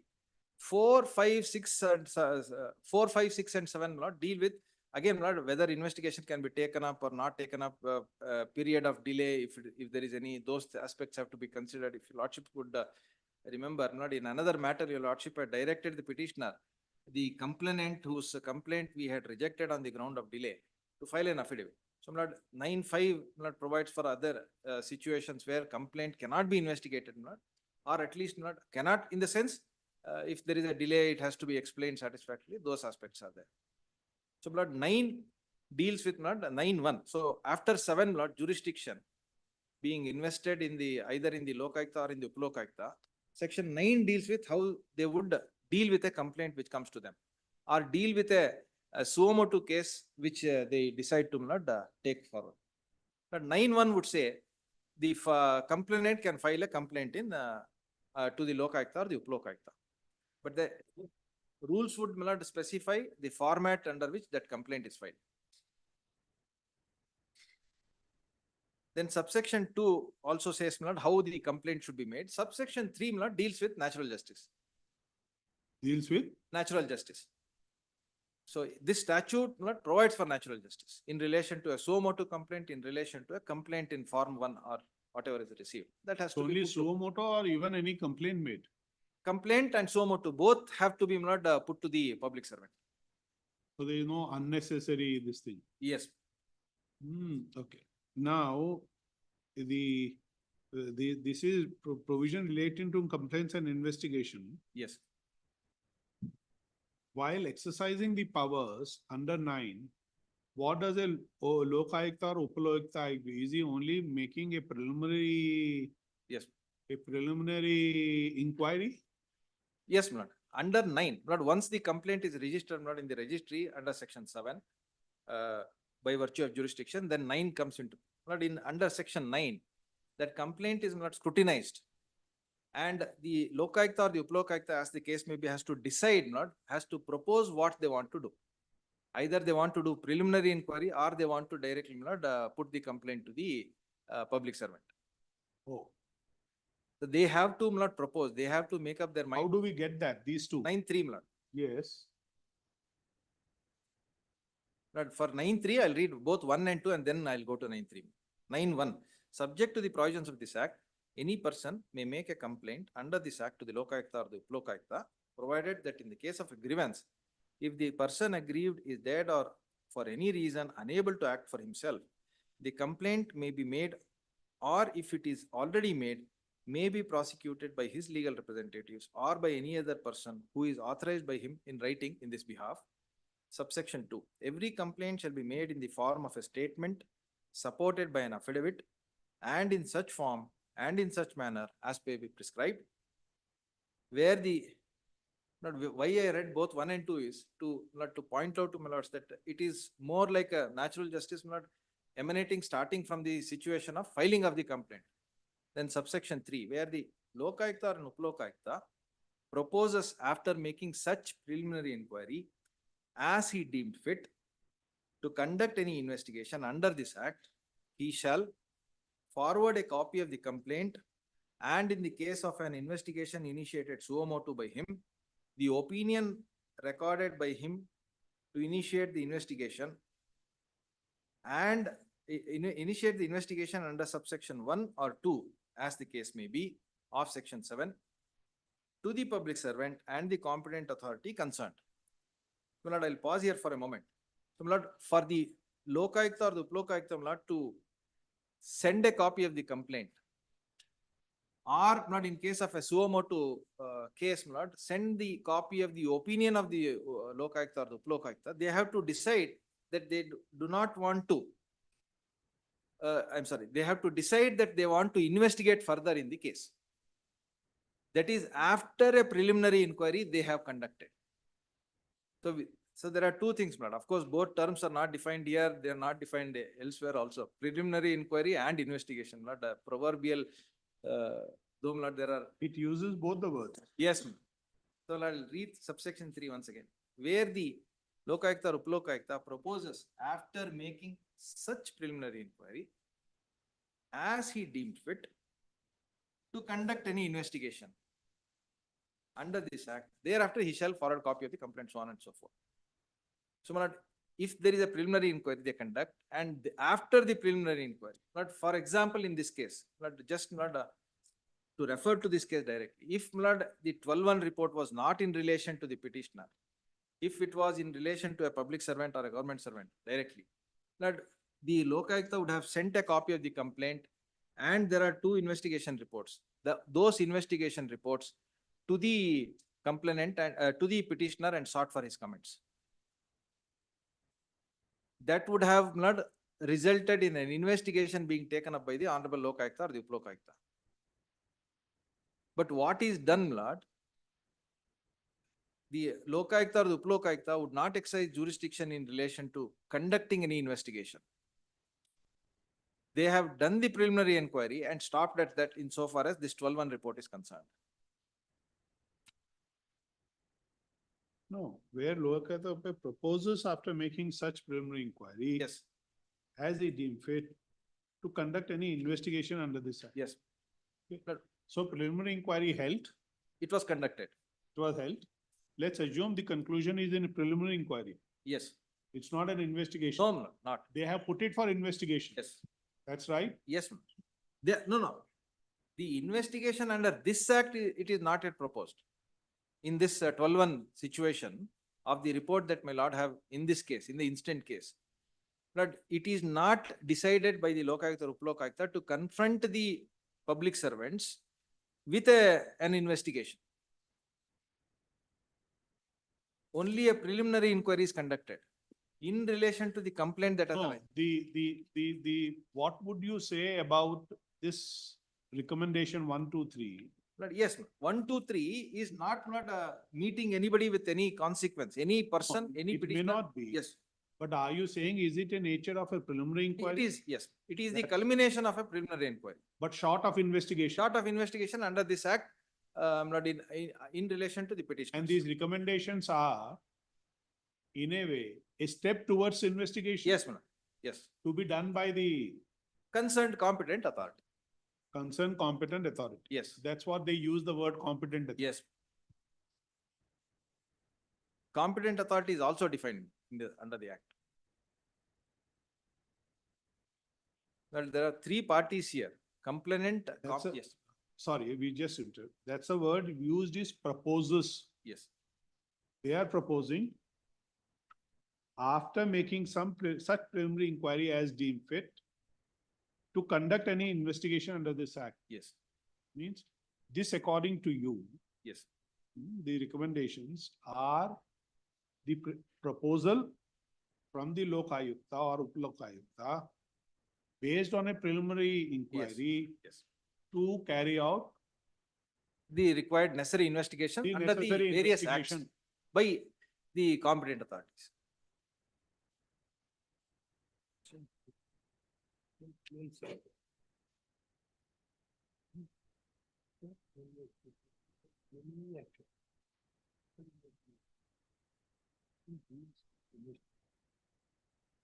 Any action, it amounts to action. Any action.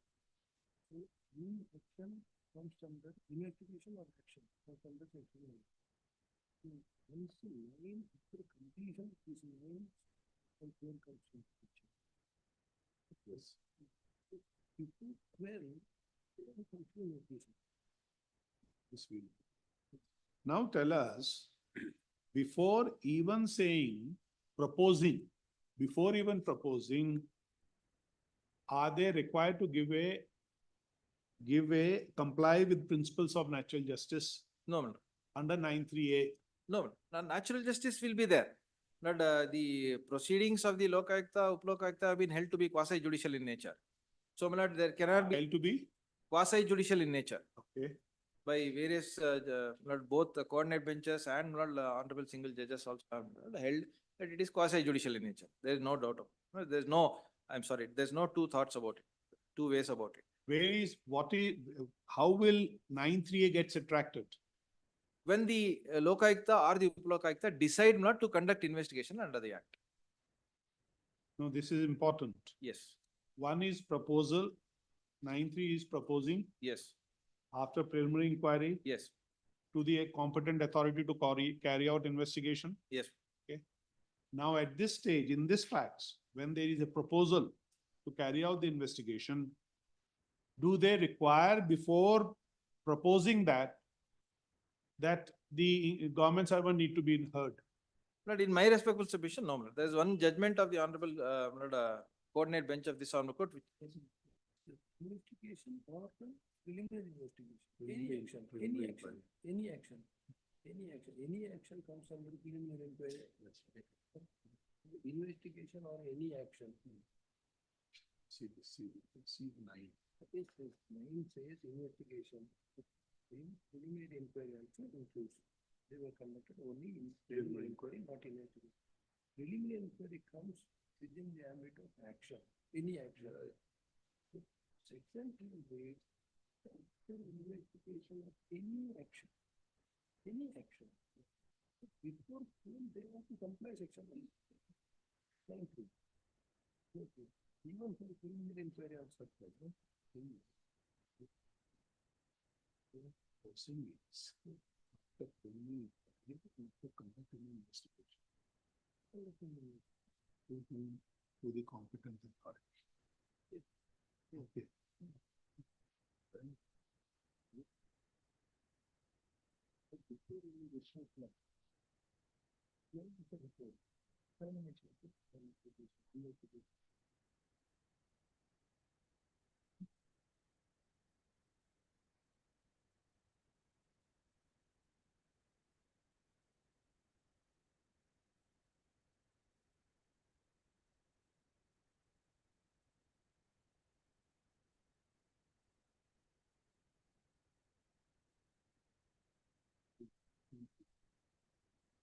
Now, just tell us as a matter of procedure. Let's assume this is the proposal. This is a proposal only? Yes, yes. The matter is investigated by the competent authority or looked into by the competent authority. Then what follows? But it is left to them thereafter.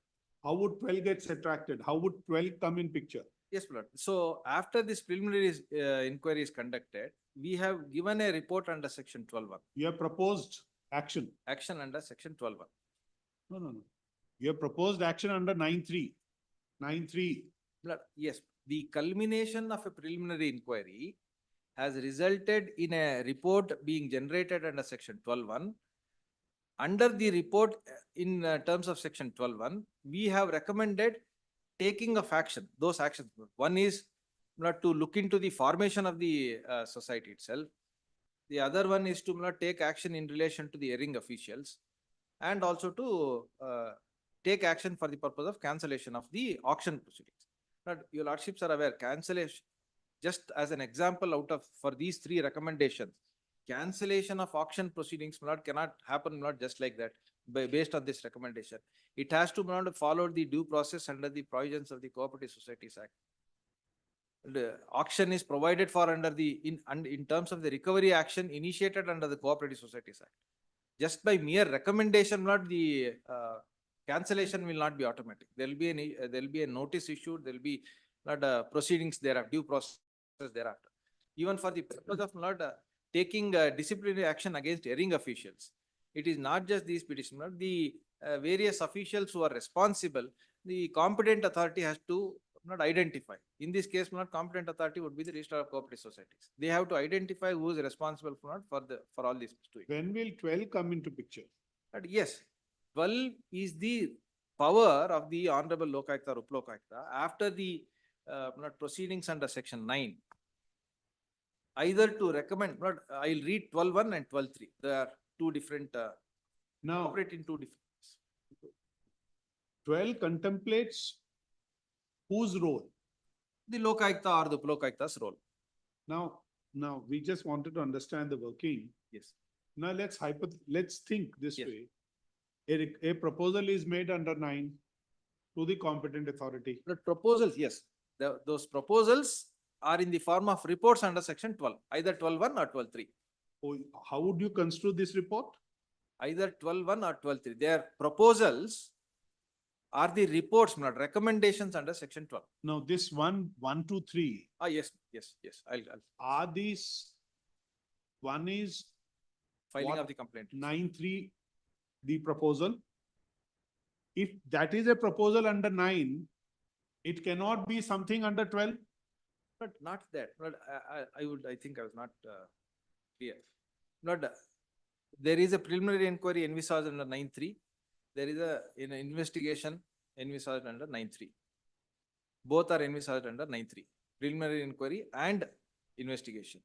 If the Lokayukta proposes to investigate under section 9(3), he will put the complaint, he will put the public servant on notice.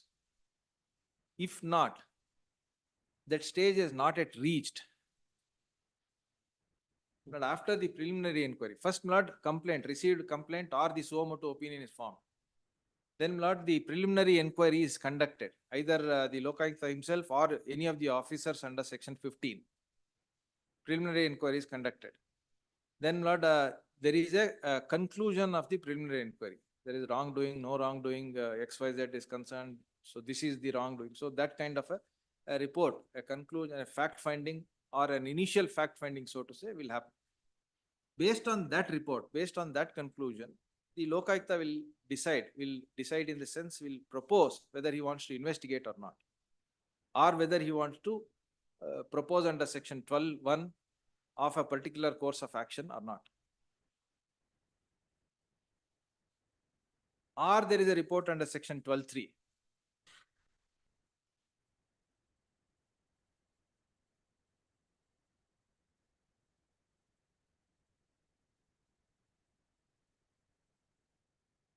That proposal, probably if that is what is obstructing my lord's consideration of my submission, not that proposal will have to be in the form of not a note in the file.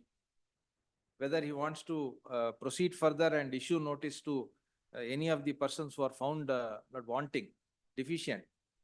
But it will that opinion will be there in the file notings. The decision of the Lokayukta either to proceed further by issuing notice under 9(3)A or to not pause at that stage. Because not and under 9(3), after a preliminary inquiry, after scrutiny of the complaint, he may even decide to close the complaint on the ground that there is no case made out, or on the ground that there is no grievance or no allegation, on the ground that there is no maladministration. He may decide to close. Said that window of preliminary inquiry is provided to decide whether to proceed further or not. If he decides to proceed further to conduct the investigation under the Act, then not 9(3)A. No, but once this proposal has been put on the competent authority. Yes. Under 9(3). Yes. How will he take action under 12? Because he is now. Will not take action under 12. Huh? He will, the competent authority will not take action under 12. No, but who would take action under 12?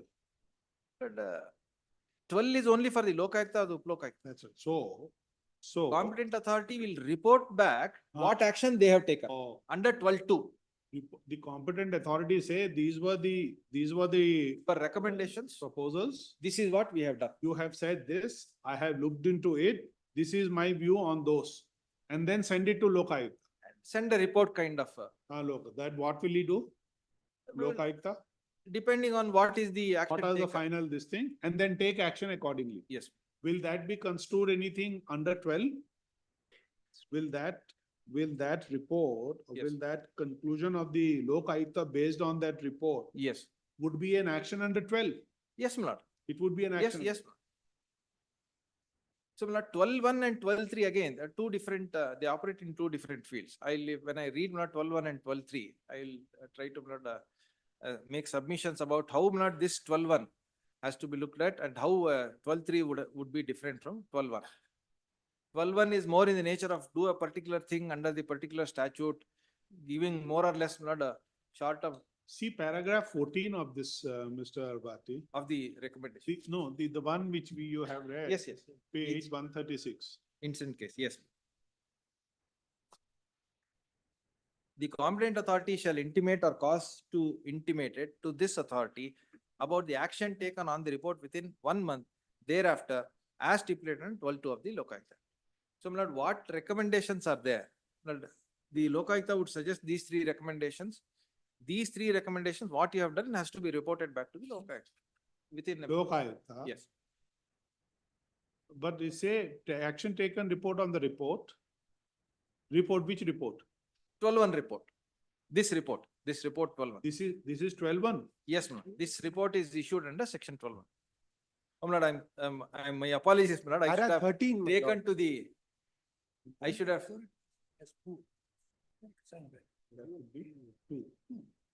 I should have started with the first page of this annexure. It reads, my lord, the caption is report under section 12(1) of the Karnataka. I'm sorry.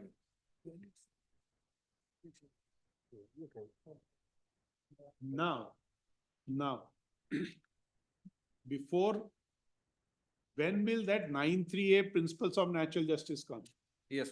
So, my lord, if the Lokayukta proposes to not conduct investigation under the provisions of the Act, my lord, to see After the report from the competent authority? No, not necessary, my lord. There could be 2 different reports.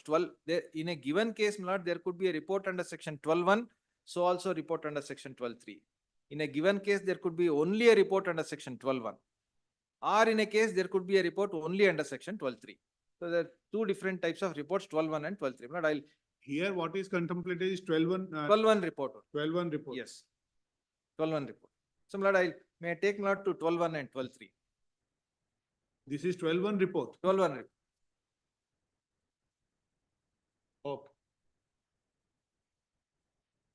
So this is 12(1) report, send it, they will send a report, then he will take further. If required. If required. Because, my lord, in relation to these 3 recommendations, there nothing further may be required from the Lokayukta. But if action is taken to, my lord, to cancel the auction sale proceedings, and it is done, that public interest would be. So we want to know when will this principles of natural justice need to be followed. Yes, so principles, not these recommendations, your lordship will see, are not in the nature of not pinpointing any particular person as such. But if that is the case, if the complaint is in relation to any particular official, any particular public servant, and if the Lokayukta proposes to initiate action in relation to that complaint against that public servant, then Lord 93A has to be complied. So this is only a general, Yes, yes. observation or a proposal. Yes. Without pinpointing anything. Yes. Against A, B, C. Yes. So hence, the requirement is not as against a preliminary inquiry, or a report under 12.1, before a 12.1 report is generated against X person, that person need to be saying, look Need to be here, heard. this has come to you.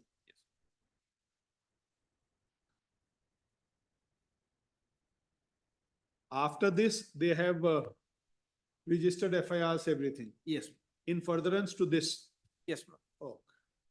These could be not looked at as preliminary findings, which has also found basis for them to not apply their mind to come to a conclusion that they have to give a complaint to the jurisdictional police, or not for the Registrar of Cooperative Societies to issue show cause notices to the officers concerned. Not articles of charge are not issued. Show cause notice is issued, calling for response. So, Lord, that notice which is contemplated under 93A, which even the Lokayukta could have issued and conducted 12.3 and issued a 12.3 report, but that has been done by the respective competent authorities. Okay.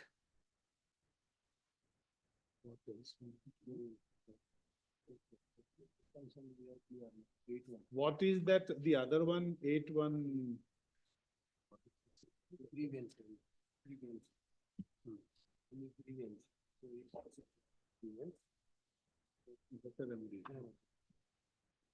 Okay. Yes, now what is the judgment? Which is the judgment you are relying? What is the name of the judgment? It is Fayaz Ahmad Sheikh versus State of Karnataka. The reported results in ILR 2018 Karnataka. What is the provision on which it is being interpreted? Under the Lokayukta Act, the provision of section 8 and 5 is interpreted by this honorable court. Page 31 it's R6. Yes, sure. Which is the judgment you are relying upon? My lords, two judgments, my lords. In fact, one again, that is 2018 SEC Online Karnataka 1015, which my learned friend is citing. Then, my lords, there is a judgment of the Bombay High Court, 1984 SEC Online, Bombay 242. And on natural justice, my lords, I'm not. There is another judgment you are relying upon. Page 31 connects R6. This ILR 2018 Karnataka. Yes. Yes, that now, let's see this. At page 38, the contention raised in this case also was similar to the one raised by the petitioner. The lordship kindly the para 7 middle of the para. The petitioner placing reliance on section 8 of Lokayukta Act contends that the second respondent has no jurisdiction to entertain the complaint, as the complainant has the remedy under Karnataka minor mineral concession rules. According to the petitioner under section 8 of Lokayukta Act, the Lokayukta or an Upalokayukta shall not conduct any investigation in the case of a complaint involving a grievance in respect of any action contemplated therein. And in the present case, the complainant had a remedy under Rule 6.3 of the KMMC rules. And as per section 8.1b of the Lokayukta Act, if the complainant has or had any remedy by way of an appeal, revision, review, or other proceedings before any tribunal, etc., and until and unless the said remedy is avoided, such complaint could not have been entertained. 8, 9, 10 section, para 10, section 8 is referred to. Next page. According to the petitioner, the complainant had a grievance and therefore under section 8 of the Lokayukta Act, the second respondent could not have proceeded in respect of the complaint involving such grievance, since under Rule 6.3 of KMFC rules, it is the competent authority alone which is empowered to take action by following the procedure contemplated therein, and it is the Director of Mines and Geology who is the competent authority empowered to take action. But the rules for minor and mines and minerals is extracted. But next page, page 41, after the rule, to fall under the category of the word grievance, it is relevant to consider the definition of grievance as provided under section 2(8) of the Lokayukta Act. Under the said provision, grievance is defined as a claim by a person that he sustained injustice or undue hardship in consequence of maladministration. By looking into the complaint produced at Annexure R, the complaint had made certain allegations with respect to extraction of stone blocks illegally without following the rules, and also with regard to the illegal mining, encroaching the land which was not permitted for mining, etc. During the inquiry, it was found that the petitioner hearing was a geologist in the Mining and Geology Department, had failed in his duty to inspect the mining area, and he has failed to prevent such illegal activity as it was duty of the concerned geologist to take actions about such encroachment, etc. Your section 2 definition of allegation respected. Next page notes para 14. In the above background, in the instant facts, the nature of averments made in the complaint does not fall within the definition of grievance, but goes to show that the same are in the nature of allegations as defined under section 2(2) of the Lokayukta Act. If that be so, the contents of section 8 of the Lokayukta Act will not come into the aid of the petitioner to hold that the second respondent had no jurisdiction to conduct an investigation. Insofar as the petitioner is concerned, it cannot be said that the competent authority alone was empowered to take action by following procedure as contemplated in Rule 6 of the rules. In the decision relied upon by the petitioner in the case of so it is a case wherein a report was made under section 12C of the Lokayukta Act, where a recommendation was made to the competent authority to address the grievance of the complaint. In the said case, the complaint had applied for grant of mining lease, which came to be rejected, as the said applied area overlapped with area already granted in favor of the petitioner there. There were several rounds of litigation. After availing of all the remedy, the complaint therein approached the Lokayukta by filing a complaint contending that there was an illegal mining in the area. The Lokayukta passed an order under section 12(3) of the Lokayukta Act, holding that the directors of Mines and Geology, Department of Mines and Geology in Karnataka, failed to maintain absolute devotion to duty and thereby committed misconduct under section 3(1)(2) of the 1966 rules, etc. This court, on considering the fact of the said case and emphasizing on section 8(1)(b) of the Lokayukta Act, held that the complaint therein, after having exhausted its remedy under KMFC rules, and also before this court, could not have agitated the same right under the guise of lodging a complaint to the authorities, and therefore the Lokayukta could not have embarked upon an inquiry to find out the legality or otherwise of the lease in favor of the petitioner therein. Hence, it was concluded that once the complaint had remedy by way of review revision and lost the battle, Lokayukta should not have conducted any investigation under the Act in respect of the so-called grievance of the complaint. In the present case, the complaint being in the nature of allegation, it cannot be said that there was no jurisdiction vested on the second respondent to conduct an investigation inquiry. The facts of the case cited supra are entirely different from the case on it. Para 16 another judgment is referred to. Para 17 maybe. No doubt under section 9(5) of the Lokayukta Act, the Lokayukta or the Upalokayukta has a discretion to refuse to investigate or cease to investigate any complaint involving a grievance or an allegation. Section 9(5) of the Lokayukta Act reads as under. 9(5) whether to refuse or to investigate case is reiterated. 18 as section 9(5) of the Lokayukta Act deals with the discretionary powers. In the instant case, considering the averments in the complaint, respond number 1 and 2 proceeded to conduct inquiry, which action cannot be said to be illegal or without jurisdiction. The scope of inquiry is to ascertain the truth or falsehood of the allegations made in the complaint. In the case of para 19 considering the similar question, this court has upheld the complaint amounts to an allegation as defined in section 2(2) of the Lokayukta Act, and subsection 1 of section 8 of the Act will have no application in respect of any complaint involving an allegation. Para 20 in the case of this court, while examining the report of Lokayukta communicated under section 12(3) of the Lokayukta Act, recommending to hold disciplinary inquiry in respect of the misconduct alleged against the petitioner government servant, and the further report under the rules 14(a)(2)(a) of the 1957 rules to hold an inquiry, held that the report cannot be said to be without jurisdiction, and that itself does not affect any legal right of the petitioner, and concluded that it is not proper for the petitioner to place the inquiry ordered by the state government in respect of the misconduct alleged against him. In the light of discussion made, we find no ground warranting interference as to exercise the jurisdiction of this court on Article 2.6 of the Constitution.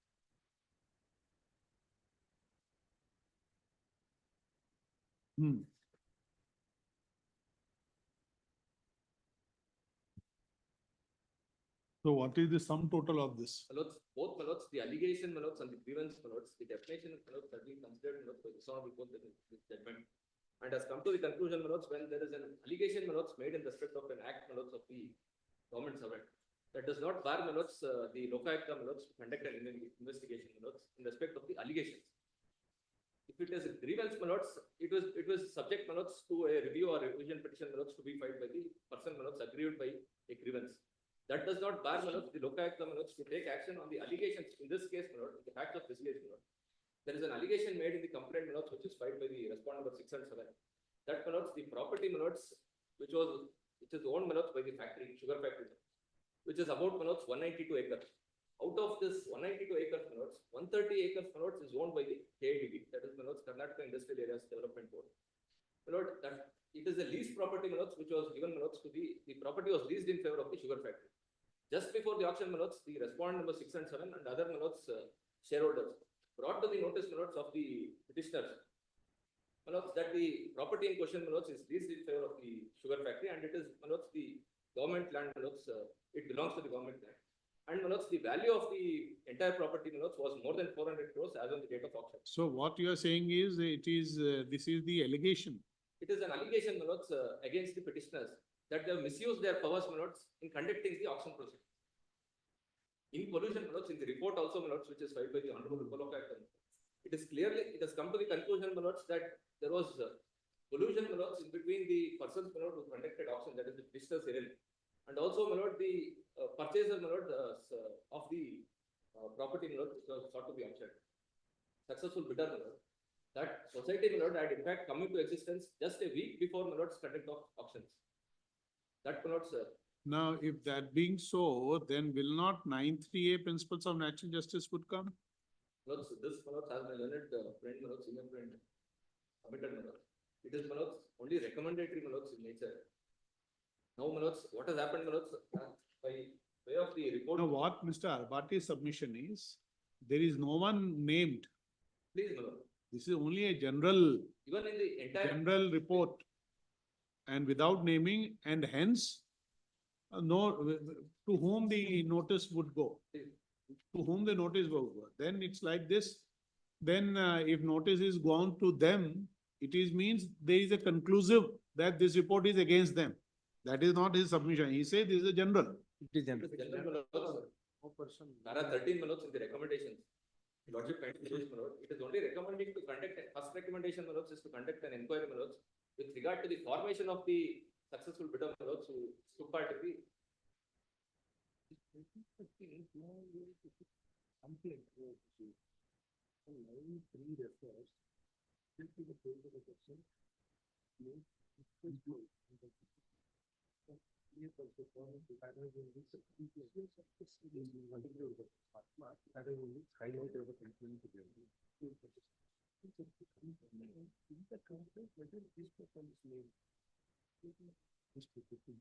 You have copies of that, no?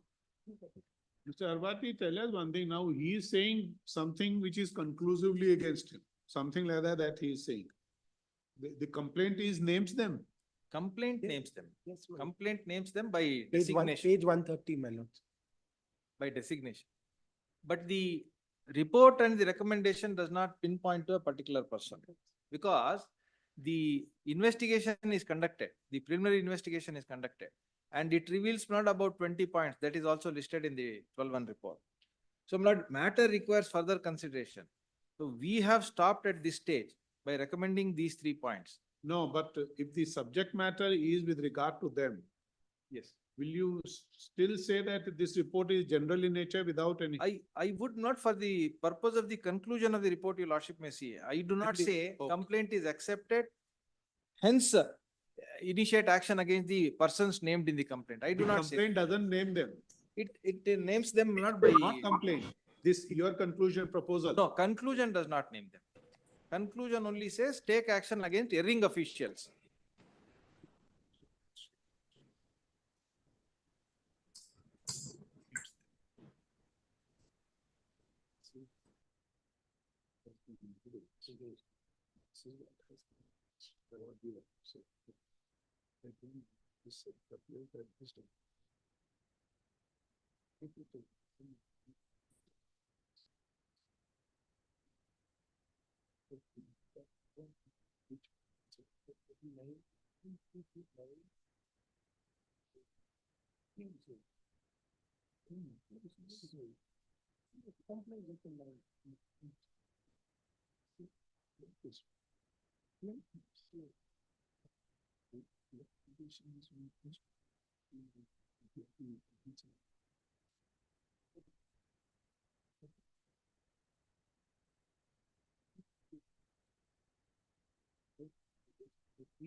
Let's read.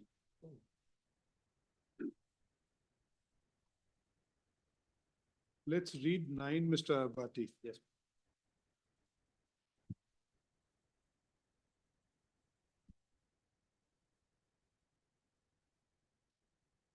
May I read now?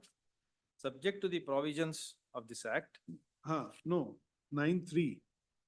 where the Lokayukta or Nuplokayukta proposes, after making such preliminary inquiry as he deemed fit to conduct any investigation under this act, he shall forward a copy of the complaint, and in the case of an investigation initiated suo motu by him, the opinion recorded by him to initiate the investigation under subsection 1 or subsection 2, as the case may be of section 7, to the public servant and the competent authority concerned. No, we want to say this. Yes. The complaint names him. Yes. Your proposal doesn't name him. Yes. Would still 9(3) need to be complied with? How And would in- you answer that? Yes, not. In my respectful submission, it does not. For the reason not, there is no decision. There is no proposal by the Now Lokayukta. read 9(3) Yes, yes, ma'am. and tell us what is the intent of 9(3). Intent of 9(3), my lord. I will make this submission and then read it again. Ma'am. Intent of 9(3), if I have to conduct, if the Lokayukta or Uplokayukta has to conduct an investigation under the provisions of the act, they will have to notify, my lord, the respondent or the public servant about the complaint in the first instance, or if there is no complaint, then there is suo motu opinion. One of the two, my lord, which gives jurisdiction under section 7(1) or 7(2) to the Lokayukta or the Uplokayukta, as the case may be, that is the complaint or the suo motu opinion. One of the two has to be put to the public servant before proceeding with investigation under the act. If investigation under the act is not proposed, if there is only a complaint received, which the Lokayukta does not want to take it further, either wants to close it or report it in a different manner to somebody else, pass it on to someone else. Though not this is that kind of an act, not, I would respectfully submit that your lordship could minus the investigation report. Not, 2 investigations have taken place, preliminary investigations, inquiries have taken place. Minus those, not, your lordship could see. Otherwise, not, we could have done the investigation ourselves. We would have put the note. Public Oh, servants you on could have notice. done it yourself. We could have done it ourselves. We could have said, not the, we could have issued the notice to the public servants. And then, not, we could have, if not, there was a prima facie case of misconduct, we would have conducted, recommended for initiating disciplinary proceedings. And then we could have conducted. That is there with you. Yes, yes, not, that is there. 12(3). In that eventuality, We would have issued notice, not to the. Here, not assuming, yes, no. Assuming that the competent authority wants to conduct disciplinary proceedings based on my recommendation, they have issued the show cause notices, which we would have otherwise done. If you wanted to do it. If we wanted, yes. But now since you have asked for that from them on those things, so And they what- will, yes. they will seek a reply from him. Yes, and what we have asked, Lord, is not just petitioner number 1, petitioner number 2, you conduct disciplinary. We have not said that. We have said erring officials. So, Lord, it is for the Registrar of Cooperative Society to find out who the erring officials are in the first instance.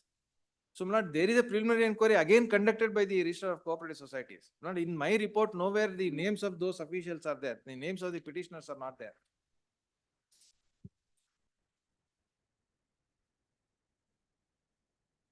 When the complaint cannot satisfy by the respondent, 6 and 7, There is no allegation, my lords, as against the petitioner in person, my lord. It is against the officers, my lord, that is the sale officer and the recovery officer, who, my lords, conducted the auction. If I may have 5 minutes. We'll continue tomorrow. We want Mr. Arbati, all of you should get your note of submissions. Yes. Get of any judgments, everyone relying upon Mr. Arbati, everything, please get it. Very well. My lords, I've given a judgment compilation on 3/8/2020, my lord. Check up, ma'am. Does my lords have that, my lords? You have filed it? I have filed it on 3/8/2020. Does my lords have that, my lords? Otherwise, I'll file fresh ones. Yediyurappa, Kumaraswamy minerals, my lord, Hanmant Rayappa and Mahalingaya. About 5 judgments are available. All have been placed. Okay, we have. Because, my lords, 2 submissions, my lords. One is on the applicability of 8(2), my lord. We have heard them. That's the reason we have allowed them to argue. Now you will rejoin it. Let him, we will hear the state council also. Okay.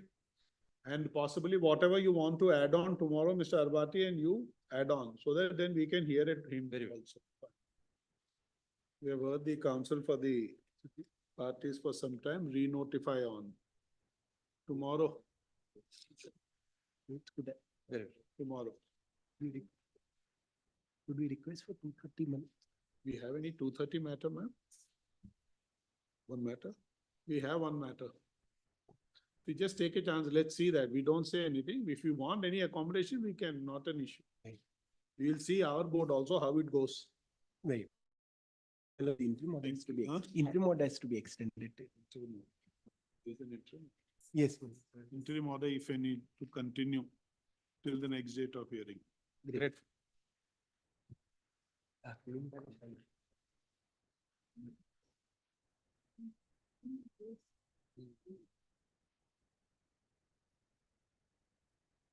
There is an interim order, no?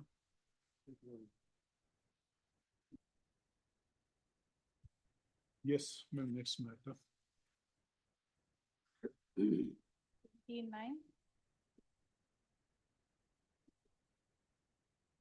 Number 29.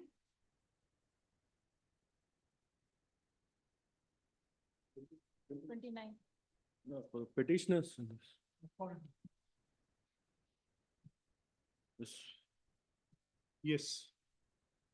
So matter, my lord, wherein respondents were, my lord, appointed on ad hoc basis, my lord, or contractual basis.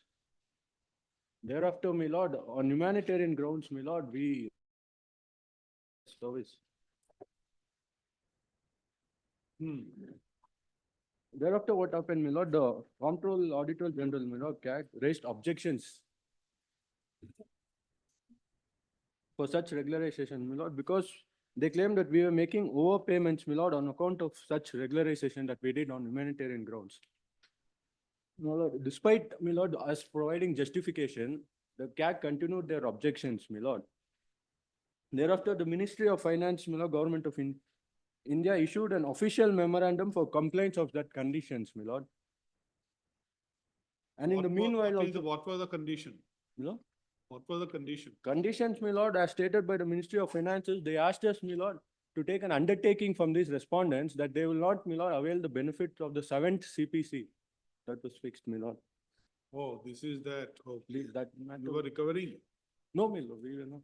And what has happened, my lord? 16 respondents were before my lords, my lord. Out of those 16 respondents, my lord, 15 are already withdrawn. They are agreed, signed, my lord, are undertaken. It is only the one respondent number 1 who was contesting this matter, my lord. All other respondents, my lord, are complied. What action of yours they have challenged? My lord, what this? Yes.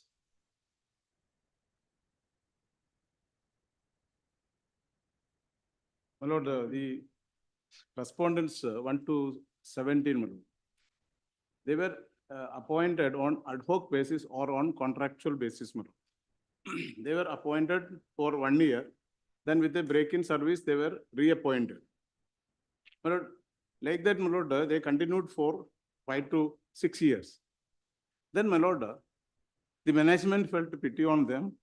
And also, my lord, they were regularized, even though not in accordance with the procedure prescribed under law. Lord, they were regularized.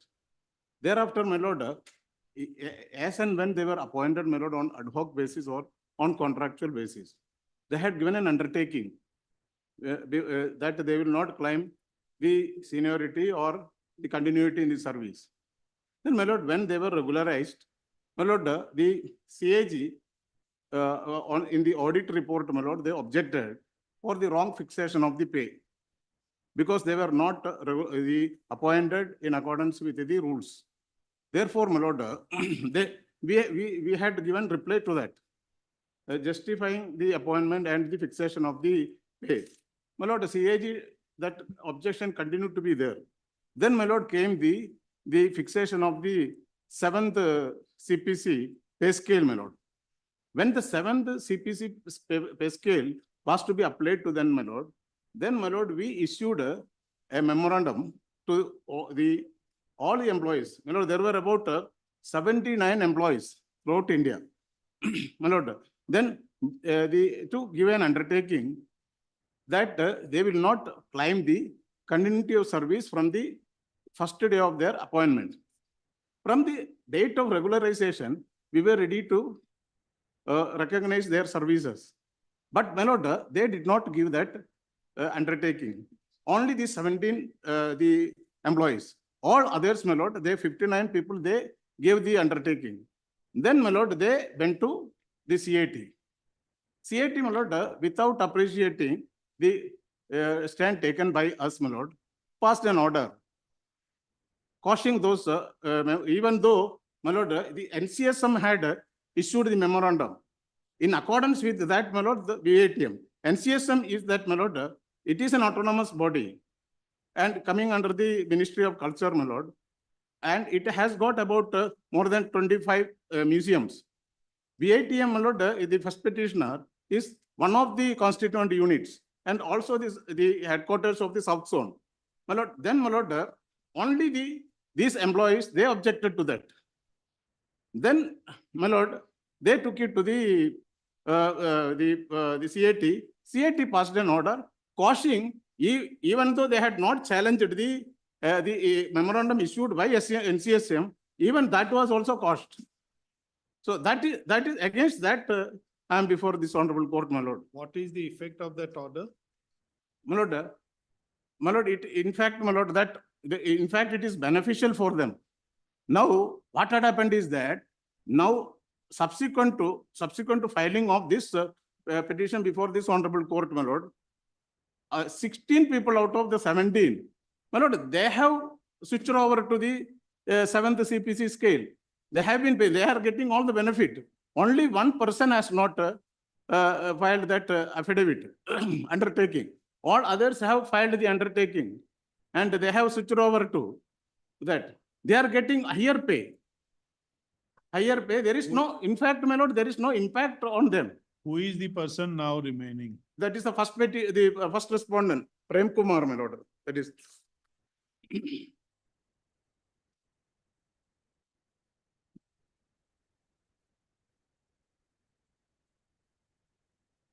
The first respondent, my lord.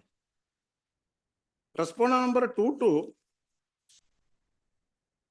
What is his name? 2 to 16, my lord. His name is Prem Kumar, NK Prem Kumar. My lord, he was appointed in 2006. Then, my lord, he was regularized in the year 2009. Now, today only one person is remaining, Mr. Ola? Yes. No, my lord. All the 16 are there, I am representing them. All? Yes.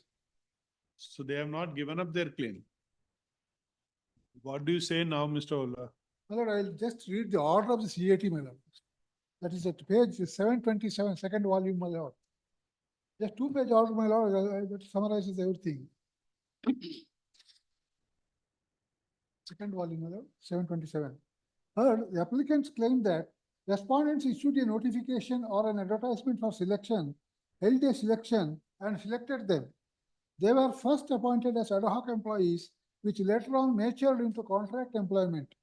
There appears to be a time gap between their contract employment and their regularization, which was apparently regularized by granting them leave during the interregnum period. Therefore, they have now become regular employees with continuity in service. At this point of time, an audit party objected to it. In terms of the audit party's objection, orders annexure A60 and A61 was issued directing them to give an undertaking that they will not be granted continuity in service and a suitable undertaking will have to be given by them, and only then the 7th CPC pay scale can be granted to them. There is a limit to powers under governance. Once they have taken a view, a legitimate expectation arises in favor of the employees. Having condoned the gap between contract employment and regularization as part of leave, which was earned by them through service, a legitimate expectation arises in their favor. Contra, a promissory estoppel arises as against the government authority not to undo whether or not an audit raises an objection, because after having given a promise, a separate step was extracted from them. Therefore, that audit objection may not be valid for the simple reason that it was within the discretion of the appointing authority to grant such condonation. But then it may not lie within them to deny the 7 CPC pay scales to them, because as it emanates from the still higher authority and the persons who have issued annexure A60, 61 are subordinate authorities. They cannot be an obstacle in the way of implementation of the government order. They have no power to do so. Annexure A60, 61 will not lie under law. It is hereby quashed. The applicants are entitled to normal regularization benefit. Now I'll draw your lordship's attention to previous annexure at page 720, my lord. Annexure A71. Tell us continuity of which period? Continuity, my lord, 1 year they were on ad hoc basis, next on a contract, then they were regularized. In between, my lord, there was gap of few days. And this. How much is the period? Maybe 9 days or 1 month or something, not more than that. No, Continuously they were working. We want to know what was ad hoc period and contract period. Contract 1 year, my lord, initially 1 year. In some cases, a person was working on ad hoc basis. Next year on a contract. Who will discharge the pension liability for that period? And that has been regularized after sanctioning leave. Right. When would be the when will continuity for all purposes starts, Mr. Hola, when there is a regular appointment? Yes. True, but it's a mode of appointment. I'll just take you to annexure 71, my lord, because in the other centers, they have given this benefit. Just one para I'll read, my lord, at page 721. Page 720, my lord, this is the. Which centers they have given? Well, just one para I'll read, my lord, 721, para 3. Okay. Accordingly, this is a communication from the headquarters of the museum, my lord. They say, accordingly, the period of contract ad hoc service rendered by concerned employees were regularized in NCSM and their pays were fixed from the date of their appointments made on contract bar ad hoc in NCSM as shown. How can that be given, Mr. Hola? That is everywhere, my lord. Just I'll complete this para. There is an audit objection. Audit objection, my lord, just to give 7th CPC pay scales, not regarding the regularization. No, we are very well. I'll come to that. Annexure A60, I will read, my lord, after completing this para. And you see para 3, page 721. Yes, we have. It has come to our notice that Who is saying this? Headquarters of the museum, my lord. National Council of Science Museum, headquarters, their letter, circular, which says that accordingly the period of contract ad hoc service rendered. Following reply, read paragraph 5. Yes, my lord. Reply submitted to CAG. Yes. CAG that put ahead objection. No, audit objection, my lord, it's a subsequent issue. They should have answered that one. Even otherwise, Mr. Hola, you tell us in law. Continuity will be from which date for all purposes in service. When it was given in other centers, my lord, why is there denying it only in Bangalore? Very well. Which are the other centers? The other center. Was there no objection for the other centers? My lord, other centers were not given. They all given the undertaking. They have given. No benefit was given. No. For ad hoc contract. It is there, my lord. I read the complete para. Read it. Accordingly, the period of contract ad hoc service rendered by concerned employees were regularized in NCSM and their pays were fixed from the date of their appointments made on a contract for ad hoc in NCSM as shown at Annexure C. It has come to our notice that VITM Bangalore has not regularized the ad hoc period of service rendered by its employees, and they are now they were advised to maintain status quo based on the decision taken in the 140 meeting of the Directors Committee held on 2nd and 3rd May 2017. Only in Bangalore they did not permit it. Only in Bangalore unit, my lord, they did not permit. They said maintain status quo. In other centers, they were all regularized. How many centers are there where this benefit has been given? And which are the centers? Please name them. Well, I'll finish tomorrow, my lord, because See, they asked him, Mr. Ola, with your experience, you know, what is the, relevance of an ad hoc or a contractual employee as against a regular employer, in this a case, regular my lord, employment. absolutely, there is no objection for having the granting leave and making it continuous employment. Question is, my lord, regarding that annexure 181 page, my lord. So your only claim is more on discrimination. Discrimination, my lord. Apart from that, my lord, kindly see what I have challenged. Annexure A60 page 181. Manner in which the tribunal dealt with this, they should have answered everything. Well, when the persons are completed 7 years, 8 years, some of them were promoted during that time. All this period was regularized. Now, this appointment was taken place in 2007, my lord. We are in 2024. No. For how many years you worked on ad hoc and this? 13 years, my lord. Some of them were 13 years. So you got promotion also in between? Yes, some of them. Surprising. How can an ad hoc person How can an ad hoc person get a promotion? There is no ad hoc person. That was regularized. Right. Regularization is subsequent. My lord, even the gap means that, my lord, few days, that was, leave was sanctioned to that period. That's and right. it was treated as a continuous period. It is not only other centers also they have done it. Okay, we'll look into it. Yes, ma'am. You show us which are the centers, what action they have taken. I'll finish tomorrow, my lord. Just Yeah. give me one data. Just re-notify, not tomorrow, somewhere else. Wait after 2 weeks.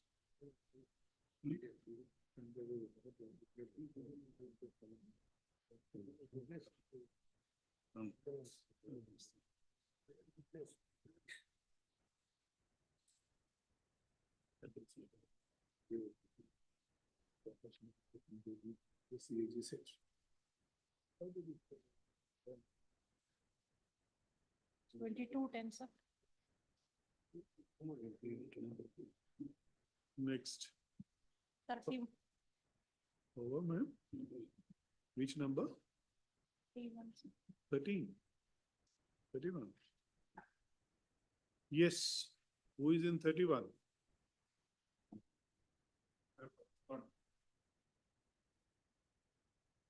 You are for respondent. Please.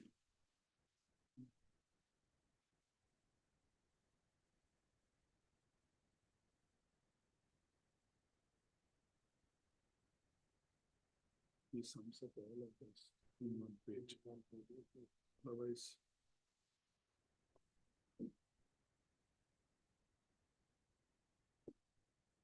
Who appears for the petitioner? Vanita here.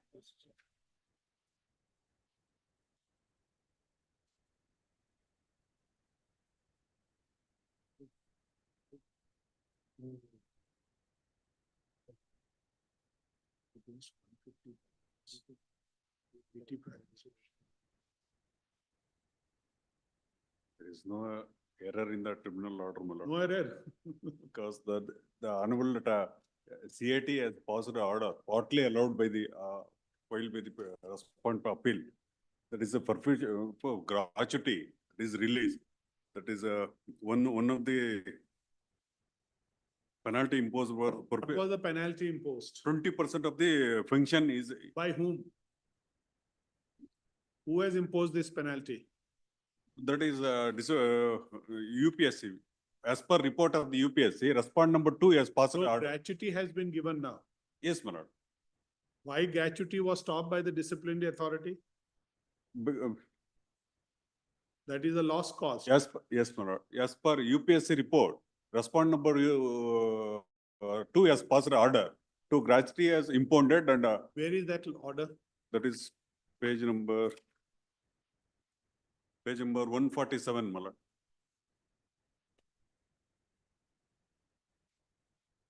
That is a report. Order annexure A20, my lord. That is page number 151, relevant page, my lord.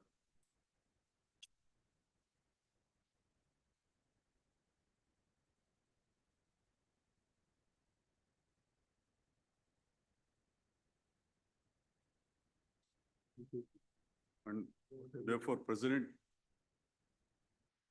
being the competent authority in the matter, has order to impose the penalty of rupees 20% of monthly pension, otherwise admissible for a period of 3 years, as well as withholding full gratuity on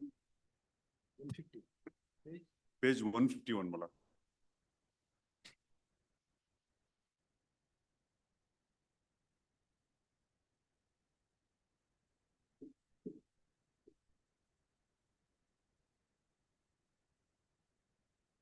Lost param.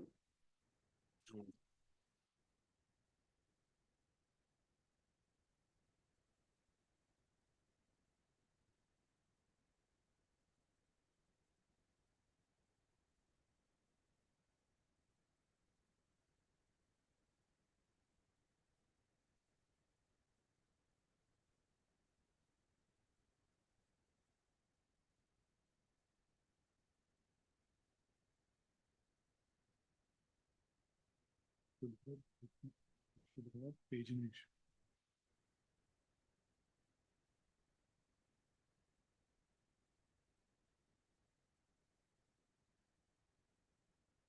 You said 150?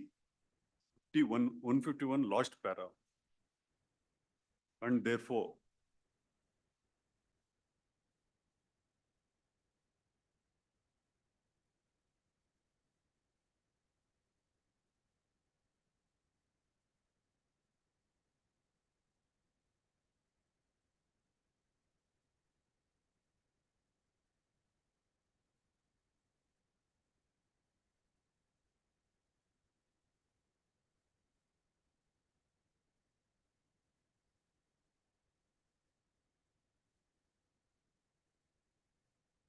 against the order.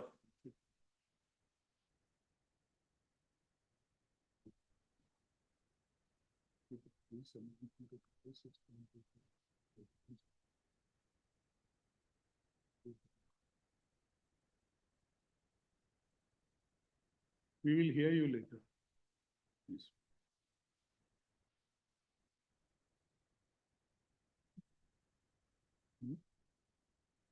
Just say re-notify.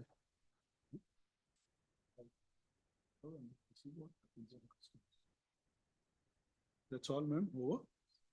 Huh? Oh, hey, you have? Just call them. Call them. Oh, you call them.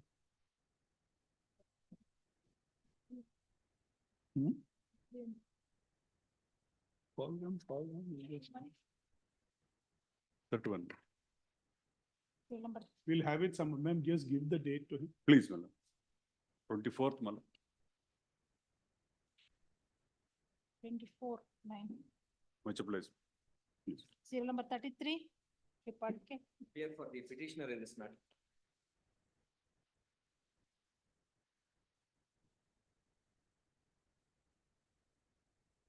Lord, matter per.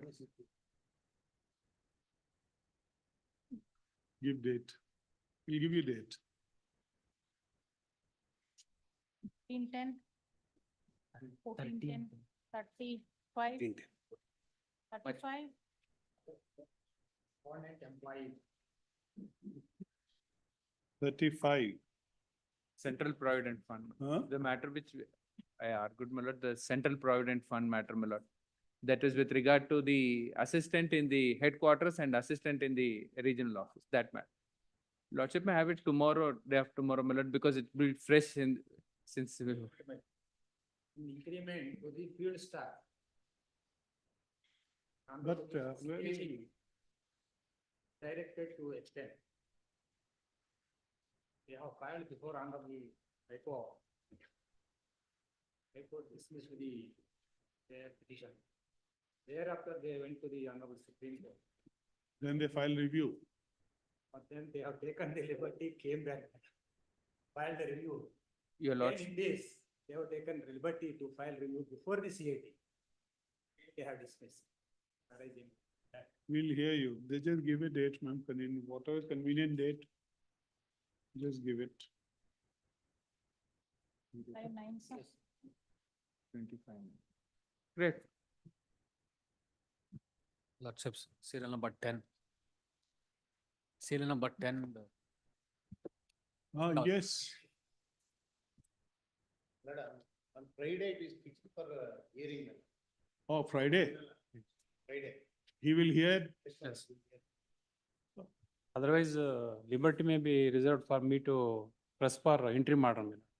You press interim or you want to hear it finally, argue finally, do that. I am ready to argue on finally also, but there was no sitting, man. They are You dragging say- the matter. Friday.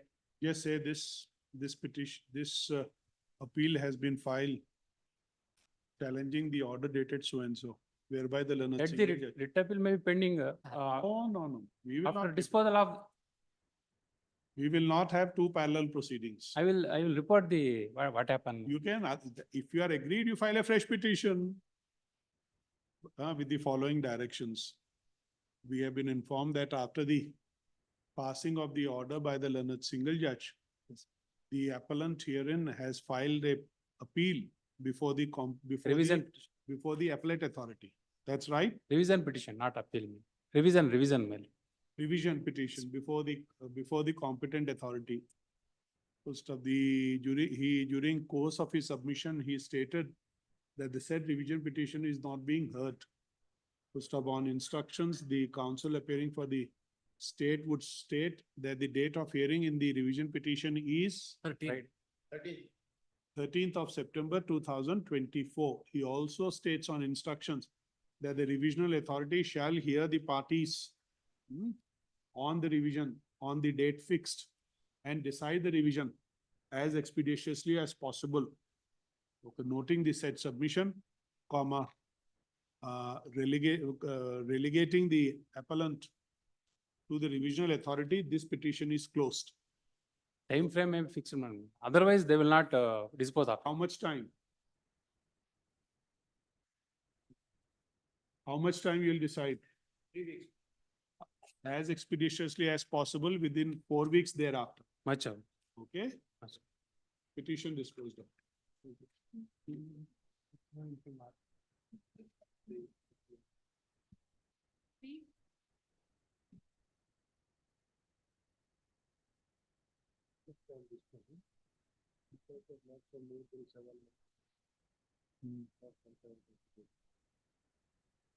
There is no appearance.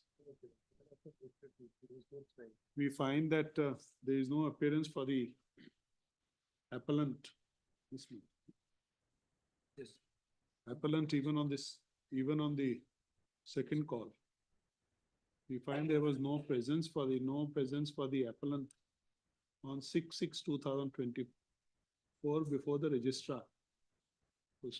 The office objections have not been complied with. Hence, the appeal is dismissed for default and non-prosecution. That's right.